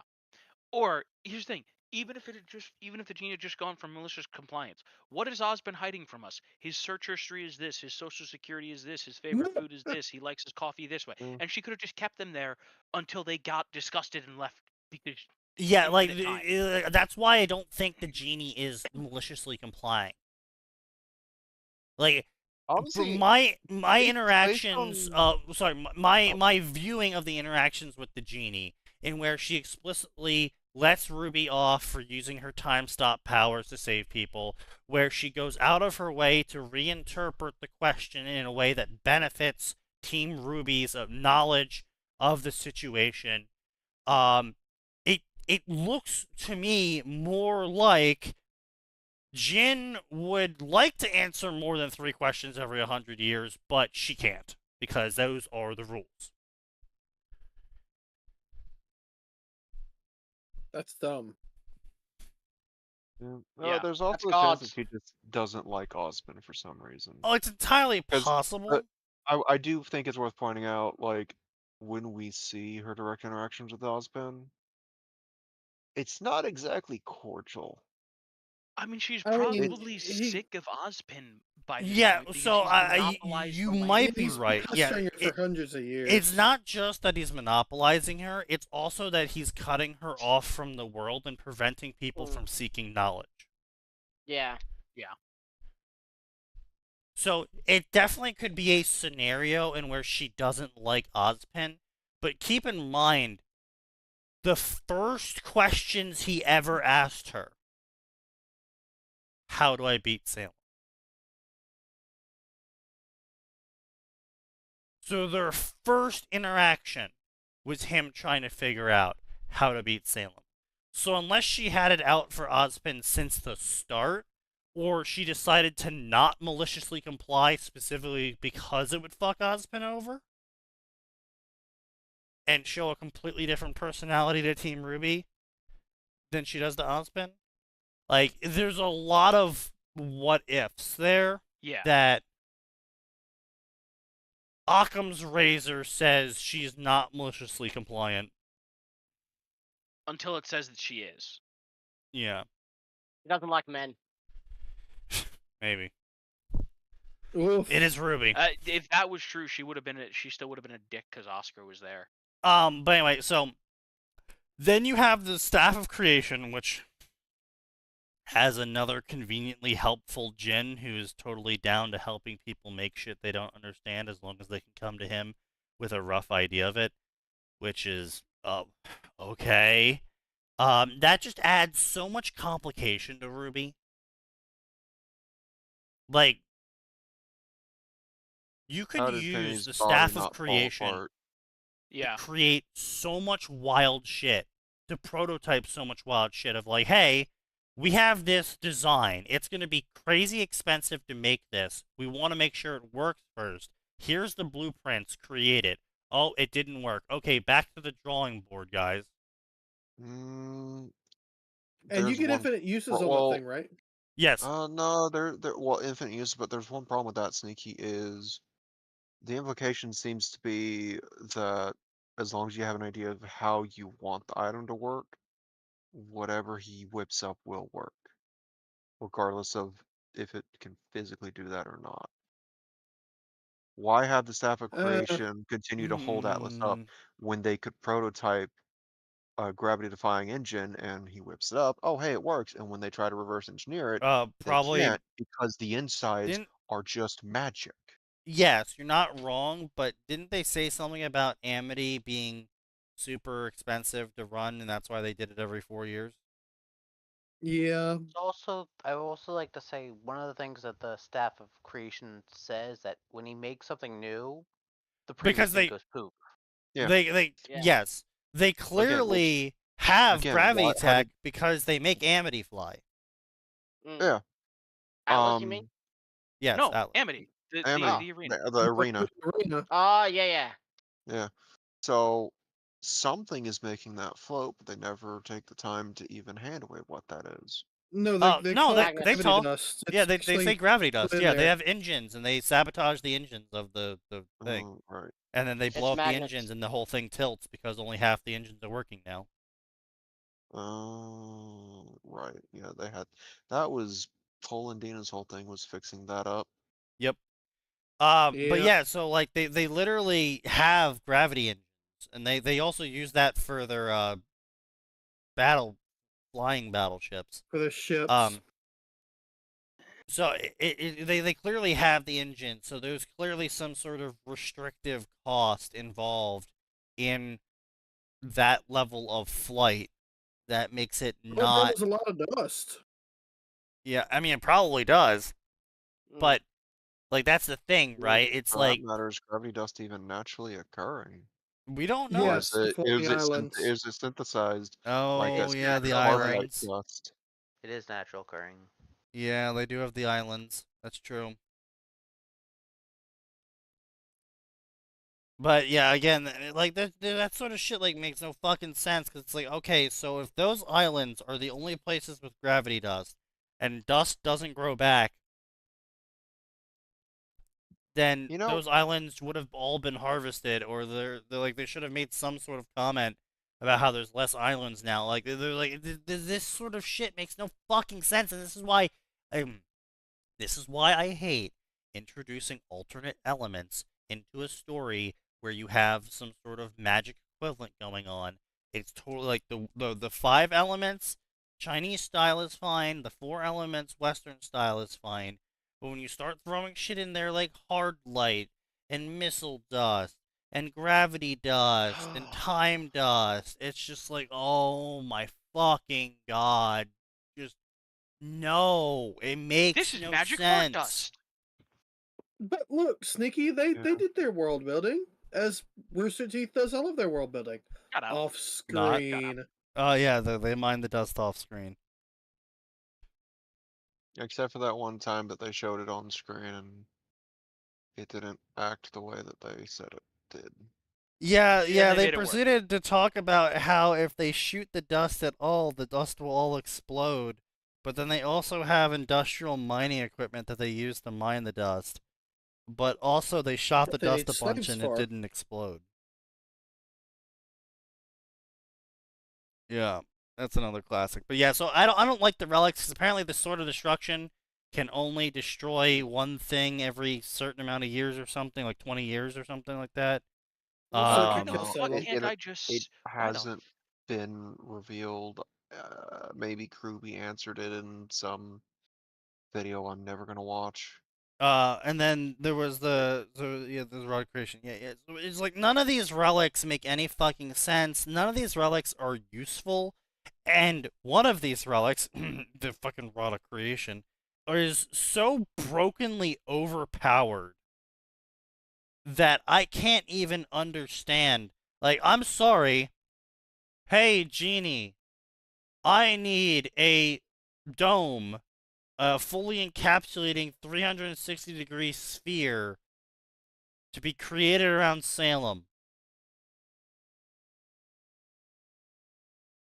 It's unbreakable as well. Yep. A completely unbreakable 360-degree sphere. Again, it needs to be pointed out. We were told the only condition is you have to be able to show them a design and explain what it's meant to do. Yeah. Hey, Genie, you're gonna do me so. I'm about to make you obsolete. You're gonna make me a staff of creation that can hold up to 4 things at once and will not disappear when you make something else. Yeah. Hey, Genie, I want a rocket that the sphere can be loaded into that works. You know what? This is without another thing I dust. hated about Atlas. Genie, I want you to make me a grim repelling field, or I want you to make me a Oh dome yeah. that will cover the entirety of Atlas and prevent any grim attack from ever getting in. Or But you know, no, the yeah. we wanted ultimate to make the thing. city float. Or the ultimate thing of Genie. Here is an idea for a electrolyzed device that will encourage dust growth. Ah, yes. There's a million and one things you could do with it. Here, Genie, Like- here's an idea for a device that will recharge Ozpin's magic. And here's one that'll drain Salem's magic. Right, yeah, it's just like, I'm Genie, sorry, here's one it's that like, will turn Salem into a rabbit. if you all you need is a Oh. fucking blueprint and an Wait. idea, it's just like Genie, Genie, turn me into Wabbajack. I just realized. So apparently, if he makes a human body, it won't just pop into nothing when he swaps to another project, as shown by Penny not disappearing. Why Oh, didn't shit, you're Osmond just right. get himself a truly immortal body? Right? Because he wanted to continue possessing small children. Yeah, I That's think that what might have been an Wait. attraction to small children at that point. That's not good. Mm. I mean, I always knew Osmond was Catholic. I mean, granted, we know that from his flashbacks, it doesn't actually pick an age, because there was one where he just straight up suddenly possessed a middle-aged dude in the middle of dinner with his family, and then Yeah, he just walked out. And it's like, Yeah. Osmond, that was a little Bro. abrupt, don't you think? yeah, That was kind of a dick move there, Oz. But yeah. So anyway, what the fuck is that? Self-insert MC. Seeing Salem having been empowered by the genie to be immune to magic. Oh no. Wait, that's True. illegal.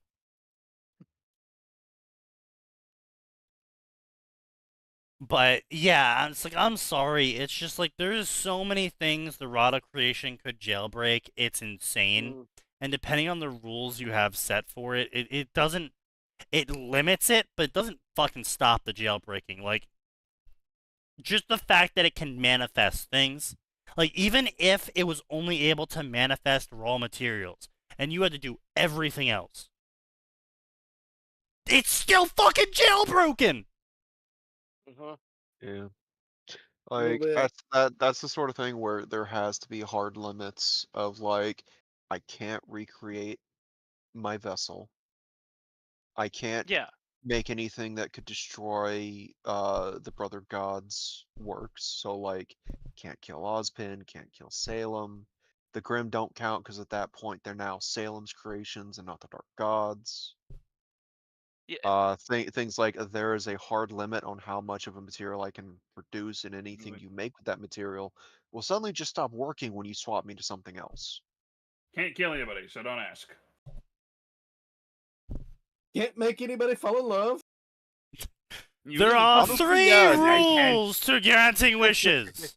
Ask question. There are 6 rules to asking questions. I love 3 rules of 6. Jesus Christ! What kind of question is that? Nope. The part of the skit you're not seeing is there were at least a dozen more questions after they cut that. There are Yeah, now again- 99 rules. Hold on, this is getting too much. Let me just print out a list for you. So what can I ask about? You can ask what the powerhouse of the cell is. Get the fuck out. But yeah, like, listen, again, there's all kinds of things you can do with with a self-replicating device that can make anything you want. Like, literally, no Yeah, one well, ever like I said, said, I'd like, even if it's not self-replicating, like it's just or yeah, not self-perpetuating. yeah. Sorry, is what I meant. Also, literally, nobody ever said, I want something that can carry humanity into space. Cool. We can't kill Salem. We need to get the relic that she's already gotten to kill her. Fine. Make me a spaceship so I can take the entirety of the human population to the stars. Wait, and we'll what just leave relic does Salem on she this have? shithole. Well, I mean, it's not just that. Like, think about it, right? Like, it's like, oh, we can't do XYZ thing because we don't have enough power. There's not enough electricity dust to run the gravity engines or some shit, right?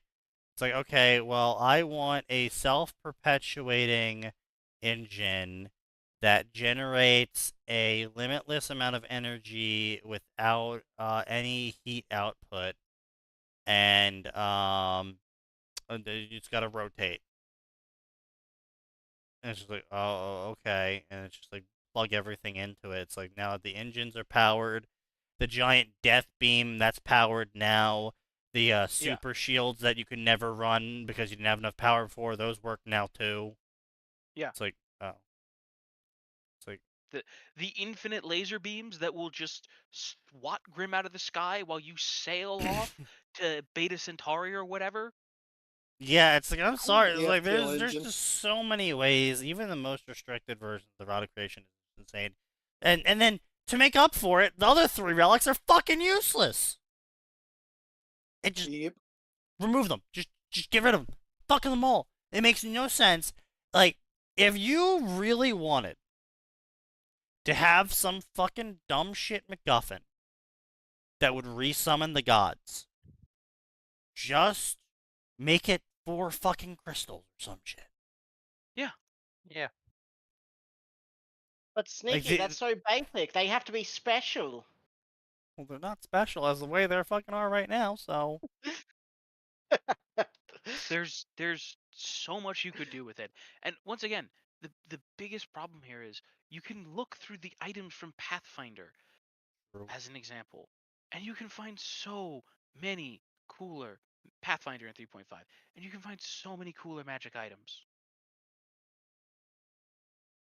Cooler magic items, cooler spells. Shit, I will continue to hype up this spell today till the day I die. Scribe's Binding. Make somebody make a True. will check. If they fail, you rip their soul out and put it in a book that you get to read. By the way, if you edit the book, you edit their memory. Oof. JoJo reference. Yeah. No, dude, this is way before JoJo. This is way before JoJo made a D&D Yeah. reference. Yeah. Fucking Zoomer. But yeah, Why are you calling me a Zoomer? Do you know how old JoJo is? I'm talking about the manga. The original JoJo was like in the 80s, I believe, right? Yeah, I think it Was was. Yeah. So no, the anime didn't come out until 2012, 2014. Yeah, but everyone knows the only thing that matters is Steel Ball Run. Oh yeah, boy, I'm fucking on it. 87. Yeah, 87. Wow. Nice. Yeah. Don't fucking at me with time periods. I'm good at that shit. It went from 87 to 2004 in Weekly Shonen Jump, and it's gone from 2005 to present in Ultra Jump. Yeah. That's cursed. Yeah, But yeah, I remember. mean, it's just it's dumb. It's stupid. Doesn't make sense. The poorest and the least modern of the 3 nations. It's in a land of rivers. Oh yes, the poorest nation, land of rivers. Uh-huh. Okay, buddy, you clearly don't have any idea about geography. Nope. By the way, has this been the entire chapter? Is this just a non-chapter? Oh, the entire story is a non-chapter. Oh, gee. Oh my god. Is this All, just his dissertation on how he would change Ruby and why? All 600k words is a dissertation on how Ruby would change. Okay. Oh my which god. story is this? Ruby Recolored. Which, I will give it to him, absolute baller name for a remake of Ruby. Like, if Ruby was going to go into a V2 and they reboot Ruby, Ruby Recolored is perfect.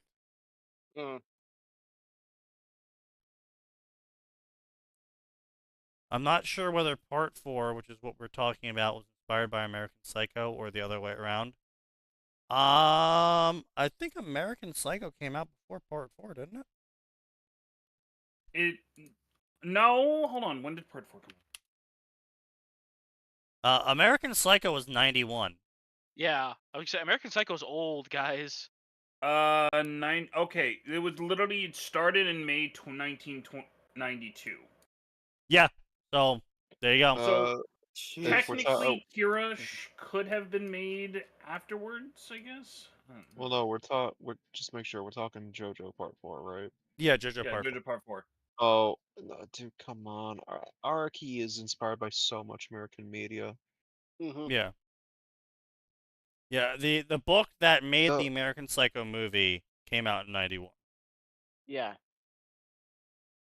Like, I would not be surprised if he got his hands on it and read through it, got a translation, or did it himself. Like, he was Yeah. inspired by so much American media in his naming stuff and character creation. Oh no! Yeah. I was gonna say, fucking old Joseph is just literally Indiana. True. Not even subtle about it.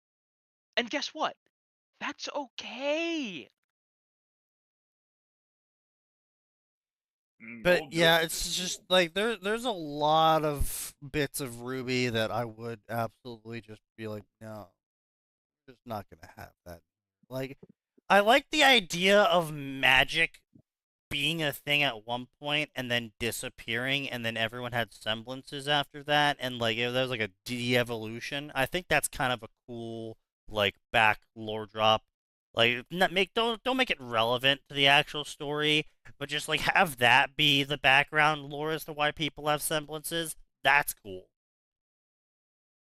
I mean, I The feel like it whole would make sense in a way. Like, oh, they lost magic, so they mutated and developed these strange semblances.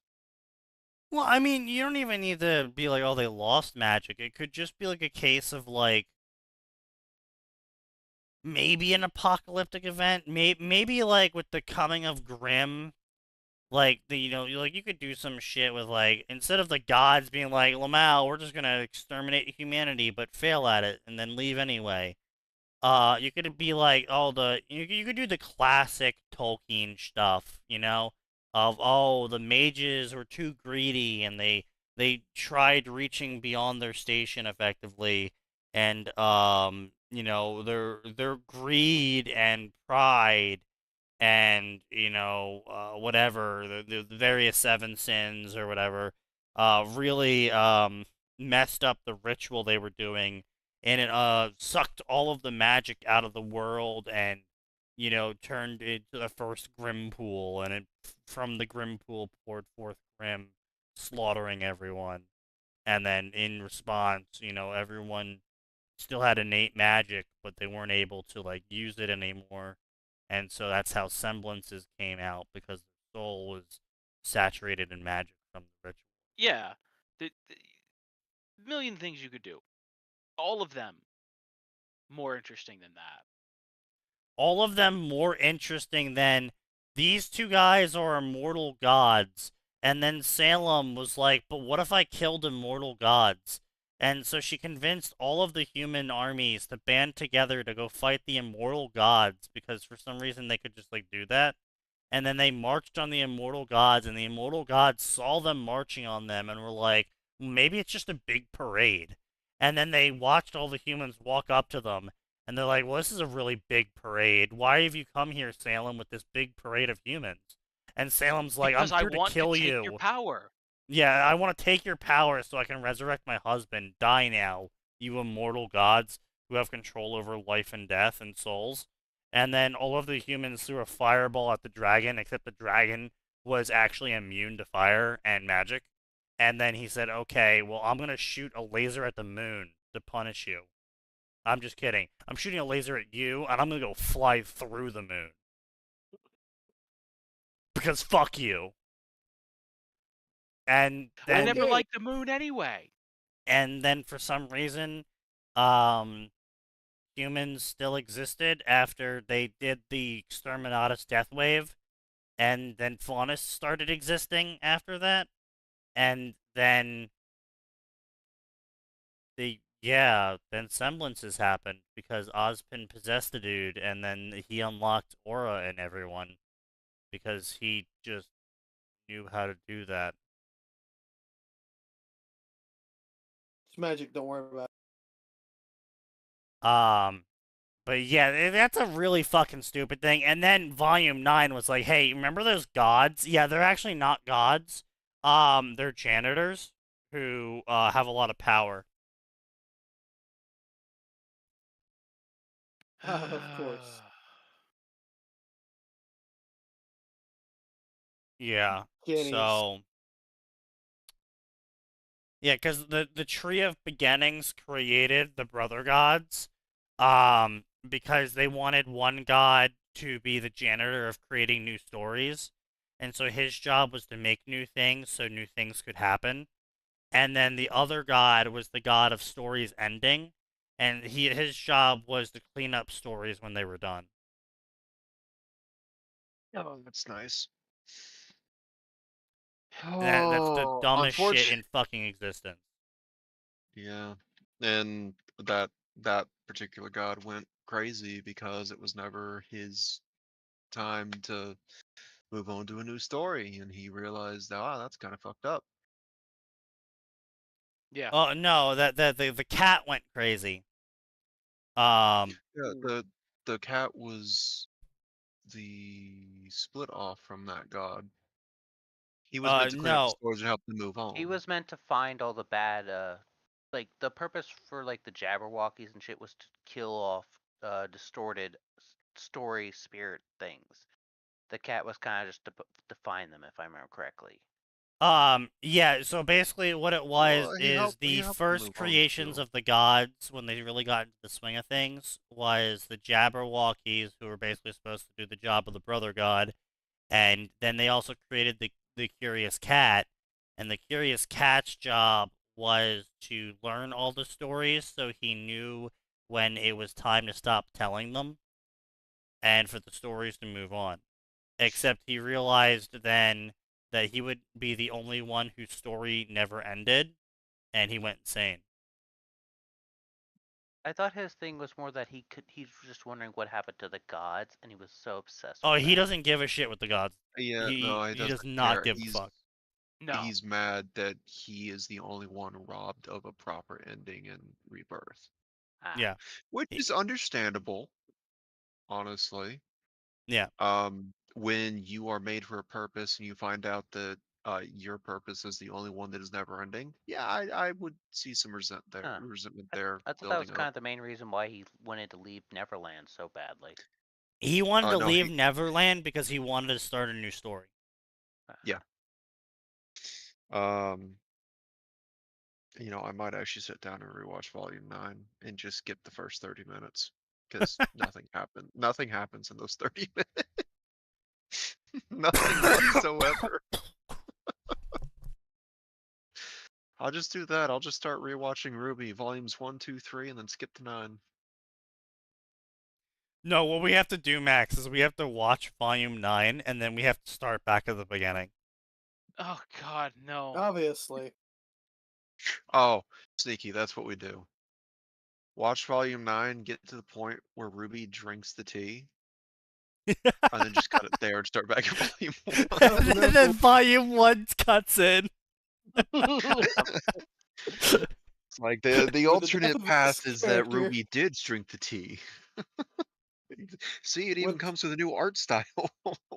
With the death of this character, the You know, I have to threads wonder, of has anyone done this like, what was it? With the Skyrim death Rush? of this character, the threads of fate have been severed.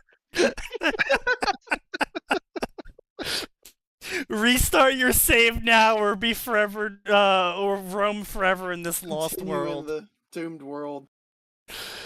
Oh god. Man, the worst part in Morrowind was when sometimes the fucking NPCs would just go up and fucking die on you, and so you'd just be walking around and then suddenly get that message and you'd be like, fuck! And then you would reload your save from like an hour ago, and then you would keep adventuring in a different direction, and then you would get the message again, and you're like, no! Damn it, no! Don't tell me that a save older than this has to be loaded now! What the fuck is this stupid fucking NPC doing? I would say that's. Does And you're the like, message not "Ooh." tell you who it was? No, it just gives you the No. message. It's just like, Oh. this person died, and it's like, oh, who? This Oh person. man. Oh. Okay. Does that message also show up for quests that you don't even start yet? Oh yeah. No, the message, so basically back in the day of Morrowind, NPCs were not immortal, so you could accidentally prevent quests from ever happening because the NPC dies. No essential And- flag. And to be clear, Morrowind was keeping track of everybody all the time.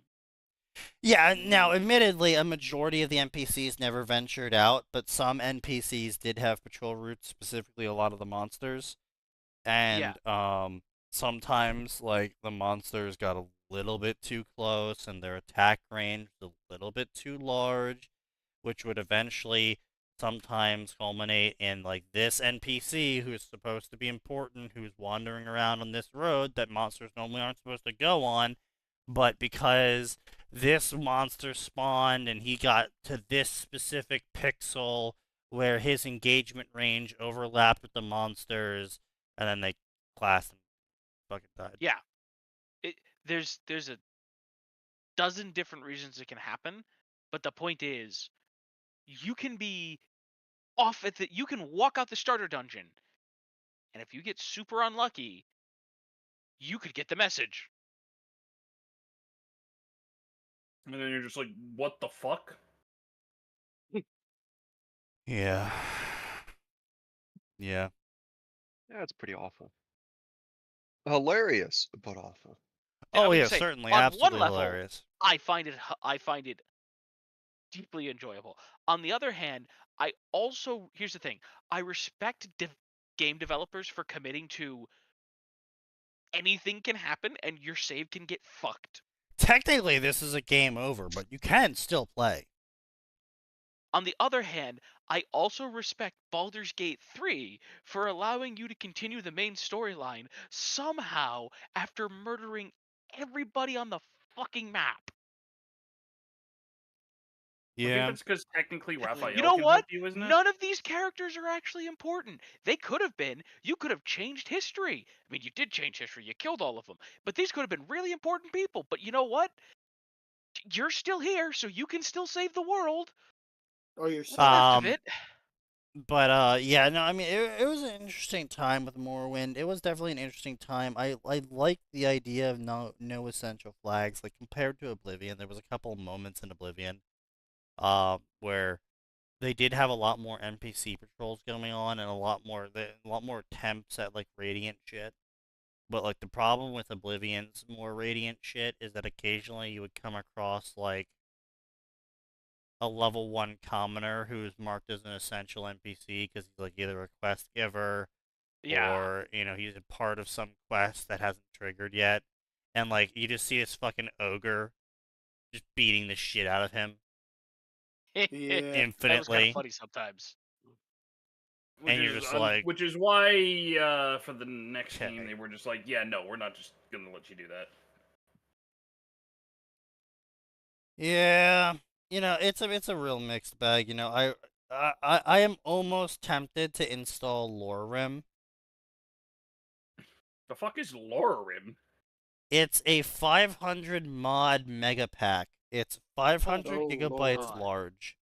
It's got Jesus. every popular magic mod in it. It's got a bunch of armor and weapon mods, a rebalanced combat system, a rebalanced stealth system, a rebalanced magic system, a rebalanced stat system, a rebalanced perk system.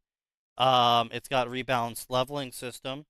It's got a rebalanced weapon damage and armor protection system. And all of the mods work together out of the box.